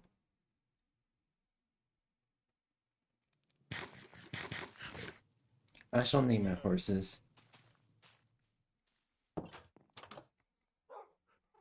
Snitch, pig.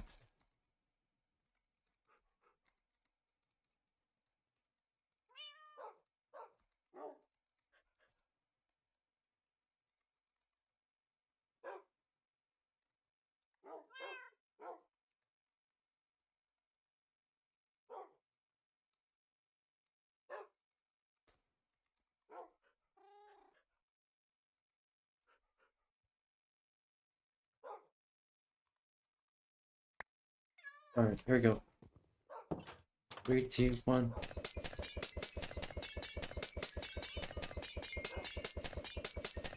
Yes. We are doing this.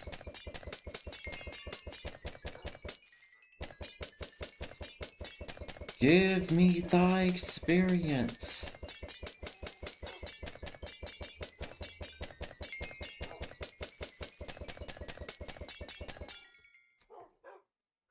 One more.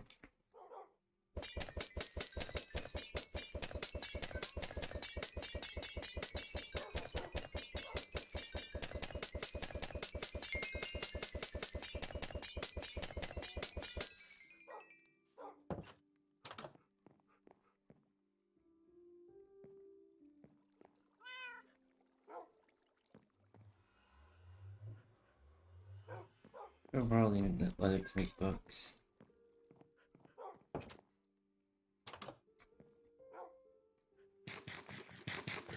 Hello, how are you? Sorry about that. I'm confused about, did it update how skeleton horses work? From last time I remember, I think it was they accepted you're able to feed wheat. So it's more sweet in the earlier versions of Minecraft, but I guess they made changes to it. That's what I'm guessing. That's what I'm guessing. What happened?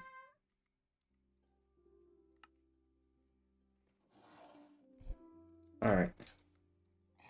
Oh yeah, I remember. Naming.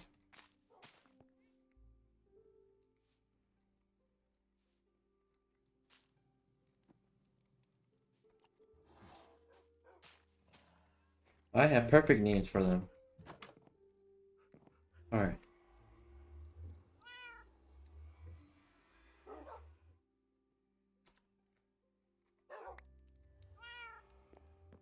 I have perfect names for them.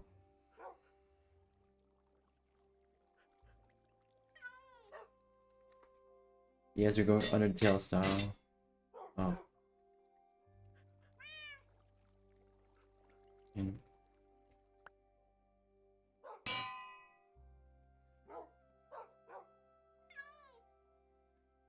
we're going Undertale style, everyone. Higher.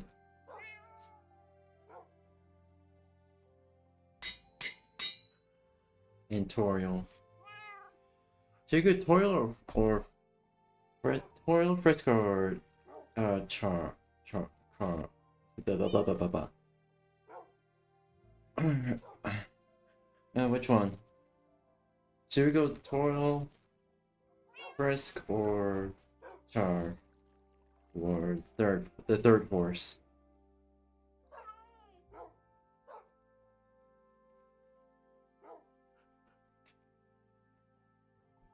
I kind of want to go Toriel or Frisk. All right. Oh. Frisk, Toriel, Char. Alright, looks like Frisk is the winner.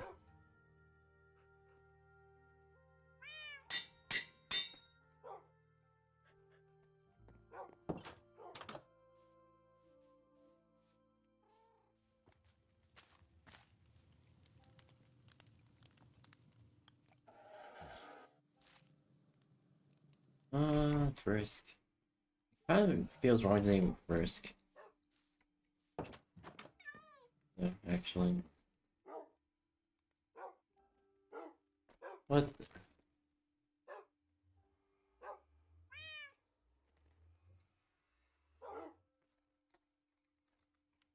Oriole?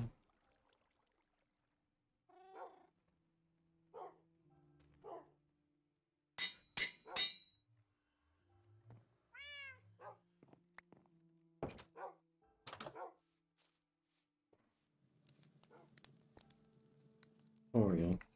Iris. Sand. Iris. Okay, actually, Frisk would be a better name. Sorry about that.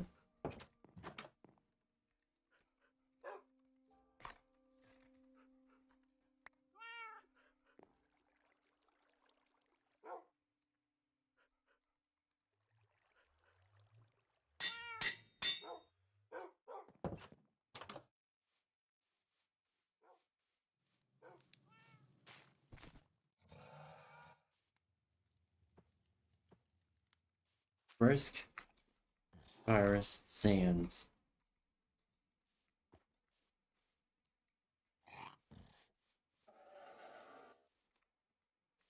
There you go.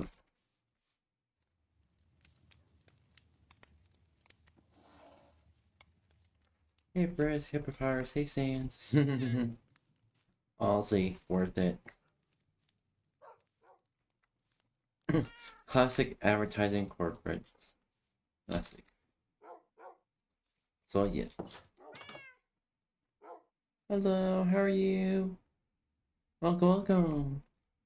Okay, so it's been 4 hours. Alright, so I think I can revert this to a variety stream.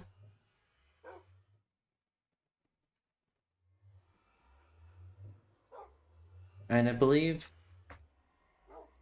We made good progress. I'm kind of itching to do some art. I'm kind of itching to do some art real quick.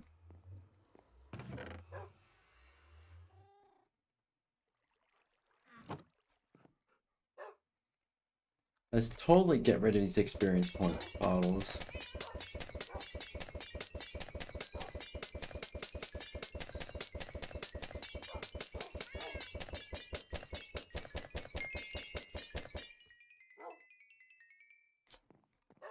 Ooh, okay, okay.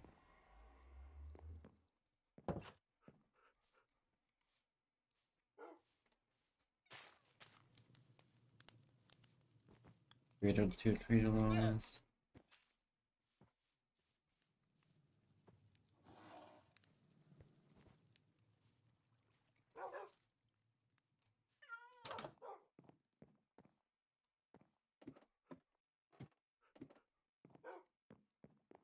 Oh, the sunset. The sun feels nice.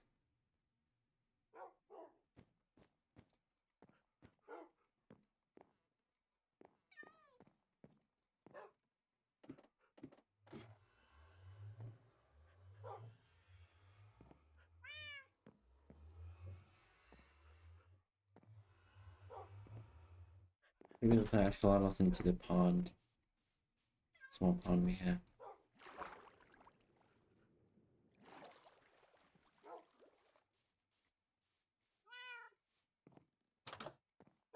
We should definitely give slash this name tag.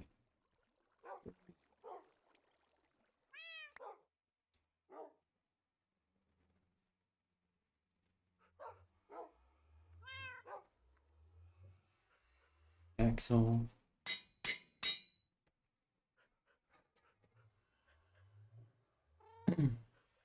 Ava. And Rico. Why? Reasons.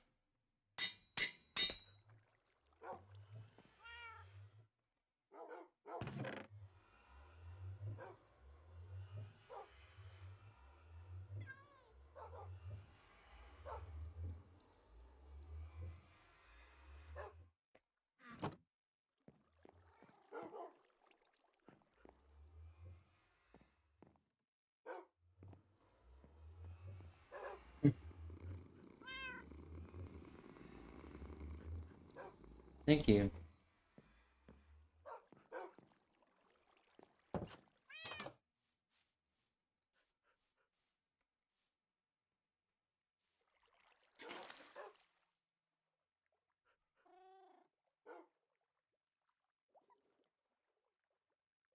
Ava.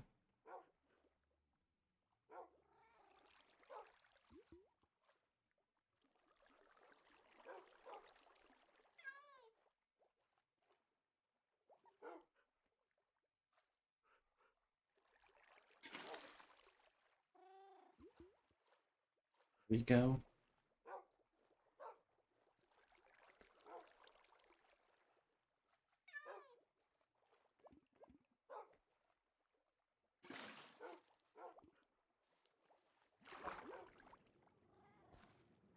Axel. Rico. Axel, Ava, and Rico.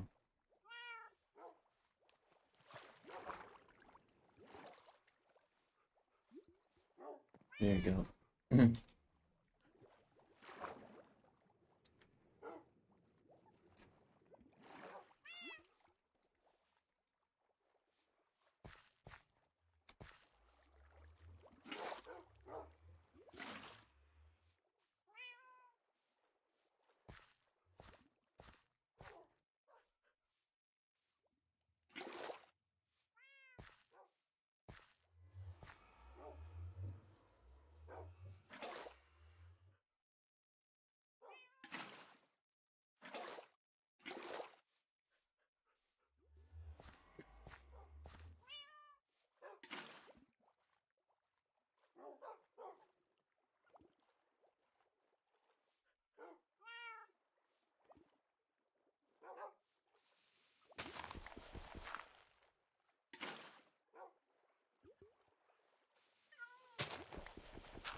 Alright.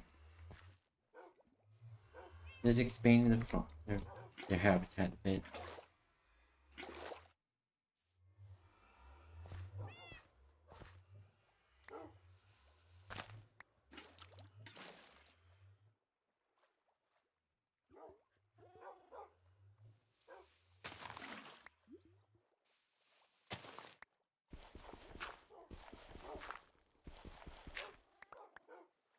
Or expand their habitat.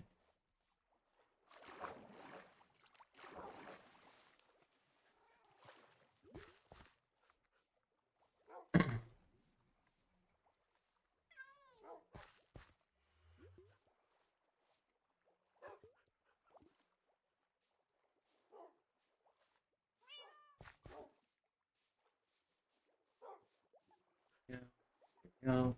And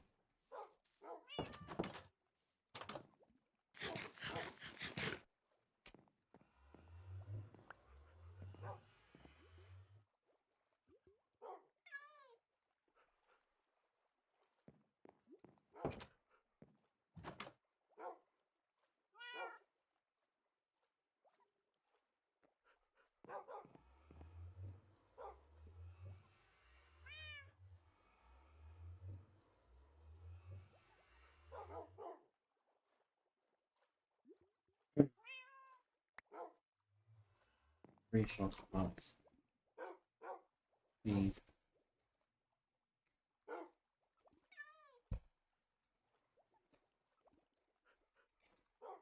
Supplies. Hello. Oh, goodbye. Hello. Goodbye.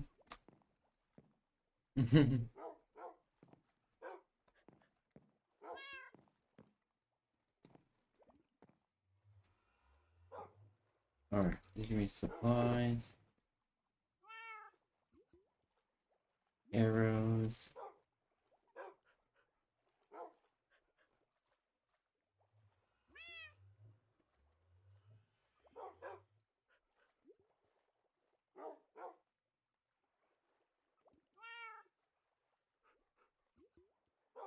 What's my 4?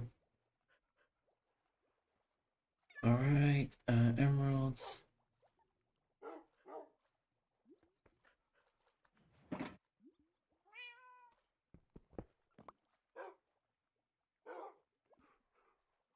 Supplies, loot, ores, trash.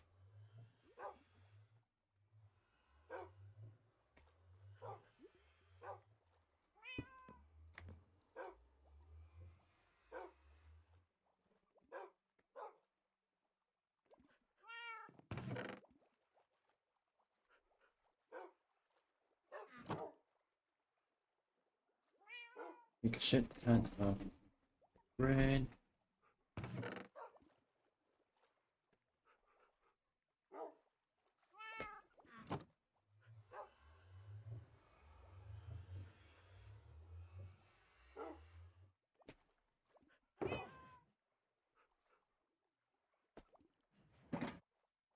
Pop that in there.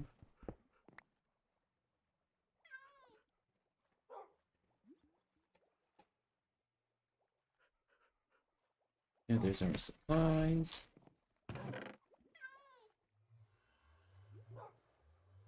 I promise this is the last one. Hello. Hey, Magic Pants, how are you? How you been?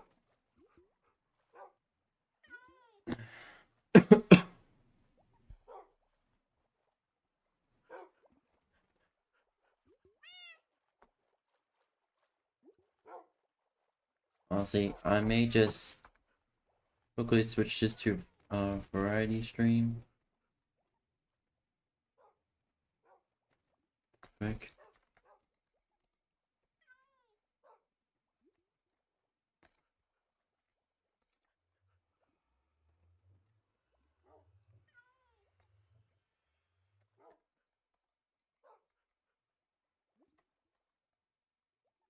Alright,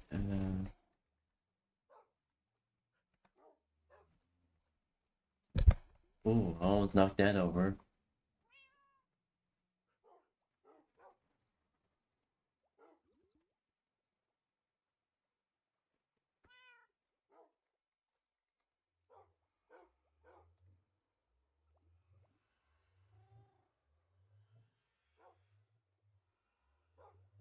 And just quickly switching this to variety stream real quick.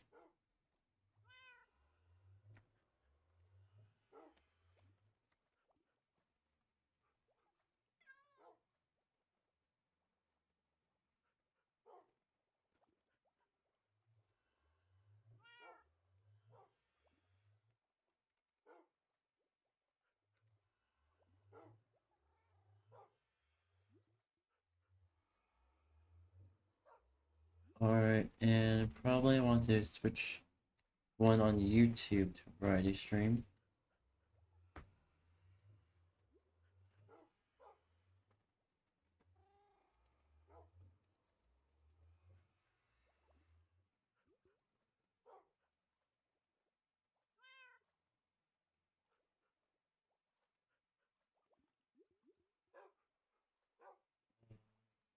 Hold on real quick, chat.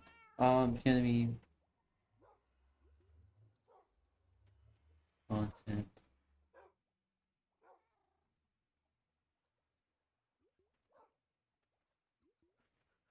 Why is it? Wait a minute. Why is this so? Favorite desires. What the fuck? And then I switch the stream settings.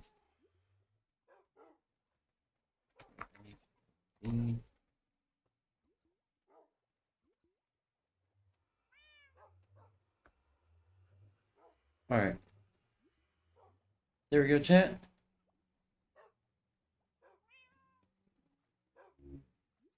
No, Zai, I'm not cute. You're cute. You're cute.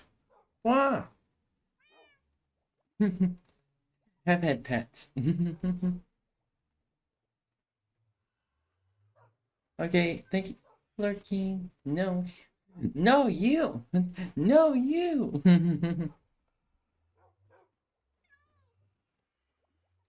Alright.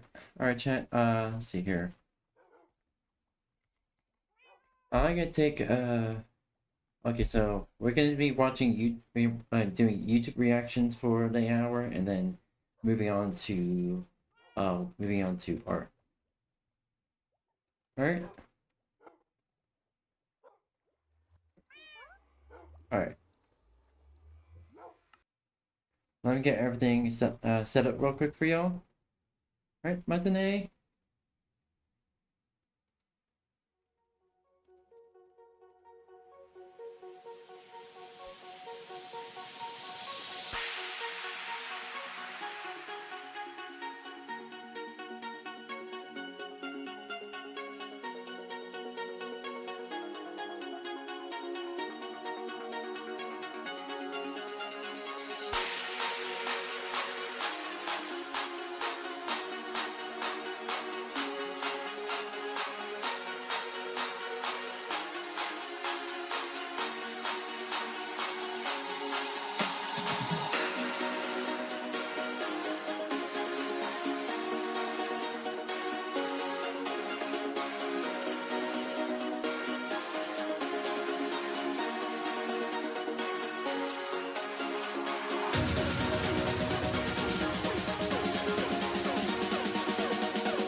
Alright, chat, we're back. I completely forgot to quickly change the category to just chatting. Sorry, I was so quick with it, my brain completely skipped a step.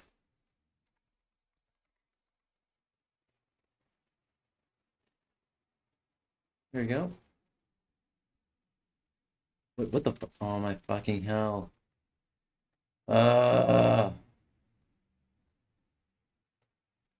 There's my YT reaction. Properties. That's not what I fucking... I don't understand OBS. I don't fucking understand OBS.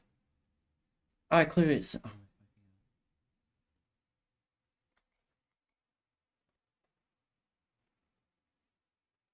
property.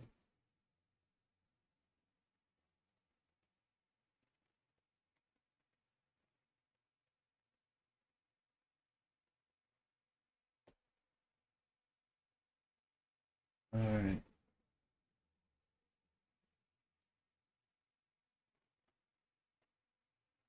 Okay. Alright, there we go.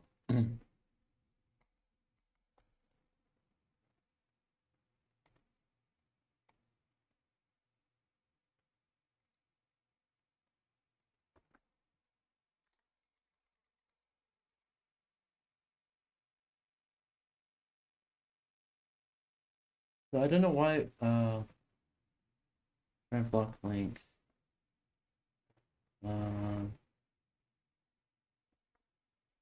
Slash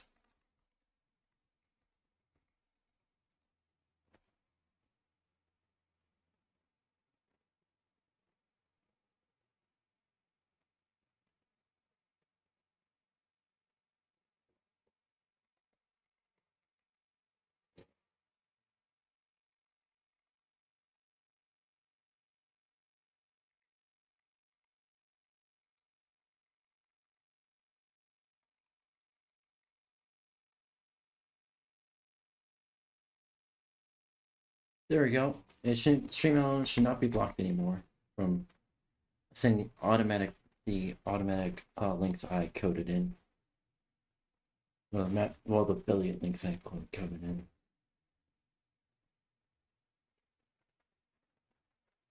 All right, there we go.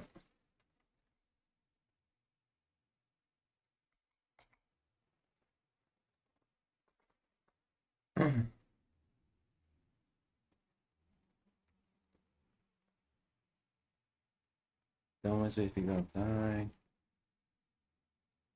I'll say, what's with my recommendations? Okay, that's fucking AI bullshit. That is fucking AI bullshit.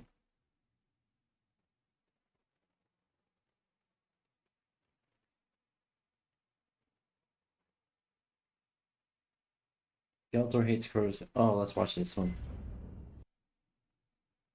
Alright. Hello, Prover. How are you? Welcome, welcome. I'm currently watching YouTube. Let's watch this real quick.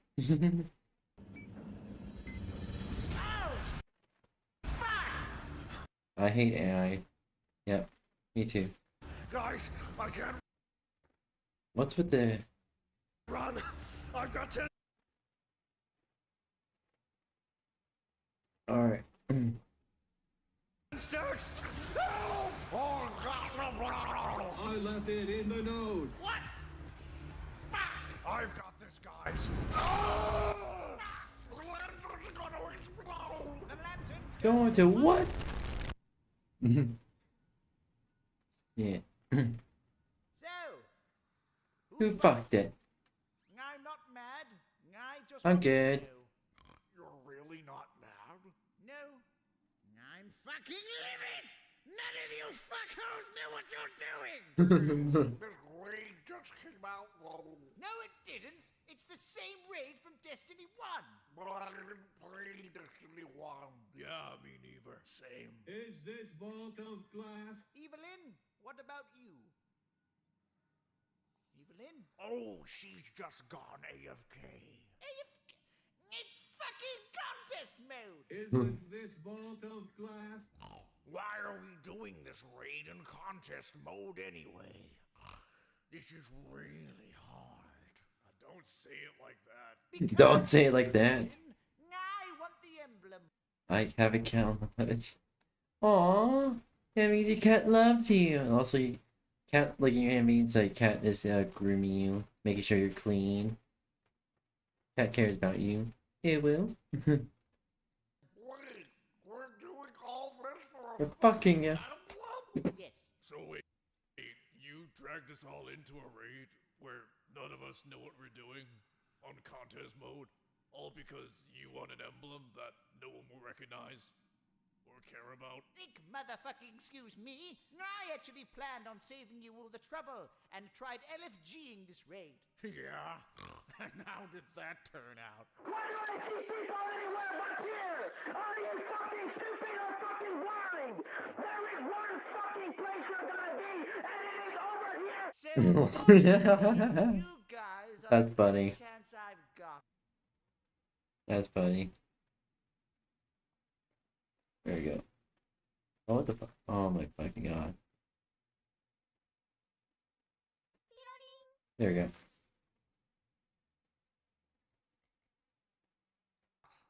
Isn't this vault of glass? This isn't vault of fucking glass! I need fate bringer time a loss. And I need a teammate who doesn't shit the bed when he actually has to do something more than add clear. This is the first encounter of the raid. It's literally just a game of hot potato.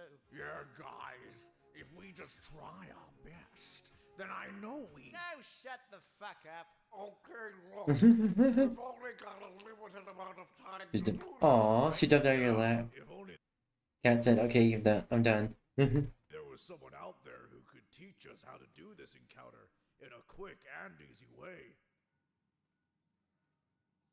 I said if only there was Yeah, I fucking heard. Jesus Christ. The goal here is to get all the way to the end of this Alright. maze filled with foam traps and lanterns before this timer hits 0. Once someone takes this chalice of light, they will start to build a meter. Once that meter is full, they must ask another Nice. member of the team to take the chalice off of them so that they can become enlightened. Being enlightened allows you to activate these lanterns throughout the maze, which will remove this debuff as you stand next to them. The more stacks you have of this, the slower you move. So stay near the activated lantern Nice. before moving on. So in a nutshell, your team will be trading the chalice off one another as you progress throughout the maze, activating lanterns all the way until you reach this plate. However, there are a few important things everyone needs to know. Once you have become enlightened and activated a lantern, you will become drained of light. This simply means that you will not be able to pick up this chalice again until this timer runs out. So make sure to do your part and help move the chalice around. Once a lantern has been activated, it will soon explode, so only stay near them for so long. Randomly at every few lanterns, a node pot this thing will appear nearby. You must put the chalice of light into this before progressing ahead, as missing this will prevent your team from activating any further lanterns. Once the chalice has been put into the node, you can simply have another party member take it back out. So think of this as an additional Oopers. step in trading the chalice around. Once you make it all the way to this final plate, your team will need to activate the plate by using their enlightened buff on it, in the same way as the opening of this raid. During this, we will be swarmed by ants, including some unstoppable ogres, so make sure you bring mods or a way to stun them. Once enough enlightened buffs have been dunked into the plate, a bridge will form. We cross over it and escape to victory. So, are we all on the same page now? Skeletor, What? Triclops ran in. He fucking what? Why didn't you say anything? I didn't want to interrupt you. Fuck! Okay, everyone, stick to the plan. Go, go, go, go, go, go, go, go, go, go! Oh boy, I can't wait to get my It's in the news! It's in the news!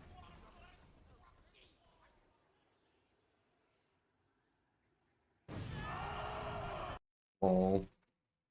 Lol. Rip.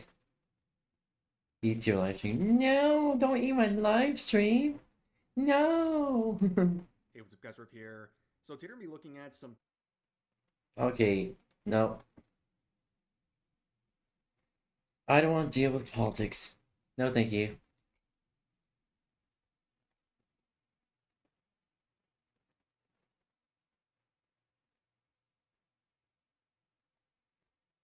Okay, let's see here.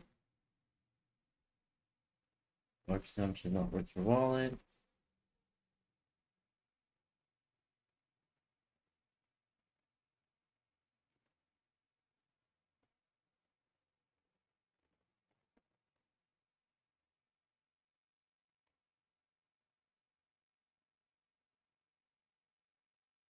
Alright, and national.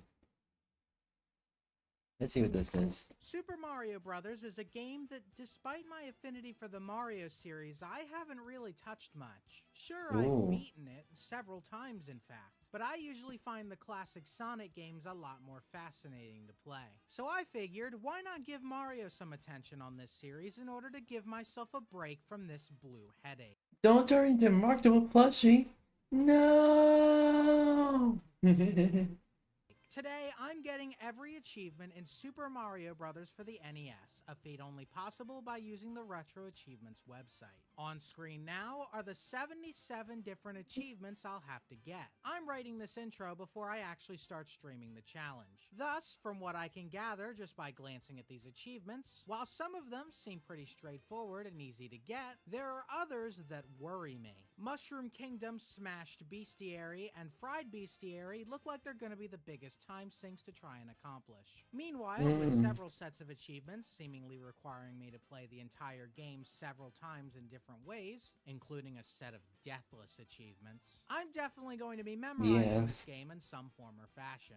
Just how much am I going to have to learn about this game in order to master it? And will this knowledge make me like the game more? Hello, or make me welcome, wanna file a welcome. restraining order? Let's start Make from you the top, file a shall we? restraining order. You want to know something? The start of day one may go down as the most amount of achievements I'll ever get in the span of about a minute. Oh boy, welcome to Super Mario. I wonder how long it will take me. Oh god, I almost died immediately. I wonder how long it'll take me to get an achievement.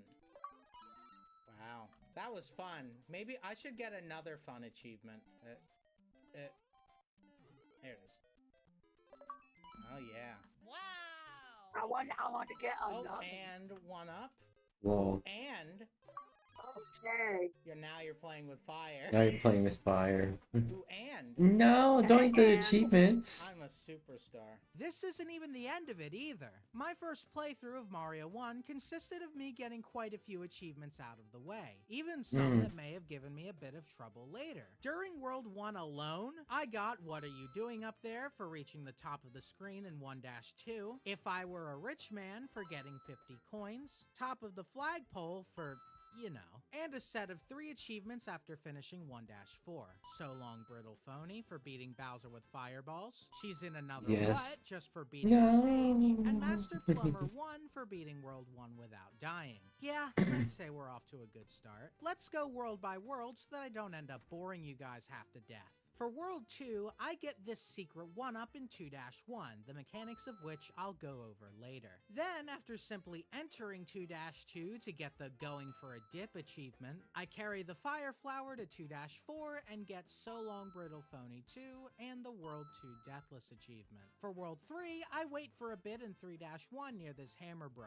After some time, it gets sick of my shit and rushes me down, giving me the Oh Brother, Where Art Thou Going achievement. I'm not quite sure what this is referencing, but that's what the YouTube comments section is for. 3-2 has this long stretch of level with a star before it, which I use to defeat 15 enemies for the Superstar Bros Brawl achievement. A quick stop in 3-3 on this lift platform nets me the Overweighted achievement. A dumb mistake in 3-4 makes me lose my Fire Flower and nets me this really neat dunce cap I'll be putting on my head soon, and with some help from this platform, I can get this world's Deathless achievement. I'll have to come back for the Brittle Phony one, though. In World 4, I blast through 4-1 pretty quickly, but hold back slightly when I reach the flagpole so that my timer has the same number in all 3 digits. This shoots off some fireworks and lets me celebrate in style. Wow, I sure hope this moment doesn't get ruined by some absolutely ridiculous jank.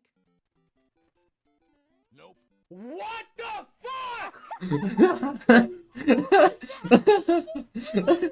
I just got robbed! I just got actually robbed! That was funny. I just never learn when it comes to expecting old games to work correctly, do I? That unfortunately led to me missing the rest of World 4's achievements, which kinda sucks, but what can you do? World 5 only consists of this really janky looking jump, followed by finishing it without dying, then a whole cavalry. That's what. We're on to the next one. You lie in bed with your anime body pillow trying to fall asleep.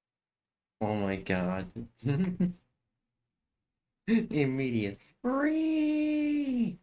Hello! How are you? Are you Magic Pants? I need to eat. I desperately need to eat. So for the minute, enjoy the video, alright? Iron Blitzies, Matane.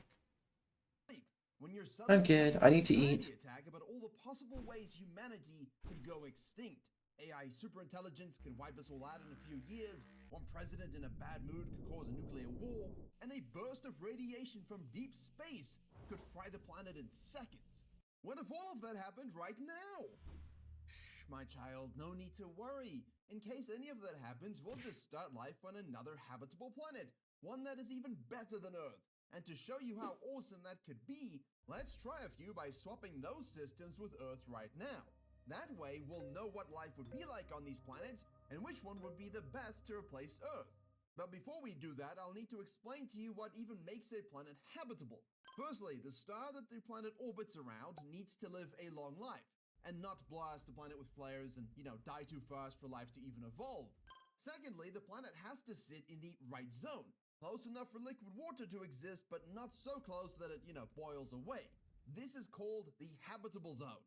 Thirdly, as some of our viewers might have experienced in their dating life, size matters, because the planet has to be big enough to hold an atmosphere and to keep its core moving, but not so big that gravity crushes anything that lives on it. Fourth, it needs to have a stable atmosphere and magnetic field to protect the surface, with volcanoes and tectonics recycling nutrients around the planet. And finally, it requires the right chemistry and elements along with water, carbon, nitrogen, oxygen, phosphorus, sulfur, and so on. Get all of that, and you've got a world that can support life for billions of years. Maybe. So with that out of the way, let's first test out 𝙂𝙗-22b, the very first I'm planet back. ever found inside the habitable zone of a sun-like star. This star is about 620 light years away from Earth, and what makes it different from our sun is that it is slightly smaller and cooler, and its planet takes 290 days to orbit. That means if you were to live on this planet, you'd be a lot older than you are now, Kyle. So like what, 52? But honestly, you 52. actually look 52 right now. Have you ever used sunscreen or a moisturizer? Gosh. Anyway, 𝙂𝙗-22b is about 2.1 times the radius of the Earth, which makes it a super Earth. Its mass hasn't been directly measured, so we don't know if it's rocky or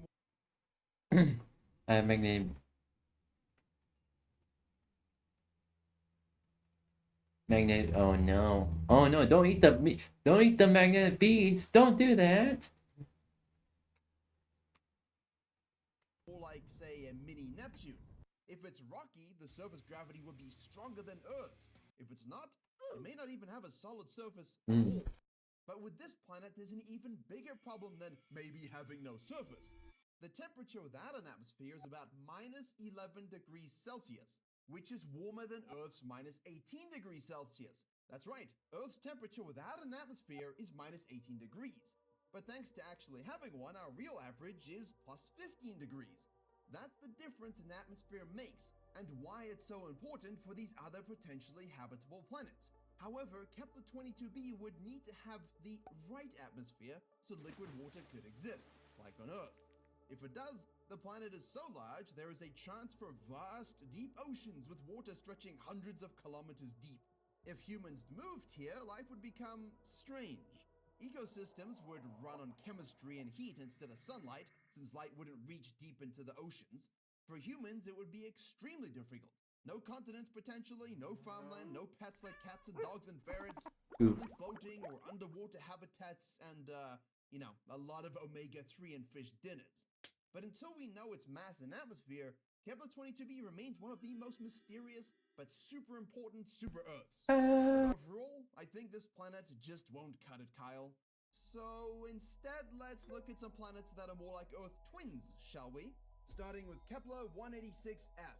It was the first Earth-sized planet ever found in the habitable zone of another star. The star is about 580 light years away, but is much cooler and smaller than the sun. This star is what we would call an M-dwarf, or a red dwarf. What do you mean, so it's just like me? Listen here, you little I only made my physical small to hide the fact that you're 5'6". So let's not talk about length here, shall we? There's a reason why your ex-girlfriend started dating the 6'4" basketball athlete from your high school. Yeah, that's right. Anyway, this planet 𝙂𝙗-186f is only about 17% bigger than Earth, so gravity would feel just a bit stronger. Nothing too extreme. Life would be comfortable for most people who have no issue moving their own body mass, unlike you, Kyle. Also, the temperature is about -85 degrees Celsius. Yeah, freezing. That means it would need a Hoopers. much thicker greenhouse atmosphere, which is an atmosphere that has gases like water vapor, CO2, and methane to keep the planet warm and to keep the surface water from freezing. This makes it habitable. But because Kepler-186f orbits an M-dwarf, it may be tidally locked, which means one side is always facing the star. Forever.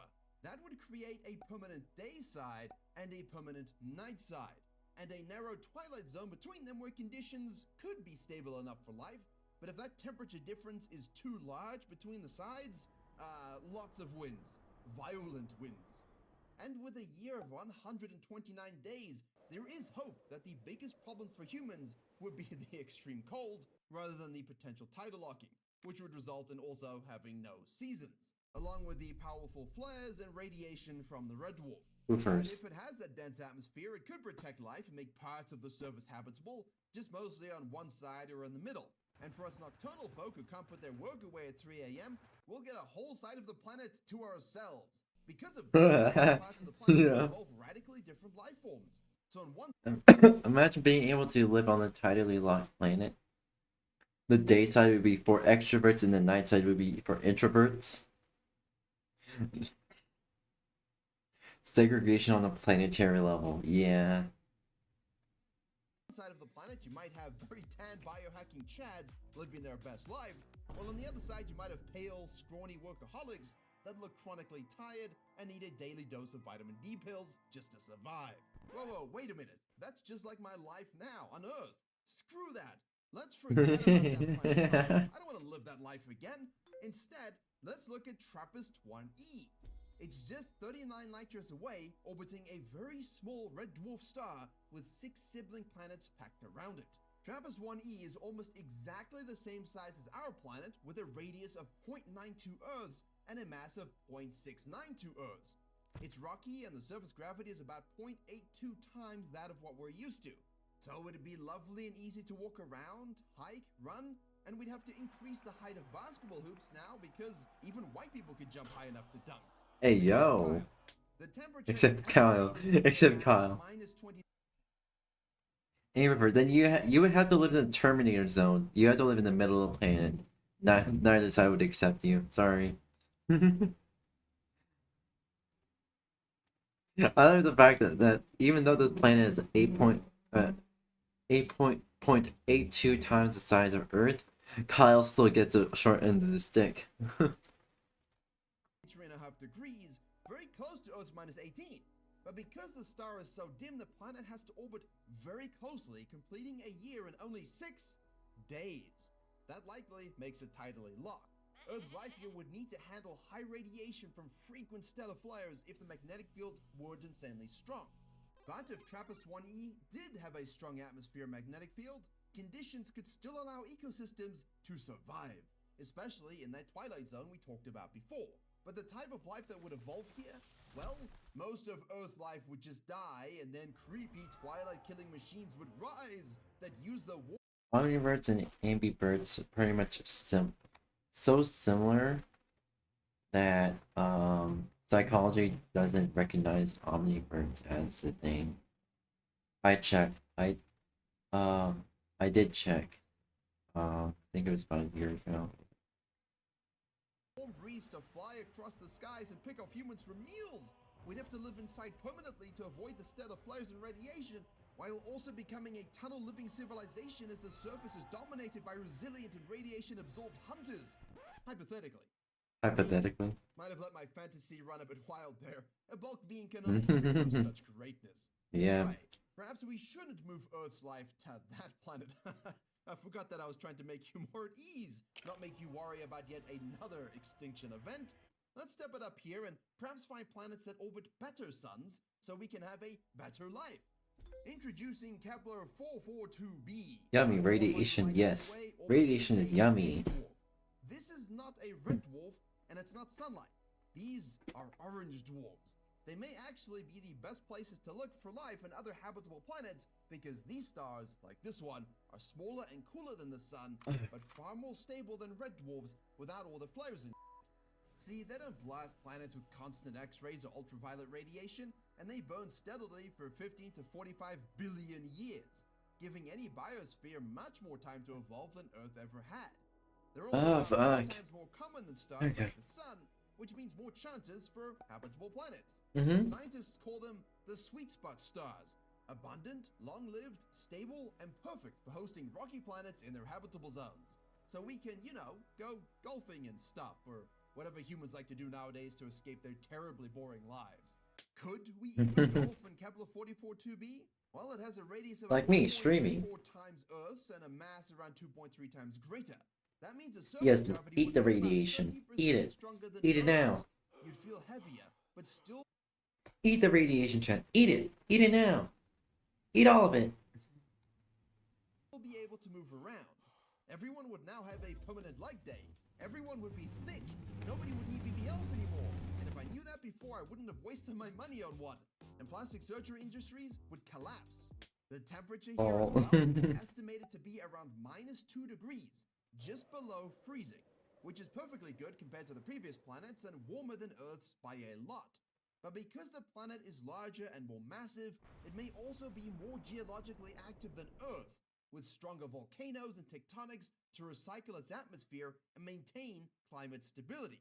That's one reason 442b is often rated as one of the most promising super-Earths for life, but also potentially a bit more extreme than we'd like for humans. The fact it's labeled as a super Earth, I believe the Helldiver community will claim it first, and then shoot down everyone who tries to colonize it. Roblox mob sounds, yeah. And goats. Overall, for the many Kyles out there like you, the stronger gravity and slightly colder climate would be challenges, but not impossible. For ecosystems, the long-lived K-dwarf star could allow life to evolve slowly and steadily, perhaps becoming more complex than anything on Earth given enough time. Mostly because every version of life would have to either be lighter to be able to fly due to the intense gravity, or stronger to be able to walk and climb. Actually, wait, that sounds awesome! Look at me fly, Kyle! Woo! My apologies, you're right, this is a serious video, and I'm not 12 anymore. Let's move on, because we're almost at the best habitable planet yet. Because there are more planets orbiting these awesome orange dwarf stars that might have exactly what we need to thrive, yes, finally, we are at potential super habitable planets. Meet 𝙂𝙚𝙖𝙚𝙬𝙗.01, the worst name yet, but it's estimated to be about 1.9 times Earth's radius. If it's rocky, it would most likely have a mass of around 5 to 6 times Earth's, which means surface gravity would be nearly twice as strong. Why? Because gravity depends on both mass and radius. Add more mass without stretching the planet too much, and gravity at the surface rises. Stronger gravity also means more pressure inside, which keeps the insides hotter. That could then drive more volcanoes and more frequent earthquakes than we see on, well, Earth. And it would happen on most of the largest super-Earths, in theory. See, In theory. it completes an orbit every 190 Well, yeah, the days, worst. and a distance of Exactly. about 0.6 AU from its star. Earth is about 1 AU away. That puts it comfortably in the habitable zone. But gravity really is a here. Humans and all Earth life would instantly feel the weight. Every step would be exhausting, and long-term survival would need major changes. Way more than the other planets.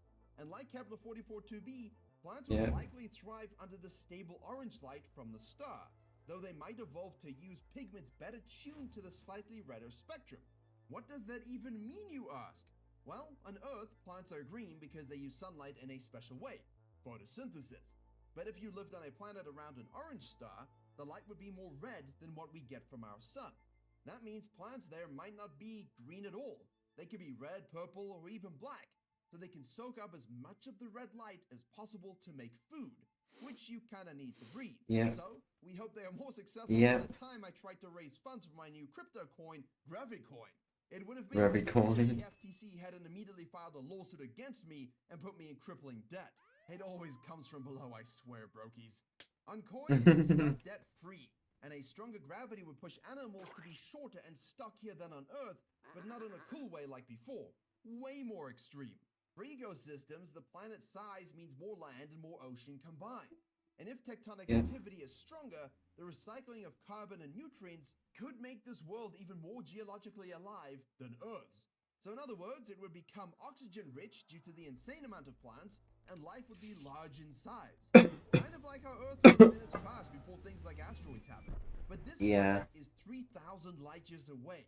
Can we not find a potential super habitable planet closer to us? Well, we did! 𝙂𝙚𝙬𝙤𝙬𝙬b, one of the closest and Oh, most wow. promising super Earths we found, only about 48 light years away. It orbits a red dwarf, but unlike many of the stars smaller than our sun, this one is unusually quiet and stable, making its planets much better candidates for life. LHS has a radius about 1.7 times Earth's and a mass around 6 times greater, which Yeah. means surface gravity would be about 1.7 G. Still harsh, but more tolerable than the previous planet. It would also make walking and even standing tiring. And over generations, our bodies would adapt by becoming shorter, stockier, and with even denser bones. Literally dwarfs from Lord of the Rings. Of course, it's also in the habitable zone, but its temperature is about minus 50 degrees. However, recent telescope data suggests it may actually have a thick, nitrogen-rich atmosphere with clouds and even Lol. potential from liquid water oceans. Not the orange YouTube sound effect. In short, I keep seeing the dust I can't do.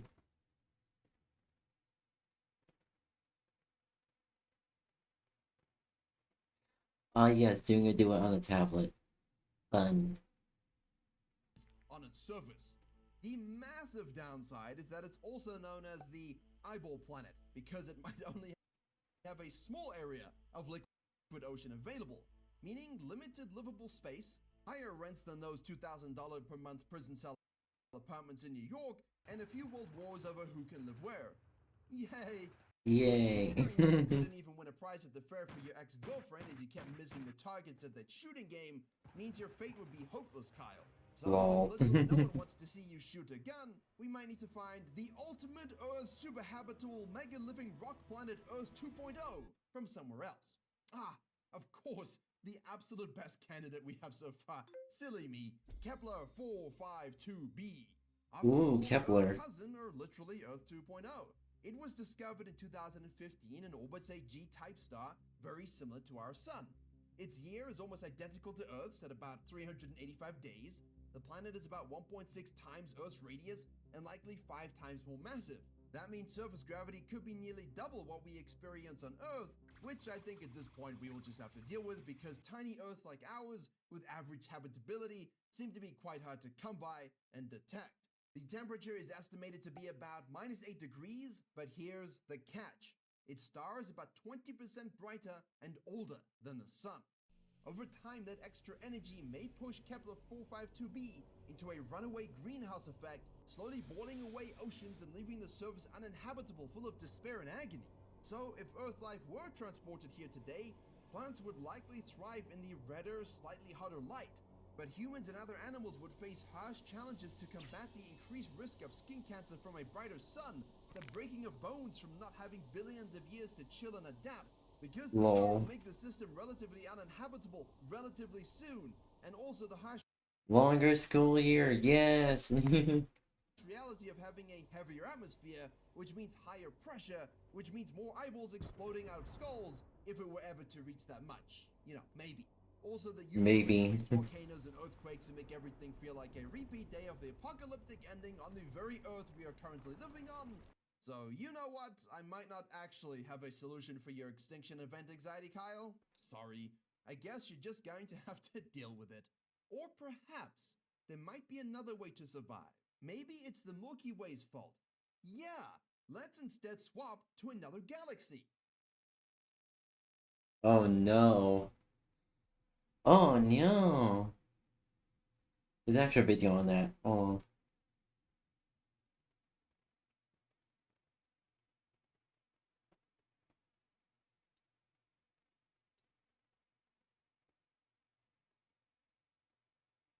I thought it. Okay. Cenote Temple of Doom Cave Incident. Let's get last video we want before we move on to programming. On August 17, 1997, Eduardo Mendez prepared for a diving trip with 5 tourists in Mexico. The tourists were 3 Americans and 2 Canadians. 𝙂𝙚 was 28 years old and worked as an open water diving instructor for 3 years. By early afternoon, the group arrived at 𝙂𝙚 Temple of Doom. Temple of Doom was a small, dark hole in the jungle floor about 10 feet across. A wooden ladder went down 16 feet to the water surface. Rebecca Williams was a 34-year-old nurse with her husband Mark. Thomas Chen was a 42-year-old software engineer. Cave His wife stuff. Lisa is 30. Yes. Joy Johnson was a 28-year-old teacher. Joy decided to sit out this dive because she was tired. They had single tanks, minimal lighting, and lacked proper cave diving equipment. 𝙂𝙚 gave a briefing that emphasized the beauty but didn't focus on the risks. One by one, they entered the water. The cenote surface was small and surrounded by limestone walls. Sunlight barely reached into the water, creating a mysterious atmosphere. They checked their equipment and went underwater. At about 33 feet, they passed through a boundary where fresh water meets salt water. Beyond this, the cavern opened into a larger chamber. For 20 minutes, the group explored the cavern Hello, zone how are within you? sight of natural light. Then 𝙂𝙚 made a fateful decision. Rather than staying in the safe area, he led them toward a passage called the Madonna Passage. 2 warning signs marked the boundary between the cavern and the true cave zone. The first sign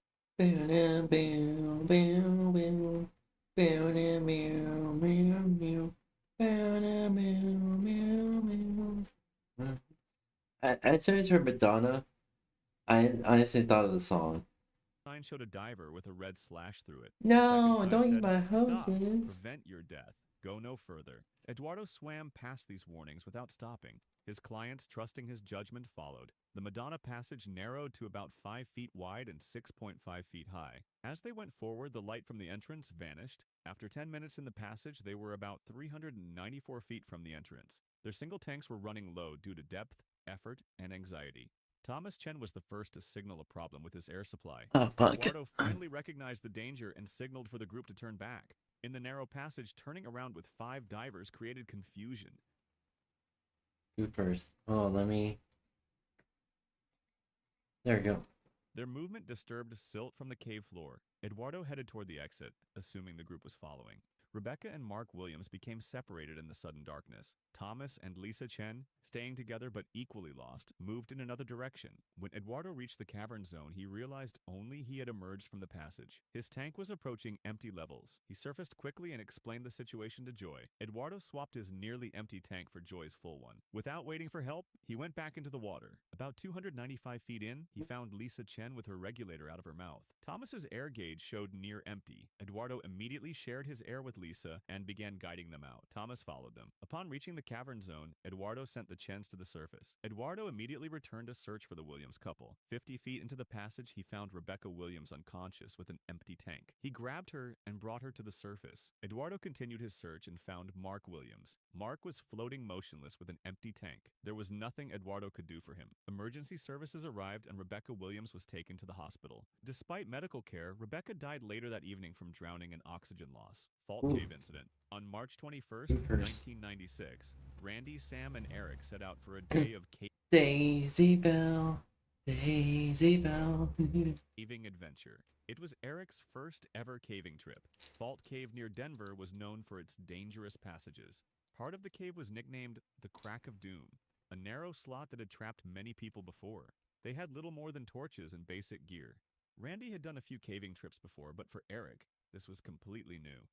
How about don't put a new person, don't put a person who's new to caving in a technical expedition. That's a recipe for disaster. They walked through the forest towards the cave entrance. The group squeezed through jagged rocks and narrow passages. As they moved deeper, the tight passages became more confining with every crawl. The cave walls pressed in on all sides, but Eric kept going. Then they reached the Crack of Doom, a narrow slot in the cave. Eric attempted to squeeze through, but his body slipped into a head-down position. With each movement, he became more stuck. All the pressure was coming toward his neck and head. Sam and Randy tried desperately to pull him out, but Eric's position, head down and wedged tight, made it impossible. Each deep breath made him feel like his heart would stop. His companions knew they couldn't free him on their own.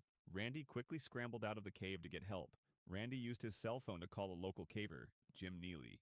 Jim quickly organized a rescue team. The situation was serious. Eric had been stuck for hours and his strength was fading. The rescue was a slow, careful process.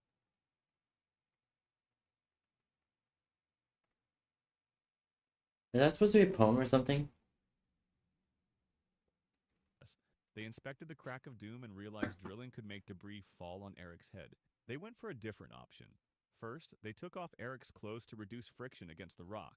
Then they coated his entire body with Vaseline to help him slide free. The cavers worked quietly, knowing that every second counted. The cold, damp air of the cave made hypothermia a real threat. The position Eric was trapped in made his situation very dangerous. As they applied the Vaseline, they noticed his body starting to shift slightly. This gave them hope. They continued coating every inch of his body. With each application, Eric's body became more able to move. Finally, with one last effort, the team was able to free him. They slid him smoothly out from the crack of doom.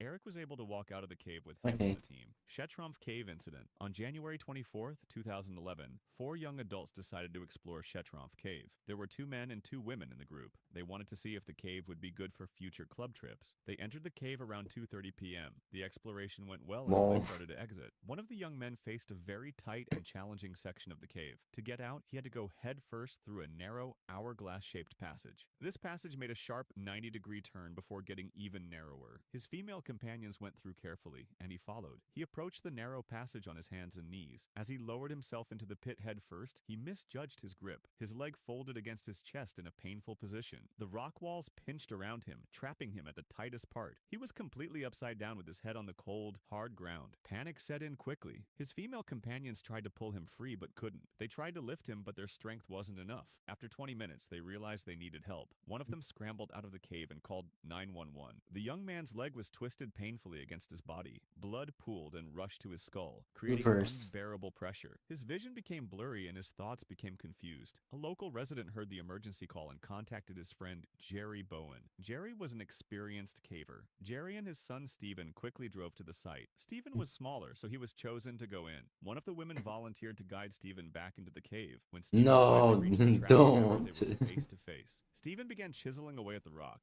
His heart was pounding as he tried not to injure the trapped man. The work was slow and nerve-wracking. The trapped man had slipped further down, making it harder to reach the rock. With the man's friend pulling from above and Stephen pushing from below, they got him into a slightly better position. Stephen resumed chiseling, carefully removing the final rock. With a collective push and pull, the man's leg finally popped free. At 10 p.m., nearly 8 hours after the ordeal began, the rescued man finally emerged into the night air. He was flown to a hospital for evaluation. Miraculously, he had no serious injuries. Culverson Creek Cave Incident. On November 28, 1985, 7 friends who loved exploring caves went to Culverson Creek Cave in West Virginia. There had been a lot of rain recently, which caused flooding in the area. When they entered the cave, they found a passage that was 5 to 8 feet wide. A shallow stream flowed quickly over loose rocks on the cave floor. The group walked forward, not knowing what was about to happen. Only about 50 feet into the cave, they came to a huge boulder, a 5-foot-tall rock that was blocking part of the passage. The group had 2 ways to get past it: climb over the boulder or squeeze through a narrow gap between the rock and the cave floor where the stream was flowing.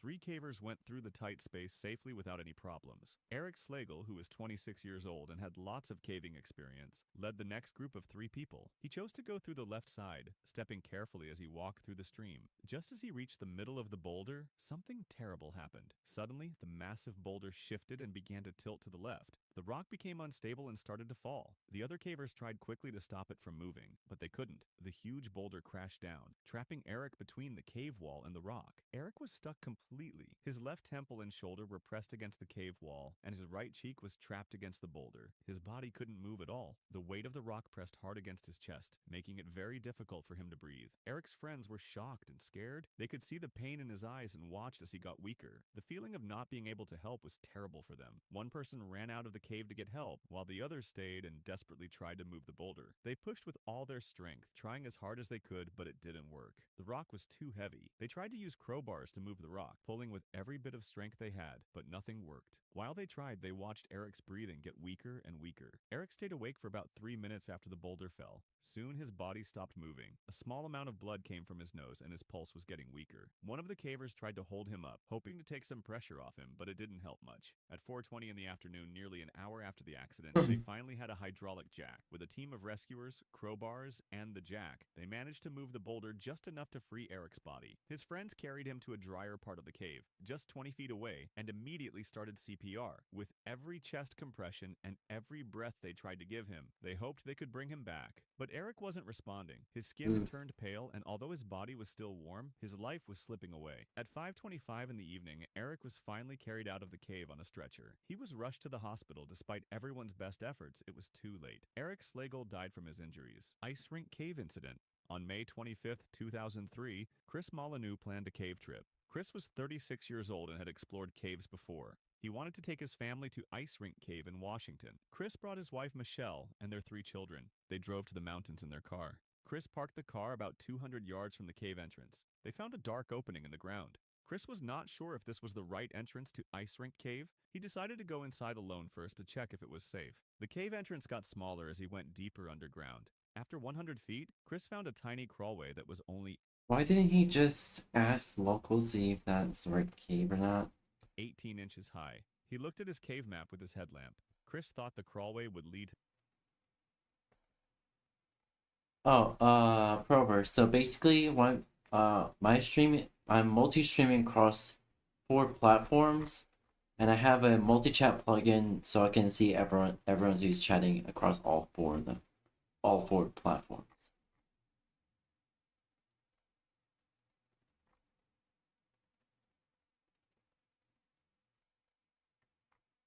Got some people who's chatting in Twitch. I have you chatting in YouTube. There was someone on Kick that was chatting and chatting with people on joystick as well. Yeah, I plan to add more platforms to it, but like, pretty much I'm streaming on 4 at the same time. I'm also using a relay plugin, so it's basically I'm streaming. So the stream is coming from Twitch first. That stream is relayed to YouTube, and then it's relayed to Kick, and then it's relayed to joystick, and then so on and so forth. So it is a Twitch stream, being relayed via a OBS plugin. Twitch. You don't have to have Twitch in order to watch a stream you're streaming right now. the main part of the cave. He crawled through the tight space. When he came out, he was in a... What do you mean by that? Are you saying you need Twitch to watch my stream? I mean, you watch it on YouTube, so you don't really need Twitch to actually watch it. That's why I'm streaming on like 4+ platforms, so more people can access streams and my content. Bigger passage. Chris started walking. He walked for a long time but could not find the main part. Chris found rocks that had fallen from the ceiling. This was not shown on his map. He climbed over the rocks and kept walking. Chris couldn't find the main part. He decided to go back. Chris turned around and walked back the way he came.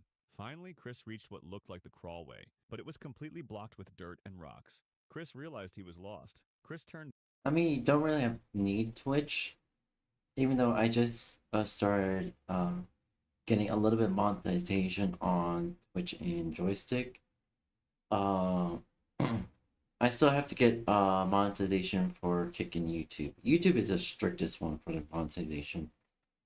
Back and walked the way he came. He walked for a long time again. Then he found another blocked entrance that looked exactly the same. This confused Chris because there should only be one blocked entrance. To test something, Chris made a big X in the dirt. He walked in the opposite direction and counted his steps. After 400 steps, his headlamp showed the same X in the dirt. Chris realized he was trapped in a circle. The cave passage went in a loop with no way out. Chris walked around the loop many times. He had been underground for over an hour. He tore pieces of his map and left them at different spots. This helped him know where he had already looked. After 5 hours, Chris was getting very scared. He was tired, thirsty, and could not think clearly. Chris started to panic. Chris thought about his children waiting outside. This gave him strength to keep trying. Chris went back to the blocked entrance and searched again. This time he stayed very close to the wall. He looked at every inch of the wall. 50 feet from the blocked entrance, Chris saw something different. There it was, the crawlway. It was hidden behind a rock and very hard to see. Chris had walked past it many times without noticing. He crawled through the opening as fast as he could. A few minutes later, Chris came out into the sunlight. Chris had been underground for 6 hours. 𝙂𝙚𝙣𝙚 Jesus. cave incident.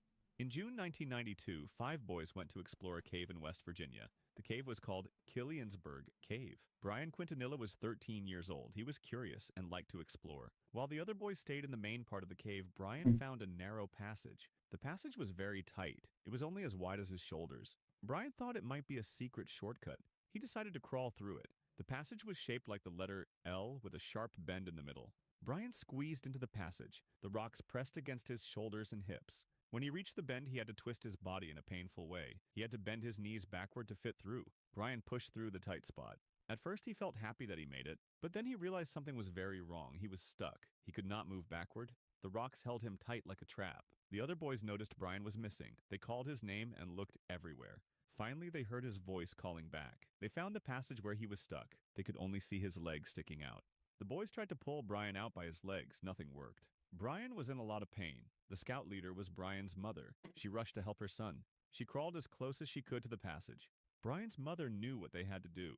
Brian would have to twist his body backward the same way he went in. It would hurt, but it was the only way to get him out. She grabbed his legs and told him to start moving.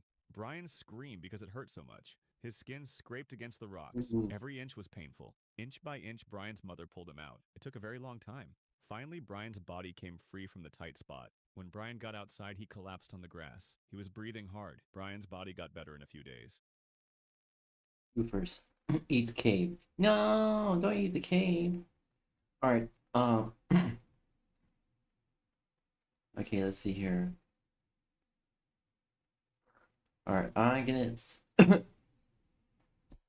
Okay, let me, see here.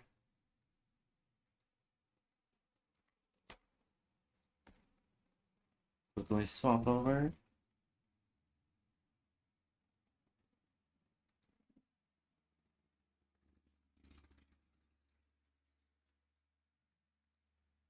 And yep, popcorn is yummy. Alright, let's see here. Switch over to coding. Oh, not Blender. Coding. There you go. Is V. Where the fuck is V? Oh my.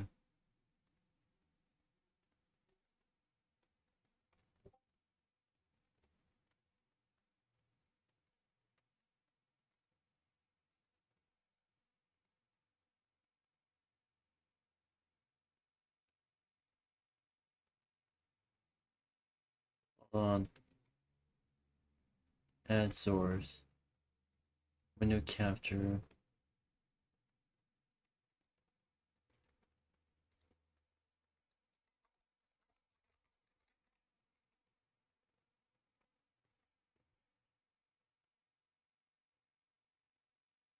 That window. There we go.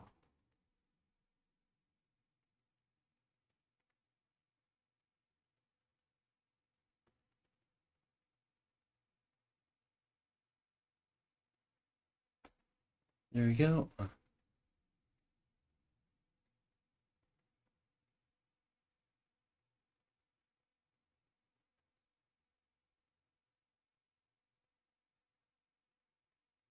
Property. Okay. We need to.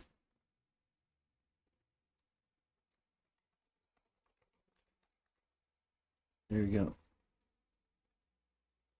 There we go. Now we now we switched. We switched to coding. Let me pull up the video real quick.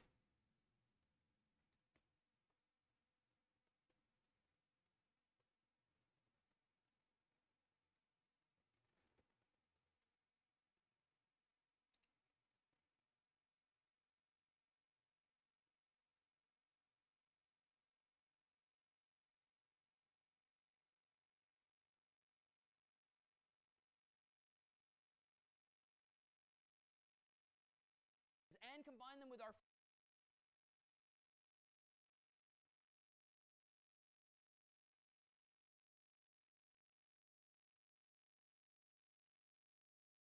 Now, chat.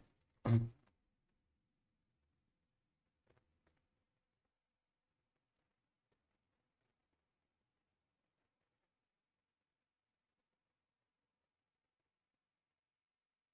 on.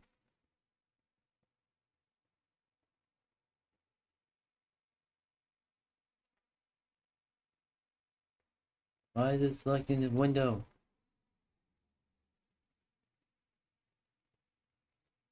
There we go.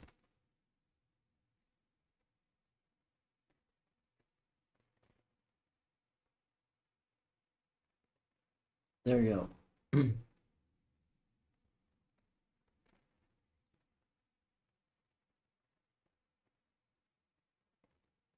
Eh. Simon's lurking. Magic Pants is lurking. Someone's watching on joystick. Yeah, we got some activity on all 4 platforms. Now, time for coding.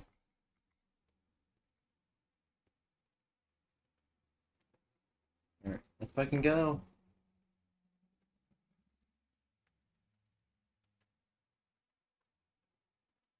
New folder. 3. Exceptions. Alright. Oh yes, 𝙂𝙚, the tutorial files for Blender.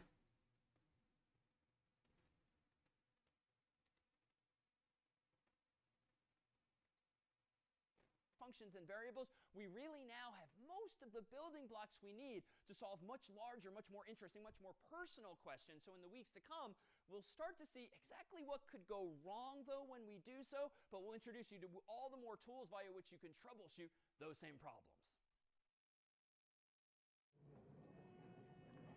Exceptions. Let's go.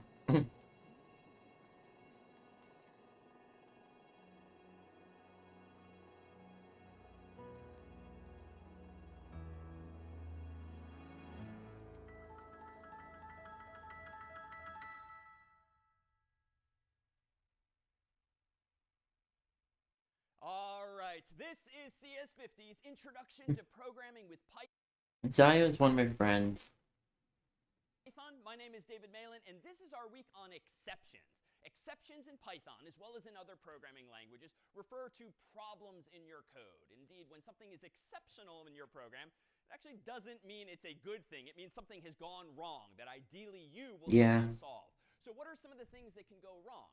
So I'm going to go ahead and open up VS Code on my computer here, and in the terminal window, I'm going to I've experienced that quite a number of times.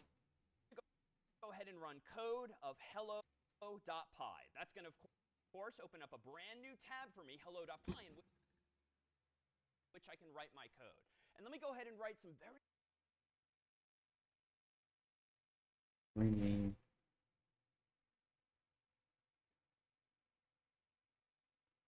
New file. Gonna be true. .py.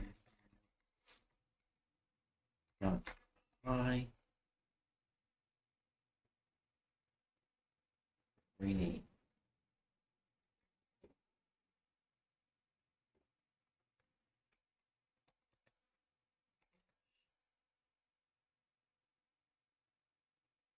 And a new file.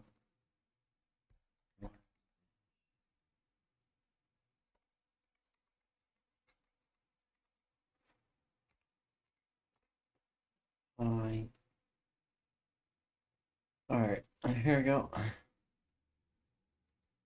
very simple code just to say hello. No, don't eat my creativity. Say print, quote, hello, comma, world, and then let me go ahead and I'm forgetting to close that quote. So a mistake that you yourself might have already made or might surely in the future make. Yeah. It's a little subtle because you might not necessarily notice that you've just missed that one character. Well, let me go ahead and somewhat optimistically go down to my terminal window now and run python of hello.py and hit enter. And that's the first of my errors. My gosh, I've only written one line of code, and I seem to have more lines of errors on the screen, but the salient point is this bottommost thing here. Notice where it says syntax error. A syntax error is a problem with the code that you have typed, your syntax. Just All right. Okay.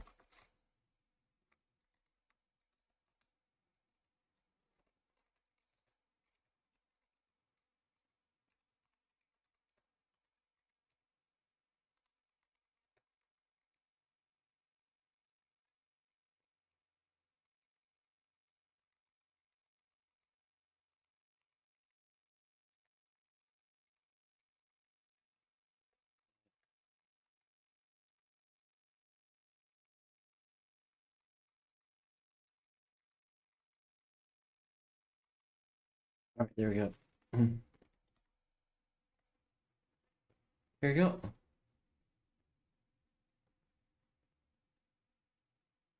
Well, ooh. Ow, crap. Yeah. Ah, neck hurt. like English and other human languages have syntax associated with them, so does my code.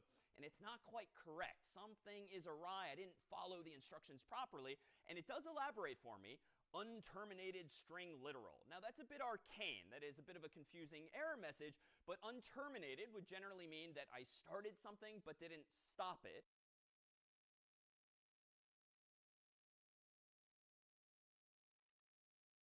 Hashtag. Fine.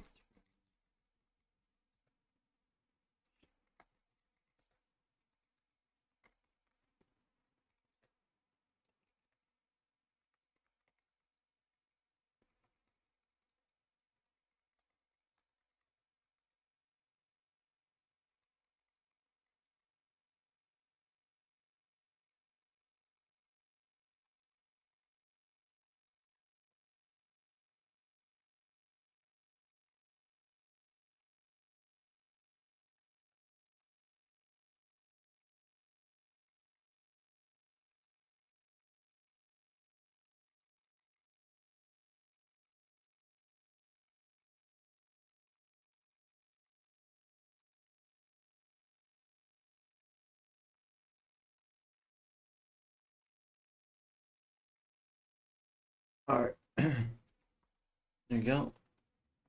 I like taking notes. I didn't terminate it. Grover, please make sure, try to keep the chat in English. Thank you. String, of course, is a sequence of text like we discussed before, or str in Python. And literal generally refers to something that you literally typed. It's not a variable. It's something like quote unquote, or just quote, hello world. So the fix here, of course, is going to be to go ahead and terminate that string and actually close the quote. And if I now go back down into my terminal window and rerun Python of hello.py, I understand. now changing my colliding, so to speak. And this is a good thing. I understand, but you really can't be changing the language of the chat. When those errors.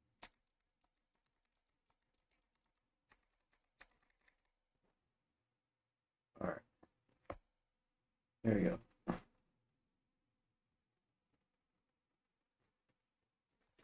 Alright.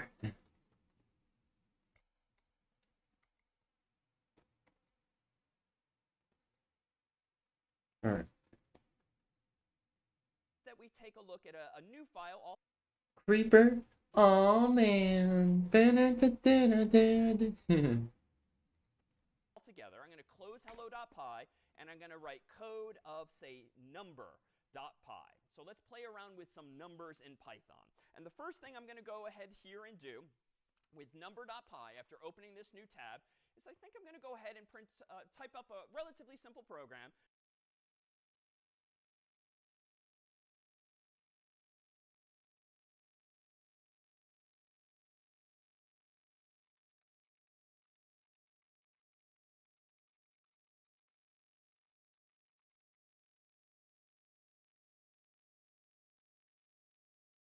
That that maybe prompts the user for an integer, like x, and then just prints out what x is. So we're going to start super simple, but again, in starting simple, we'll be able to really see where I've done something wrong. Well, here we go. I'm going to go ahead and say a variable called x is going to get assigned the value.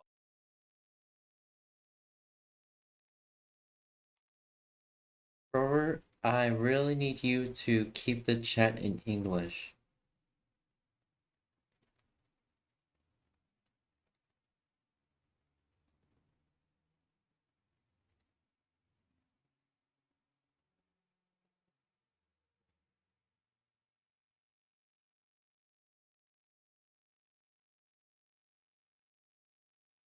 Keep the chat in English.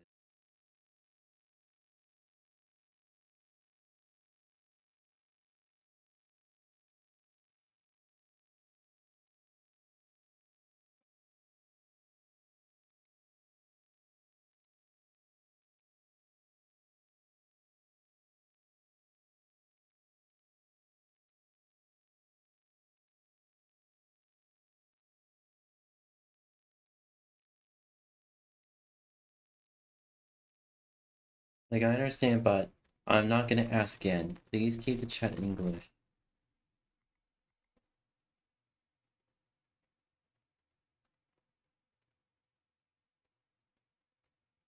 No, it doesn't matter. Even if you say English first, I don't care. I'm not, no tolerance rule for, um, you, yeah, speaking another language. No tolerance for that. If, like, I would understand if they can't speak English, I would have one of my mods translate for them and say, hey, this is an English only chat. If you can just use a Google Translator.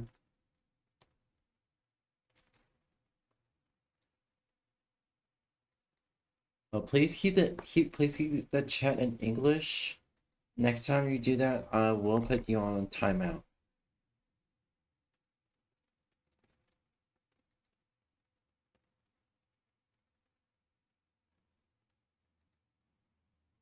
All right. I understand what you're trying to do, but I already asked 3 times. I already asked 3 times. Please don't make me ask again. All right. Bye-bye. Of the return value of input, quote unquote, what's x question mark, and I'm going to include a space to move the cursor over a little bit, and then ultimately I'm going to go ahead and, oh, wait a minute, if I'm wanting to get an int from the user, recall that I need to do something proactively. I need to actually convert that input to an integer using the int function in Python. So now I'm passing the return value of input as the argument to int, and that will store in x ultimately an integer, not a string that looks like an integer. All right, let me go ahead now and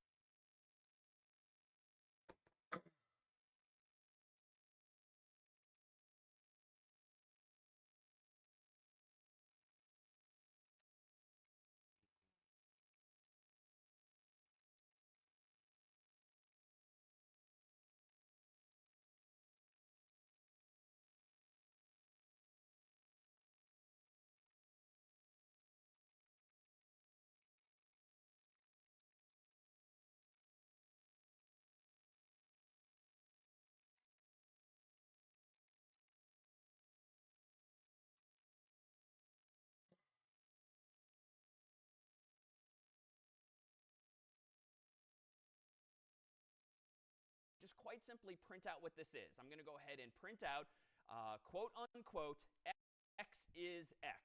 But I don't want to literally say x is x. I want to plug in the value of x. So maybe the easiest way to do that is to surround it with curly braces. And then if I'm using these curly braces and I want Python to interpolate the value of that variable, that is, substitute what x actually is in between those curly braces, recall that I need to use a format string or an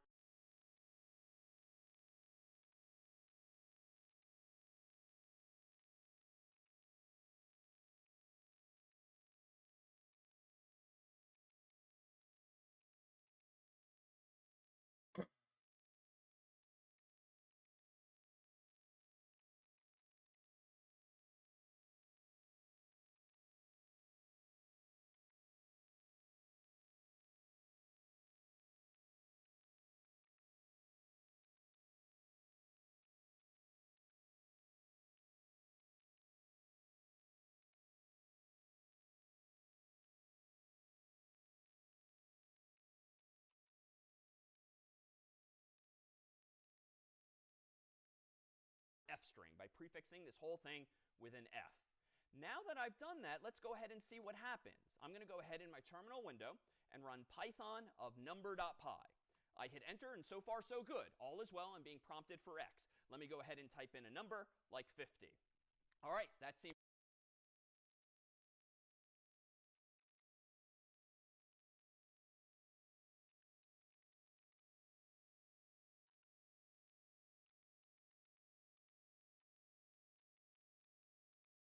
This X fine.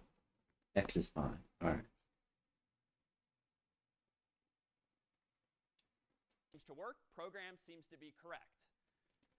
Or is it? What could go wrong in this program, even though nothing did just go wrong? But if I run it and run it and run it again, during the running of my program, what could still go wrong, especially if I'm not the human interacting with it, but some other human instead? Any volunteers here for this one? What could go wrong, and in what way is this program not really correct, even though at first glance it seems so? Oh. What is an interpreter? So, when we code in a integrated IDE, we can't code in an interpreter.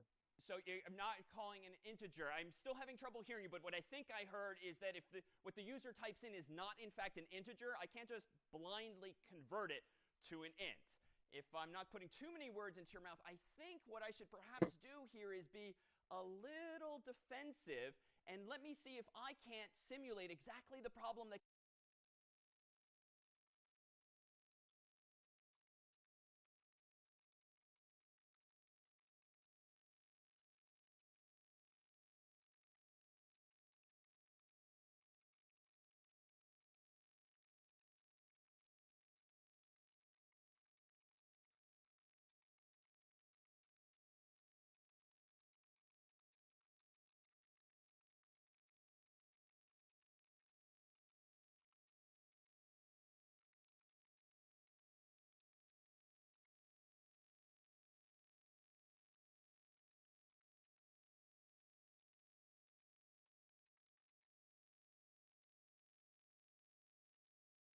could go wrong here. Let me go ahead and run, again, python of number.py. Let me try another number. In fact, when testing your code, generally it's a good idea to test corner cases, maybe numbers that aren't quite as plain as 50 or 49 or 51. Let's choose some numbers that might be a little more interesting, if only mathematically, like 0. All right, 0 seems to work. My code still prints out that X is 0. What might be another corner case to consider? Well, let me go ahead and try a negative number. That, too, is pretty different in spirit from 50. Negative 1. Okay, that works too. Well, let me try it one more time. I've tried positive numbers, negative numbers, 0. Let me try something like a cat. So literally, C-A-T, typing in a string that doesn't even look like a number, and yet let's see now what happens when I hit enter.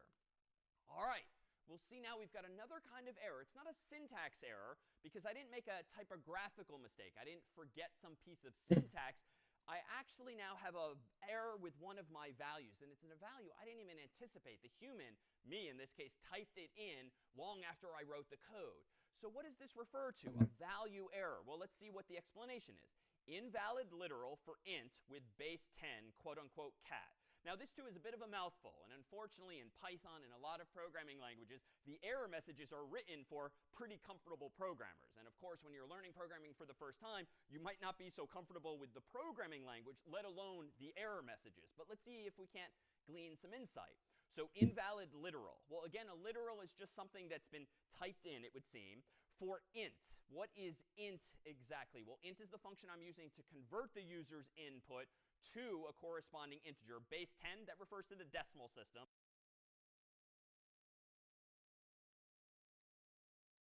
All right.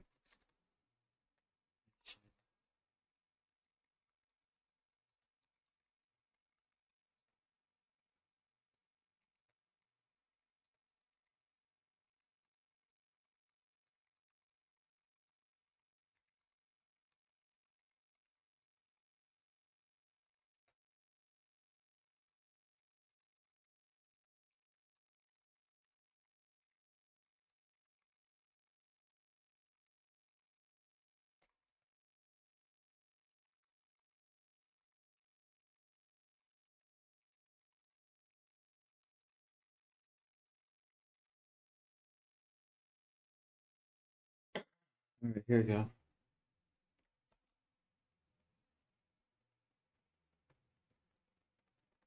Which is the default that Python's using. And it looks like, Whoa. at the end of the day, what Python really doesn't like is that I passed cat, quote unquote, to the int function. So how do I go about actually fixing this problem? Well,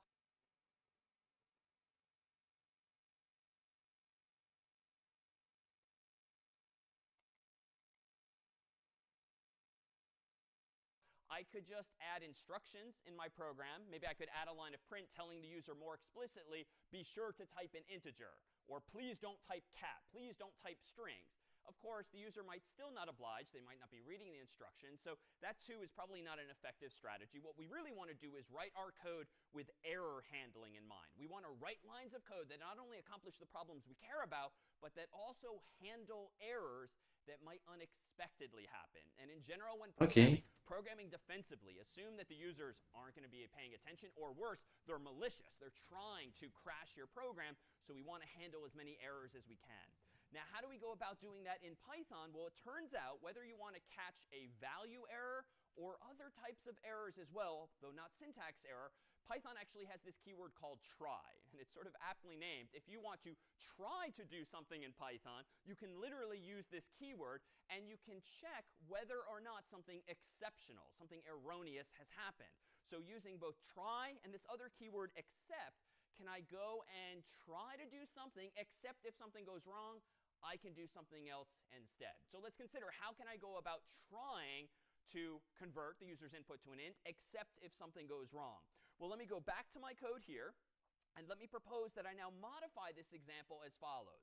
Let me go ahead and above my first line of code, I literally write try and a colon, telling Python, try to do the following. I'm going to go ahead and indent my existing lines of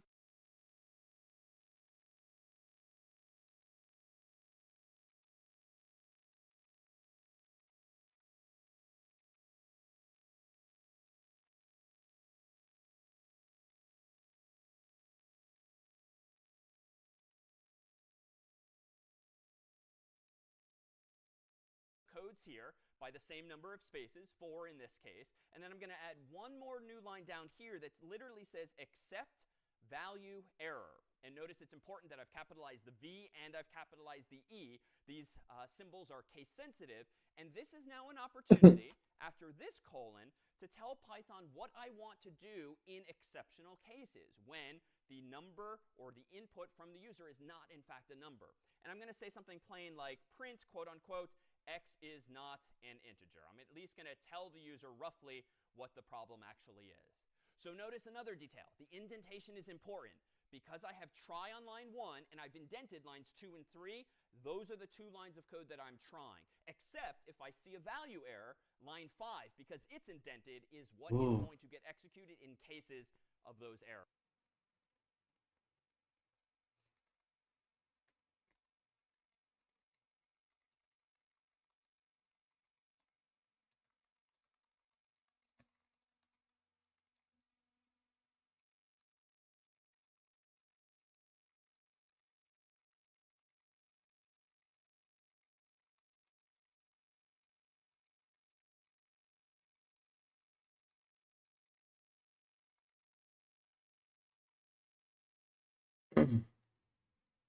Alright, here we go.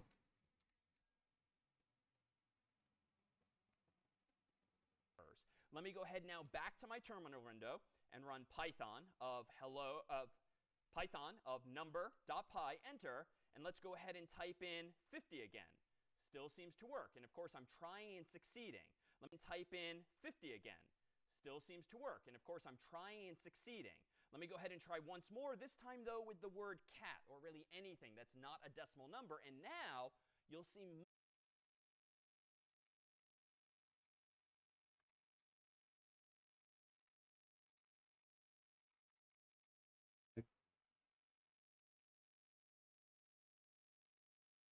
much more cleanly, x is not an integer. I'm not seeing some scary error message that I, as a user, am going to have no idea how to handle. Now you, the programmer, have anticipated that something exceptional can happen, and you've gone about actually handling the error for the user, giving them an appropriate error message instead. Let me pause here and see, are there any questions now on what we've just done by introducing try and except to handle this value error? Is value error the only type of error you can get, or are there other types? Is value error the only thing you can catch? There are other errors as well, and we'll see a few of them today, and there's many, many more, honestly, that if you continue programming in Python, you're going to see a lot of them over the weeks, the months, the years to come, but the technique for handling them is going to be largely the same. Other questions on try, except, or these exceptions more generally? Yes. Sir, actually, to use the except block, you need to know the type of error, right? Like here, you knew it was a value error. What if you can't anticipate this particular type of the error? A really good question. So I'm being very good about catching, so to speak, the very error that I know might happen. I don't know when it might happen, because it's going to depend on the user, but I know what kind of error will happen from the int function. There is a way in Python where you can say except if anything goes wrong, and you can literally omit value error and just catch everything. The problem with that is that it sometimes hides other bugs in your code because you don't necessarily know what's going wrong. And if you don't necessarily know what's going wrong, how can you possibly handle it correctly? So bad practice. And put another way, it's lazy to do that, to just say catch everything and I'll deal with it here. So a much better practice would be to figure out what kind of errors could happen and include mention of them explicitly as I've done. Now, with that said, if you read Python's official documentation, as you'll eventually invariably do, it is not great about telling you proactively what kinds of errors can be raised in this way.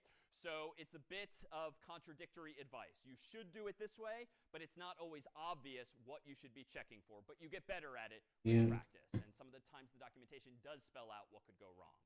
Let me turn our attention now back to this and point out that even though this is better code, it is more correct in the sense that I'm not just leaving it to the user to see some really ugly default Python error message that most people are going to have no idea what to do with. I'm at least handling it more elegantly, and I'm printing out x is not an integer, so it's at least more instructive. But this isn't necessarily the best way to implement this code. Why? Well, here too, I'm actually still being a little lazy. So notice that I'm trying to do not one line of code, but 2 lines of code. And this isn't a huge deal because we're only talking about 2 lines of code, but in the interest of preaching best practices, you should really only be trying to do the one or very few lines of code that can actually raise an exception, that can actually fail in some way. I am pretty sure that calling print here is not going to raise a value error. Whether x is an int or a string or a float or anything else, the format string feature of Python is going to handle printing it just fine. So really, what I'm going to do is this. I'm going to move this line 3 down to the bottom of my code. I no longer need to indent it. I'm just going to execute it at the bottom of my file here. Unfortunately, by doing this, I've done a good thing by now only trying to do the minimal amount of work necessary that might raise the exception of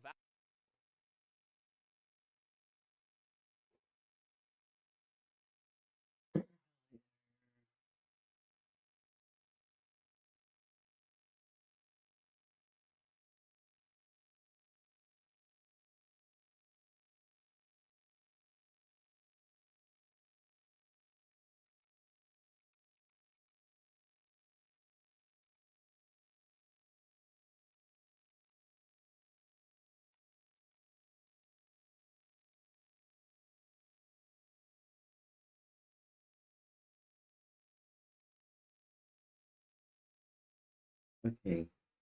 Oh, alright. Hello, how are you? Welcome. value error. But I fear I've introduced a new mistake. Well, let's see. What is now incorrect? Let me go ahead and again run Python of number.py, enter. Let me go ahead and do it correctly with 50, and all seems to be well. But again, let's try those corner cases. Go ahead and do it correctly with 50, and all seems to be well. But again, let's try those corner cases, the zeros, the negative numbers, or in this case, the cat. Let me go ahead and type in CAT again, enter. Now I have a name error. So now it's yet another type of error in my code that I've introduced here. And what does this name error mean? Well, just as a value error refers to that, the value of some variable, the value that someone has typed in is incorrect, name error tends to refer to your code. Like you're doing something with the name of a variable that you shouldn't. And why might that be? Well, let me turn our attention back to the code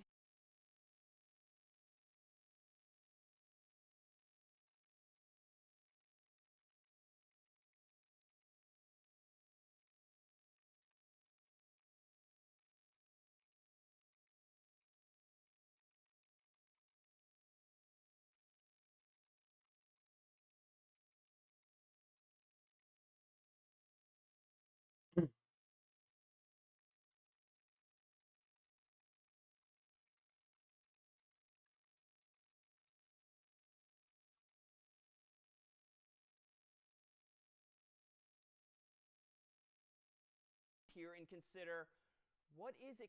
Why might that be? Well, let me turn our attention back to the code here and consider, what is it complaining about? Well, the name error is what I see down here, and it's telling me name, quote unquote, x is not defined. And notice if I look further here, it is mentioning line 6. So I know the problem is with my code on line 6. And that worked a moment ago, and I'm defining x on line 2. But let me ask the group here, why does x not, in fact, exist on line 6? Why is it not defined, even though I'm pretty sure I was intending to define it on line 2? Maybe the scope of the variable is between the try block. So good terminology. Scope refers to the portion of code in which a variable exists. That, too, though, isn't quite right in Python. That would be true in C, C++, and Java, where indentation or curly braces tend to define the scope of a variable. But again, here in general, and this worked a moment ago, x exists once it's defined on line 2, because remember, I printed out x is 50 a little bit ago. Let's try one more hypothesis here. One more hand. Why is x somehow still not defined? Yeah, so is it because it's local variable, meaning that like it doesn't define outside of the scope? Because like what people have mentioned, it prompts the input in try, right? But outside of it, it's undefined. So still good instincts and good terminology, too. There's this notion of local variables, which tend to exist inside of functions, for instance. Global variables, which tend to exist in entire files. In this case, too, though, that's not quite the case. What's happening here boils down to order of operations. Let me come back to the code here and recall that anytime we've discussed the assignment operator, the single equal sign, that copies a value from the right to the left. But consider for a moment at what point something is going wrong. Well, the input function is probably working just fine, because we've used that a lot now to get users' input. It always returns a string or a stir in Python. But what could be going wrong? Well, if I'm passing that string to the int function as its argument, it's probably the int function that's erring. And indeed, if you think back earlier when we had the value error, it was, in fact, the int function that did not like, quote unquote, cat as input. So this is all to say that this portion of my code, highlighted now to the right of the equal sign, that's the code that's creating a problem. That's the code that was creating a value error. And in this case, we're catching the value error. But because the value error is happening on the right of the equal sign, there's no value being copied to the left. The error is interrupting that whole process. So even though we see x equals ... on line 2, the portion of that line to the left of the equal sign isn't getting evaluated ultimately, because the value error is happening too soon. And so when we finally get down to line 6, even though it looked like I was defining on line 2, and I would have defined x on line 2 if all had gone well, we didn't get to the part where the value is copied from right to left because the value error happened first. So this code is just incorrect now. So how do I go about solving something like this? Well, it turns out that there's another feature of the try and except syntax that Python supports, which is that it also supports the keyword else. Now, we've seen else before. If you think back to our discussion of conditionals, we saw if, we saw elif, we saw else, which was kind of this catch-all, what you should do in the event that nothing else is relevant. That's kind of the same intuition here for the try except feature of Python. What you can do is this. You can try to do the following, as I've done, except if this goes wrong. But if nothing goes wrong, else go ahead and do this. So this is one way I can solve this same problem now. No matter what now, Python is going to try to execute line 2. If something goes wrong, it's going to execute lines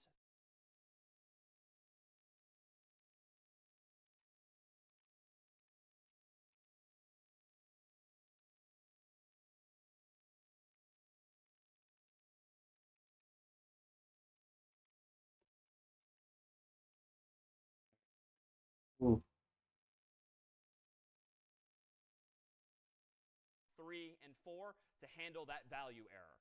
However, if you try 3 and 4 to handle that value error. However, if you try and this code succeeds, then there is no exception to handle, so you're then going to execute this line here. So it's a little confusing, perhaps, in that we're now using else both for conditionals, if, elif, elif, elif, else, and we're also using else with these try except blocks, but that's okay. That's part of the language. That's one of the features. So now if I rerun this code in my terminal window, Python of number.py, let's do something correct like 50, I see that x is 50. So line 1 is executed. We're trying to do the following. Line 2 is executed because the conversion happened successfully and the number 50 gets copied from right to left. The exception does not happen, so we ignore lines 3 and 4 Coding is and jump fun. immediately to line 5 and 6, which prints out the result. By contrast, though, let's do this one last time. Python of number.py, let's type in cat or, again, any other word and hit enter now. We don't see what x is. Rather, we see, quote unquote, x is not an integer, which is what's being handled in my except clause. All right, let me pause here, because that's a lot of new syntax, and see here if there's any questions. Try, on except, on else, name error, or value error. Can you please repeat try function? Repeat the name error. What's the problem with the name error? Yes, yes. Yeah, so let's just rewind a couple of lines here before I fix this problem by now getting rid of the else. A moment ago, we had code that looked like this, whereby I was getting a name error, Python of number.py, enter, typing in cat, that looked like this, where name x is not defined, and the problem was on line 6, according to this output in Python. Well, let's think about this now deductively. Let's try a different approach. On line 6, I'm seeing an error that name x is not defined. Okay, Python's already telling me x does not exist at that point. So how could that possibly be? Well, where should x be defined? Well, presumably x is defined on line 2 up here. So what could go wrong?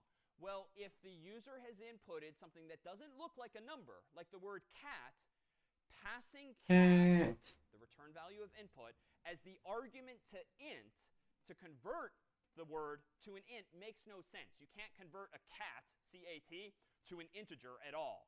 So the int function is raising a value error at that point, and the error is being handled with this code here. But notice, this line 6 is not indented. It's left aligned with the rest of my code, which means no matter what line 6 is going to execute, it's going to execute whether I typed in 50 or I typed in cat. But if I typed in cat, again, x never gets a value, so it's not defined here on line 6. So when I introduced finally the else statement, that makes sure that these things are mutually exclusive. I only execute the else if I tried and succeeded up above. Well, let me propose that we refine this just a little bit further as well and consider how we might improve this example a little bit more. It's a little unfriendly of me to be rejecting the user's input after they fail to provide an integer and just quitting the program, really, right? It'd be more user-friendly if I just prompt or reprompt the user again and again. And in the chat, if you could, what's the feature of Python that you can use if you want to do something again and again and again until such time as the user cooperates and gives you what you're looking for, like a number? So yeah, loop, loop, loop. So a loop is something that happens again and again and again, and maybe we can use that same mechanism, a loop, in order to prompt the user for x, and if they don't give us a number, prompt them again, and if they don't, prompt them again and again and again. We don't need to just quit out of the program so quickly. So let me propose this. Let me propose here that I improve this code by deliberately doing this.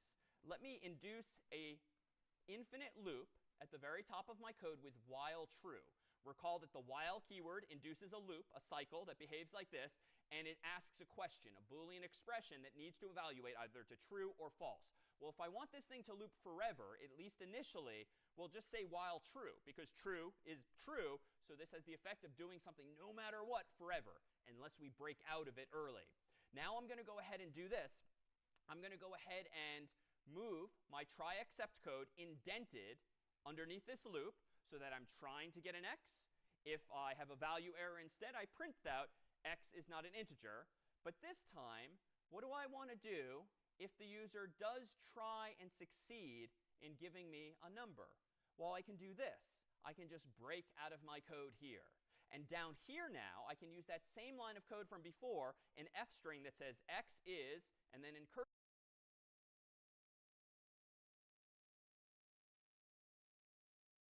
Right.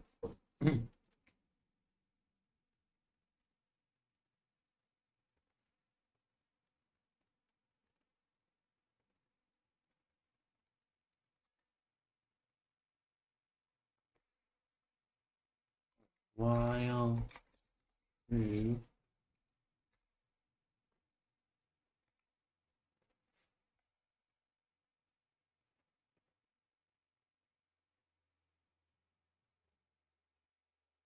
and else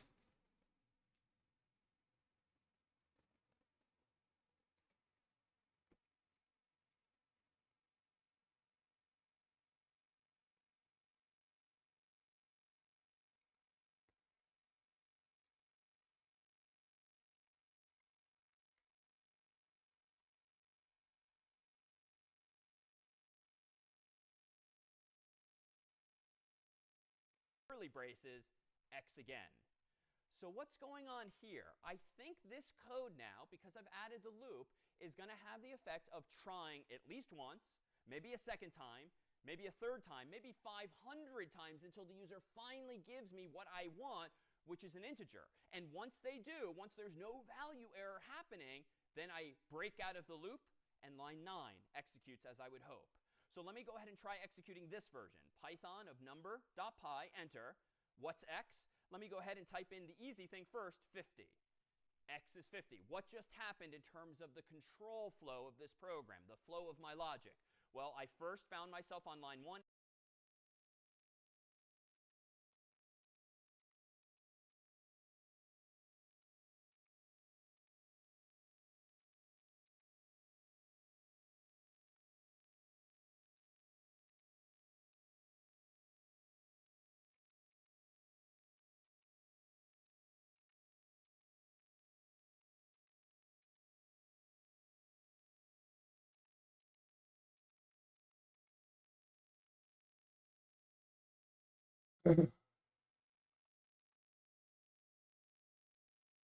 Inside of the loop. okay, Hopefully I'll get out of this loop. What did I then do? On lines 2 and 3, I tried to get input from the user and convert it to an int. Well, I was a nice guy this time, and I typed in 50, which looks like and is a number, so the int function converted it just fine and stored it from right to left in x. Except value error, there is no value error, because if I typed in a number, there's nothing exceptional happening. This is a boring, good execution of my program. So what happens? I break out of the loop. So again, the else clause is associated with the try, not with the except. And once I'm out of the loop, of course, I'm just printing out what x is. Well, let's try the other scenario that might happen. Python of number.py, enter. What's x? Let's try cat or any other word. Enter. Ah, this is now a new feature. I'm being informed what I did wrong. X is not an integer, so I'm getting some useful user feedback. But notice again I'm prompted, what's x? Well, let me try typing in dog. X is not an integer. What's x? Let me try bird. Enter. X is not an integer. What's x? And suffice it to say, this will happen now forever if I'm in an infinite until I try and succeed. Funny. At which point I break out. Very So let's try funny. the enter. Now I'm out of the loop, and I'm printing out what x actually is. All right, let me pause here and see if there are any questions. The logic is almost the same, but what is different now is I'm in a loop, and I'm using the keyword break in Python to deliberately break out of the loop when I'm ready to, once the user has cooperated. Do we really need to break? Can't we just print? Or what keeps us from just printing? Good question. So let me try that. Couldn't I just print? Well, let's see what happens if I do that. Let me move this print line at the end into my loop here, thereby shortening the program. And in general, that's been a good thing. Python of number.py, enter. Let me go ahead and type in 50. Okay, x is 50. What's x? Okay, maybe it's 49. X is 49. Okay, maybe 48. Unfortunately, I think you're laughing. You see it. I never break out of the loop, which maybe that's a feature. Maybe you want this to be your program, but I didn't. I'd eventually like this game to stop, so I need to break out in that way. But I can do it a little differently, and let me propose that we modify this a little bit. But first, any other questions on this syntax here? Let me rewind to the prior version. Hi. Can I use break or in exception, except in else? For example, in another print, when you use print in the else, you can use print together with break or something like this? So you can use break inside of loops to break out of loops, and you can use it inside of a conditional, like an if, an elif, or an else. You can do it inside of a try, except, else statement too. Anytime you're in a loop that you want to break out of, you can use this keyword break. I'm using it in the context of exceptions, but it's not restricted to that. And let me show you too, it doesn't even have to be in the else. If I wanted to, I could actually do this.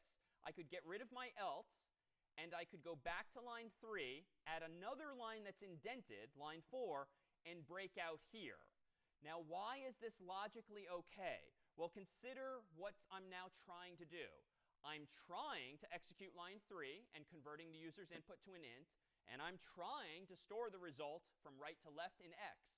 If something goes wrong, the code we've already seen is immediately going to jump to line 5 and then 6 to handle the exception. But if nothing goes wrong, my code presumably should just keep on executing line by line. So I could technically, logically put the break here and watch what happens when I run this version. Python of number.py, 50, enter. It worked. I broke out of the loop. Now, which way is better? Honestly, I think it could go either way at this point. This program's so relatively short that even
though I'm trying to do two things now, one of which, the break, is not going to fail. Like, you either break or you don't. There's no piece of data from the user that's going to influence that.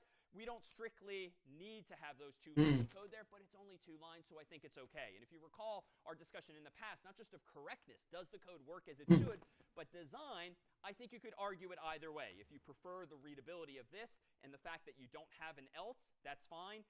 If, though, you prefer to minimize just how many lines of code you're trying to execute in case something goes wrong, the else is a reasonable approach too.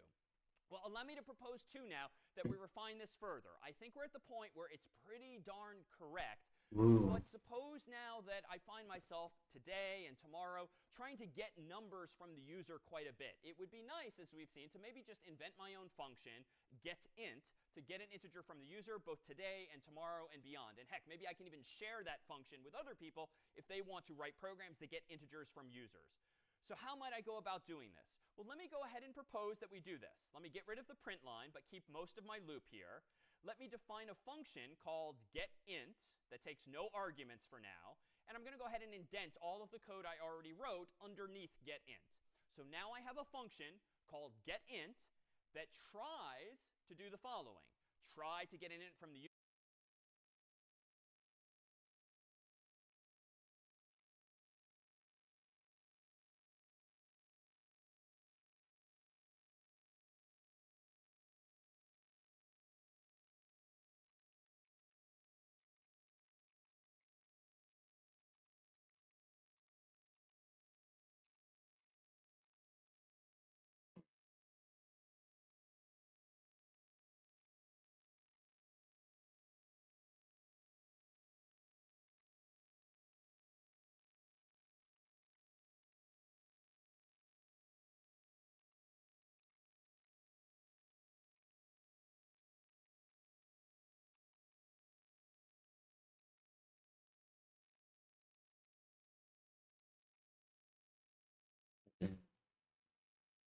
This and then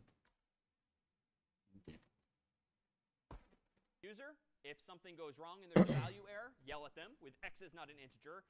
Else, break. But it's not just breaking that I want to do here. Now that I'm in a function, recall our discussion of return values.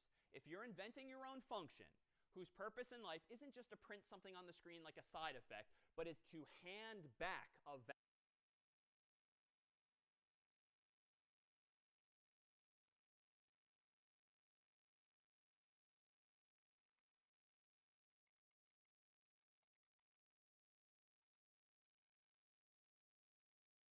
All right. Value, to hand you back a value, like on that same post-it note from our discussion of functions, well, you need to return x explicitly. How do I now use this function? Well, as soon as we start making our own functions, it tends to be convenient to define our own main function.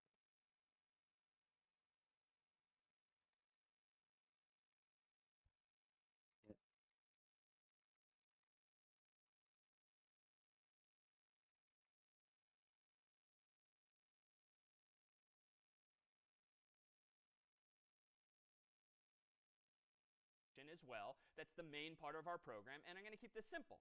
I'm now going to say x equals get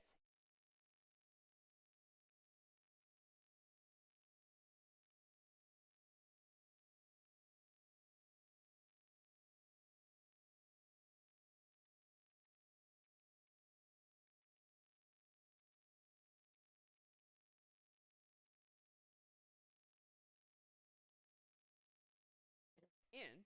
And then on the next line, I'm going to do that print from before, quote unquote, x is, in curly braces, x.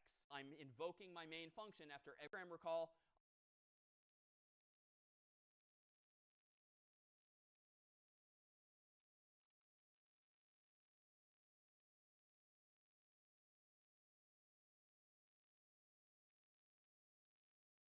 I'm going to call main in curly braces. Then on the next line, I'm going to do that print from before, quote unquote, x is, in curly braces, x.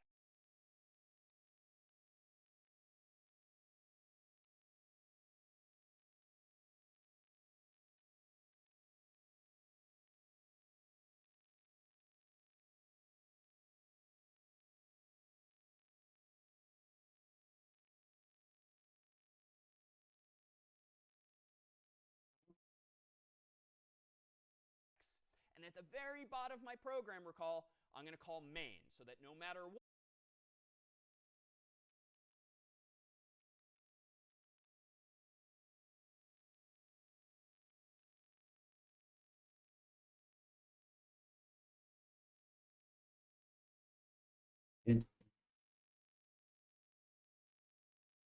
I'm invoking my main function after everything's been defined. Well, let's see how this works. Let me go.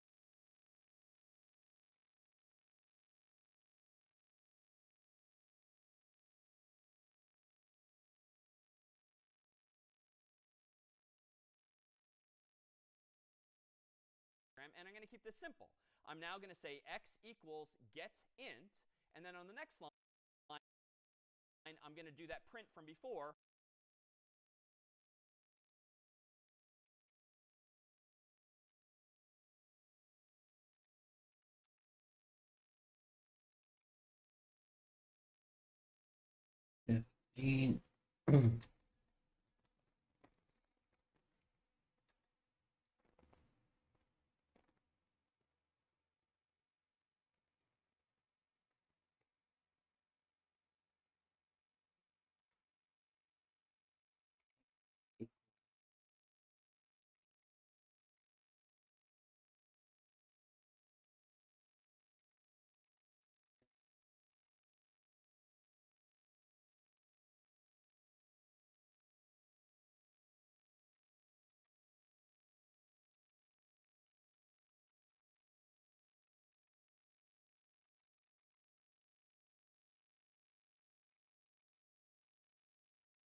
All right. Hello, you good?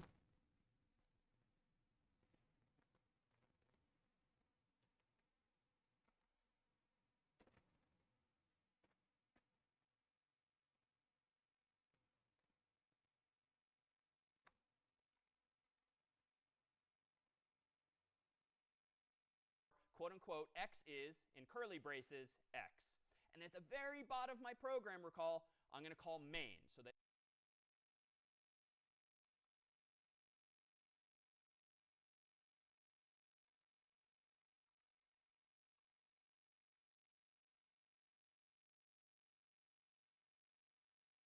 no matter what, I'm invoking my main function after everything's been defined. Well, let's see how this works. Let me go ahead and run Python of number.py, enter. Let's type in 50, and it seems to work as before. Let's go ahead and run it again, typing in cat, C-A-T this time. X is not an integer, and I'm being prompted.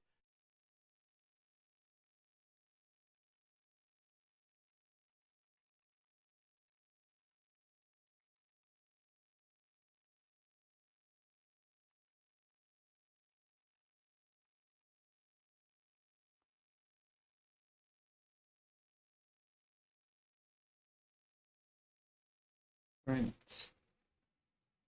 Define get int. While true, try was x.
Here.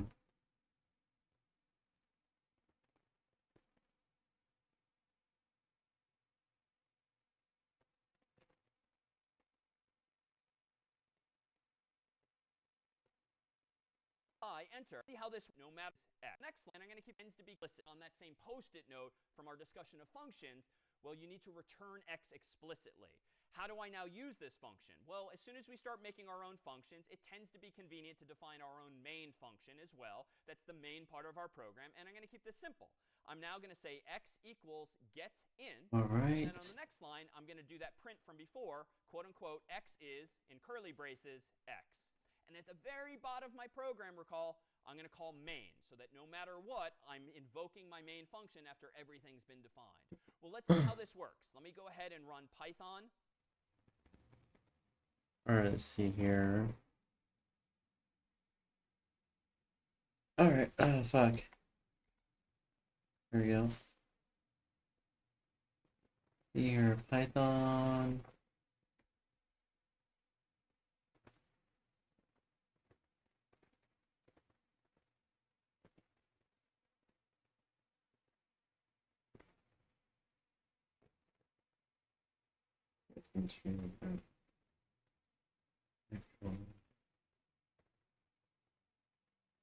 All right.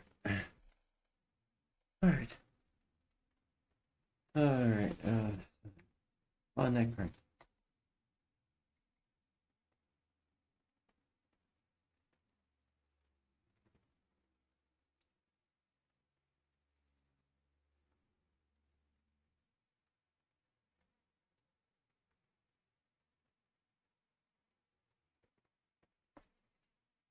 Except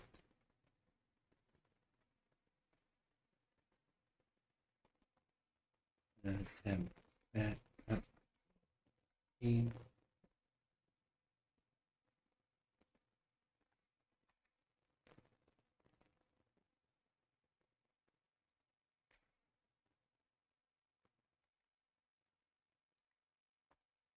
No.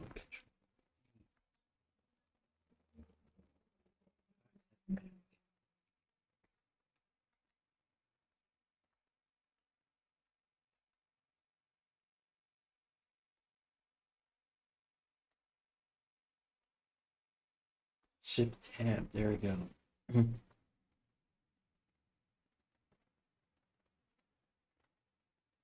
Alright.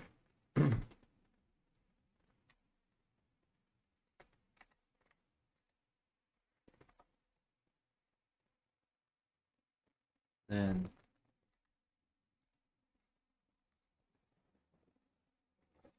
there we go. There we go. It's shift tab to tab back. Of number.py, enter. Let's type in 50, and it seems to work as before. Let's go ahead and run it again, typing in cat, C-A-T this time. X is not an integer, and I'm being prompted. Dog, and I'm being prompted. Bird, and I'm being prompted. Fine, fine, fine. 50, that's an int, and so it is printed.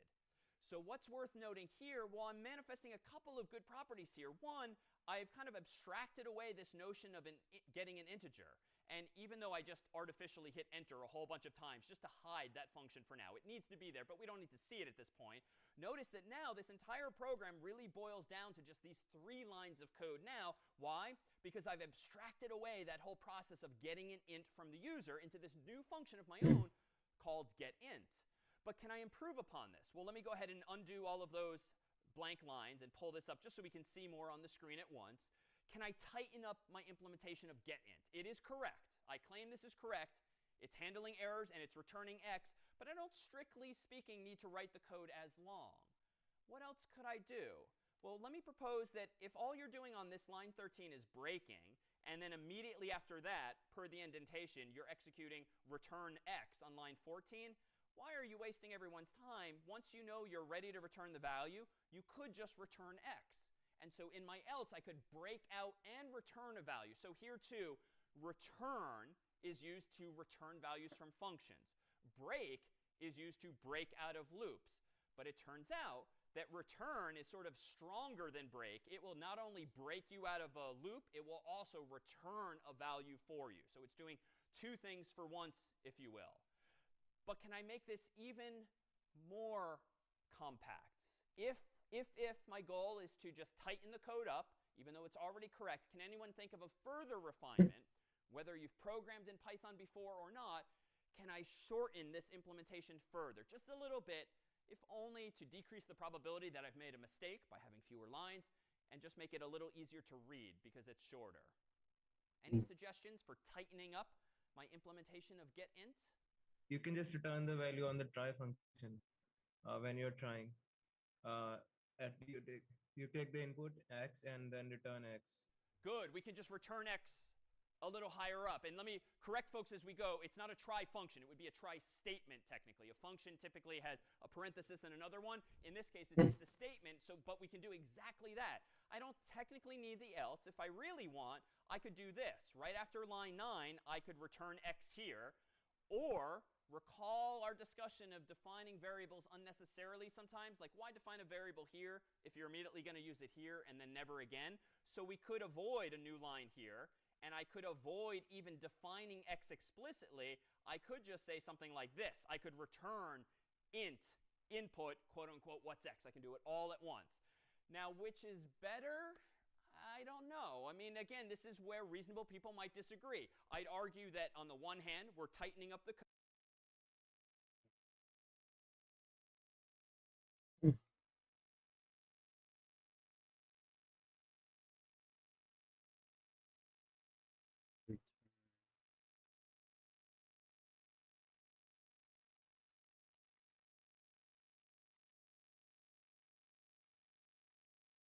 Code, we're using fewer lines. It's easier to read.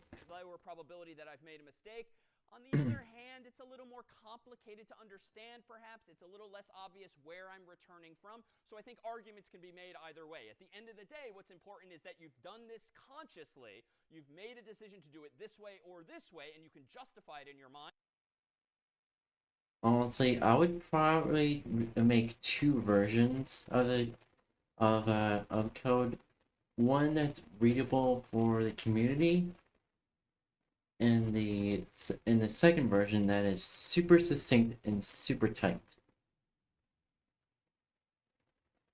Which version do you want? I know it's gonna take extra time, but having 2 The super succinct and super tight version is probably going to be used for as I can say as for testing. I'm not sure. I'm not sure. The one that's more readable, is the one that I'm gonna chuck into the community. While my personal version is super succinct and super tight, and that's the version I use. So I have a whole separate version just for myself, and the community has the more readable version. You know what I'm saying? Not that your answer is, it worked, so I left it alone. Like, have a good reason. Come up with a good reason, and that will come with experience and practice. Ooh. Let me propose, too, that we make...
One other refinement here.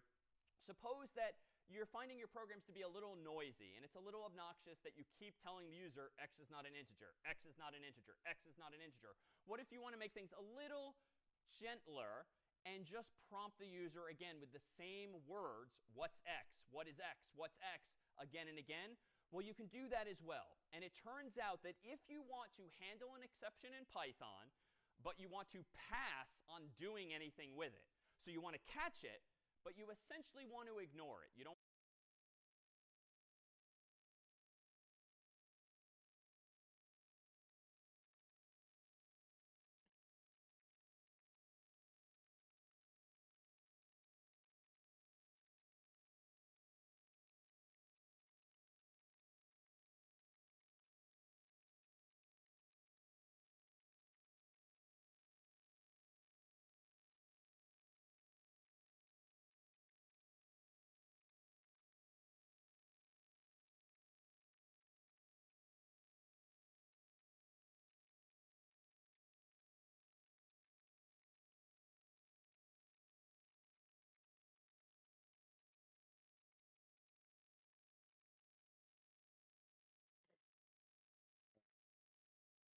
want to print anything, you don't want to quit the program, you just want to silently ignore it, like if you're talking in a room full of people and it's your turn to talk and you're just like, pass.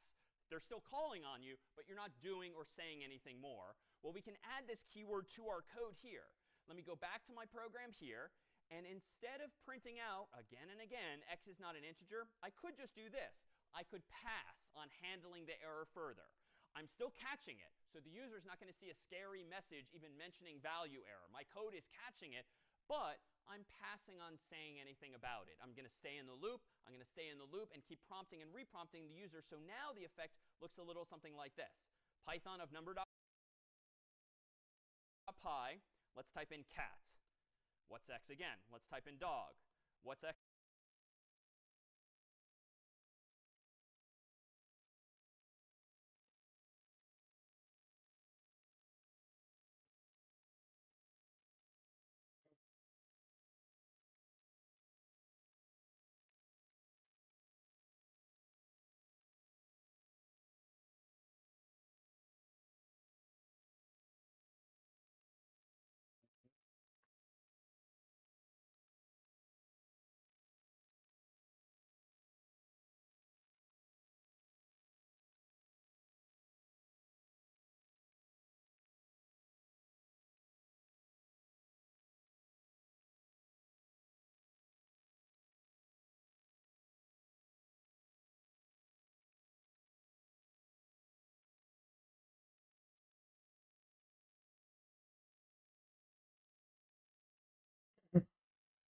Alright, there we go.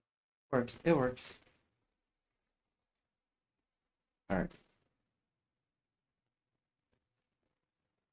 Again, type in bird. So it's just a little, maybe more user-friendly in that you're just reminding the user what you want. Maybe it's worse. Maybe it would be helpful to tell the user why you're prompting them again and again. It's not obvious, so it could go both ways.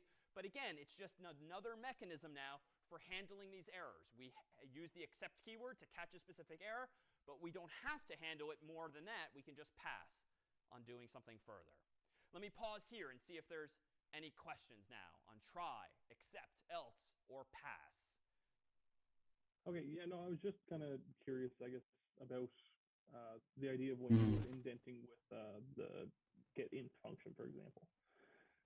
Because I'm noticing, obviously going through it with the whole logic and breakdown of the entire function, while true, do this. But I'm just kind of curious on elaborating with the indentations for the code more.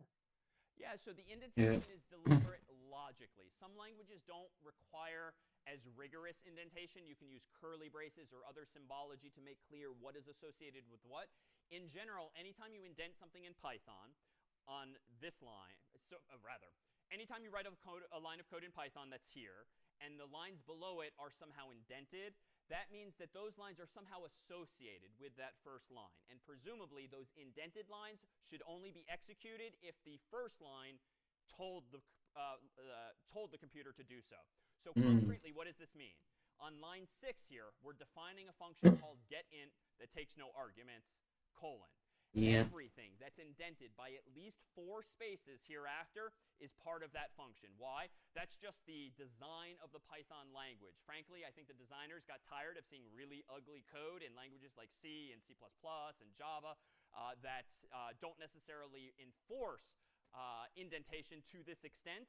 So now it's baked into the language. And my chronology might be a little off there, but there's been many languages that are looser than Python when it comes to indentation. The indentation is meaningful on line 7 too. Notice that because the while true is indented by 4 spaces, that just means it's part of the getInt function. But notice below the while true statement, there's 8, there's 12, there's 8, there's 12 spaces here, and I'm just quickly counting the dots. That means that all of the lines I've just highlighted are inside of that while loop. While true means to execute lines 8 through 11 potentially again and again and again. And now lastly, honestly, I think this is setting up for whenever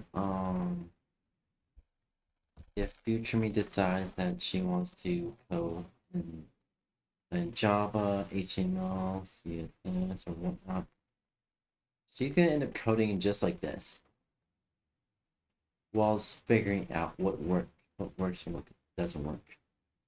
Well, essentially taking more courses.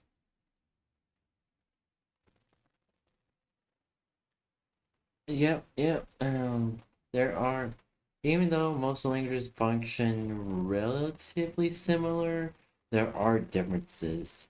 Especially there are formatting differences as well. So we gotta watch out for that.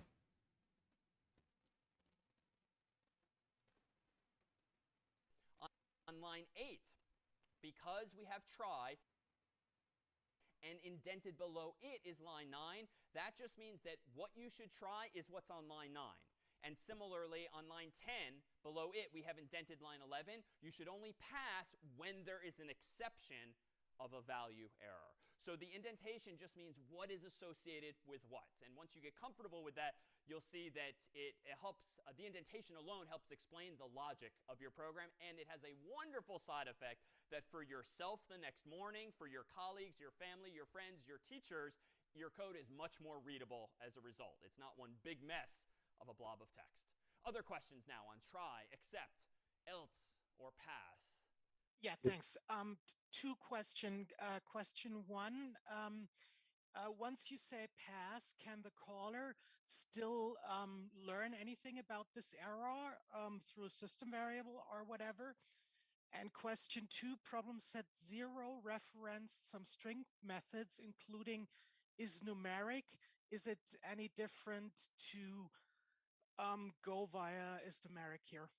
A good question. So on the first question, if I'm handling the error in this way, the caller is not going to know anything about it. That's the point of my handling it, so that main or other callers don't know that anything technically went wrong.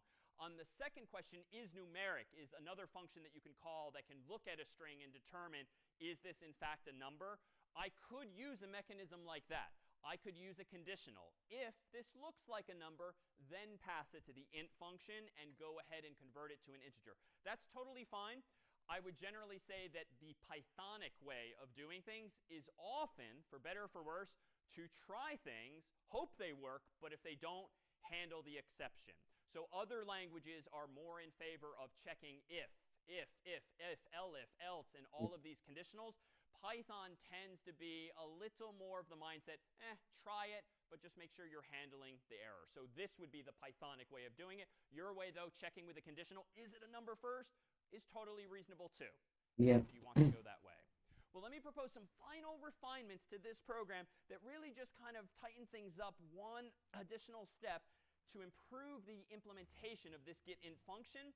Let me propose that we not hard code, so to speak, that is, type manually x all over the place. Let's make this function getInt a little more reusable. Right now, notice that I'm just kind of using the honor system that, well, main is defining a variable called x, and getInt is asking for a variable called x.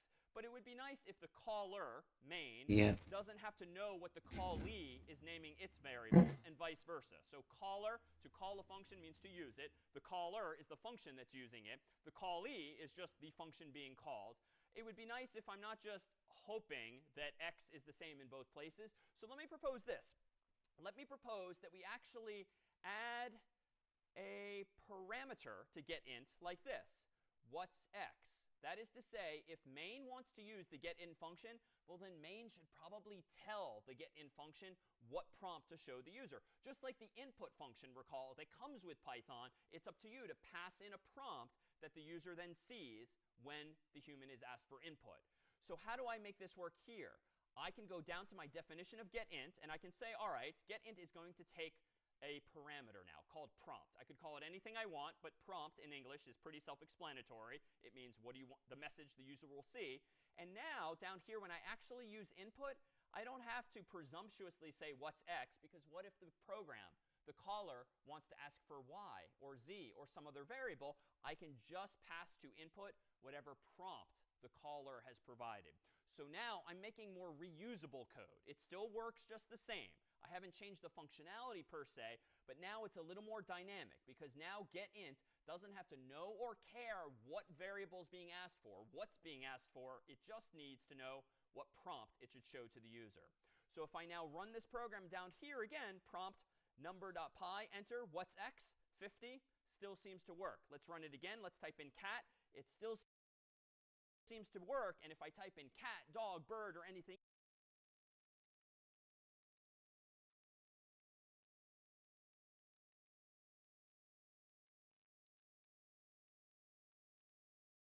Oh, alright. That actually works. Okay, I'm learning. I'm learning chat, see? That also means I probably, after every lesson, I should be start doing this, but try to make my own version, I guess. else, it will keep prompting me with that same prompt, making this code, therefore, all the more usable. Now, it turns out, too, you can even raise exceptions yourself using Python's raise keyword, but more on that another time. So in the coming days, the coming weeks, the coming months, as you write more code in Python, you'll see that errors are inevitable. Sometimes there's syntax errors, which you got to just fix if you even want to run your program at all. But they could be name errors, for instance, variables that you meant to define but somehow didn't. Value errors, where maybe the user didn't cooperate and provided you with something that you weren't expecting, or a whole list of other possible errors or exceptions. But now, hopefully, you know how you can handle these errors and respond to them in any way you like. This, then, was our look at exceptions, and we'll see you next time. Let's go. Hold on. I'm thinking.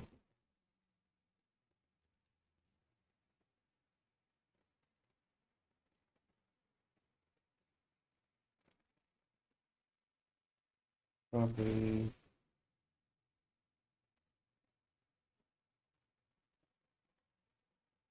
Properties.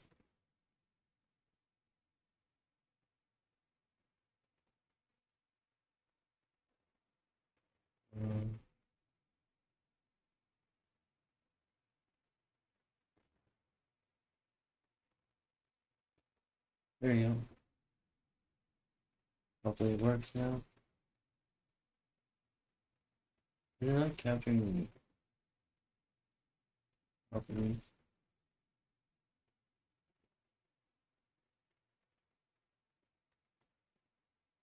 Oh, there we go. Yep. There you go. Yeah.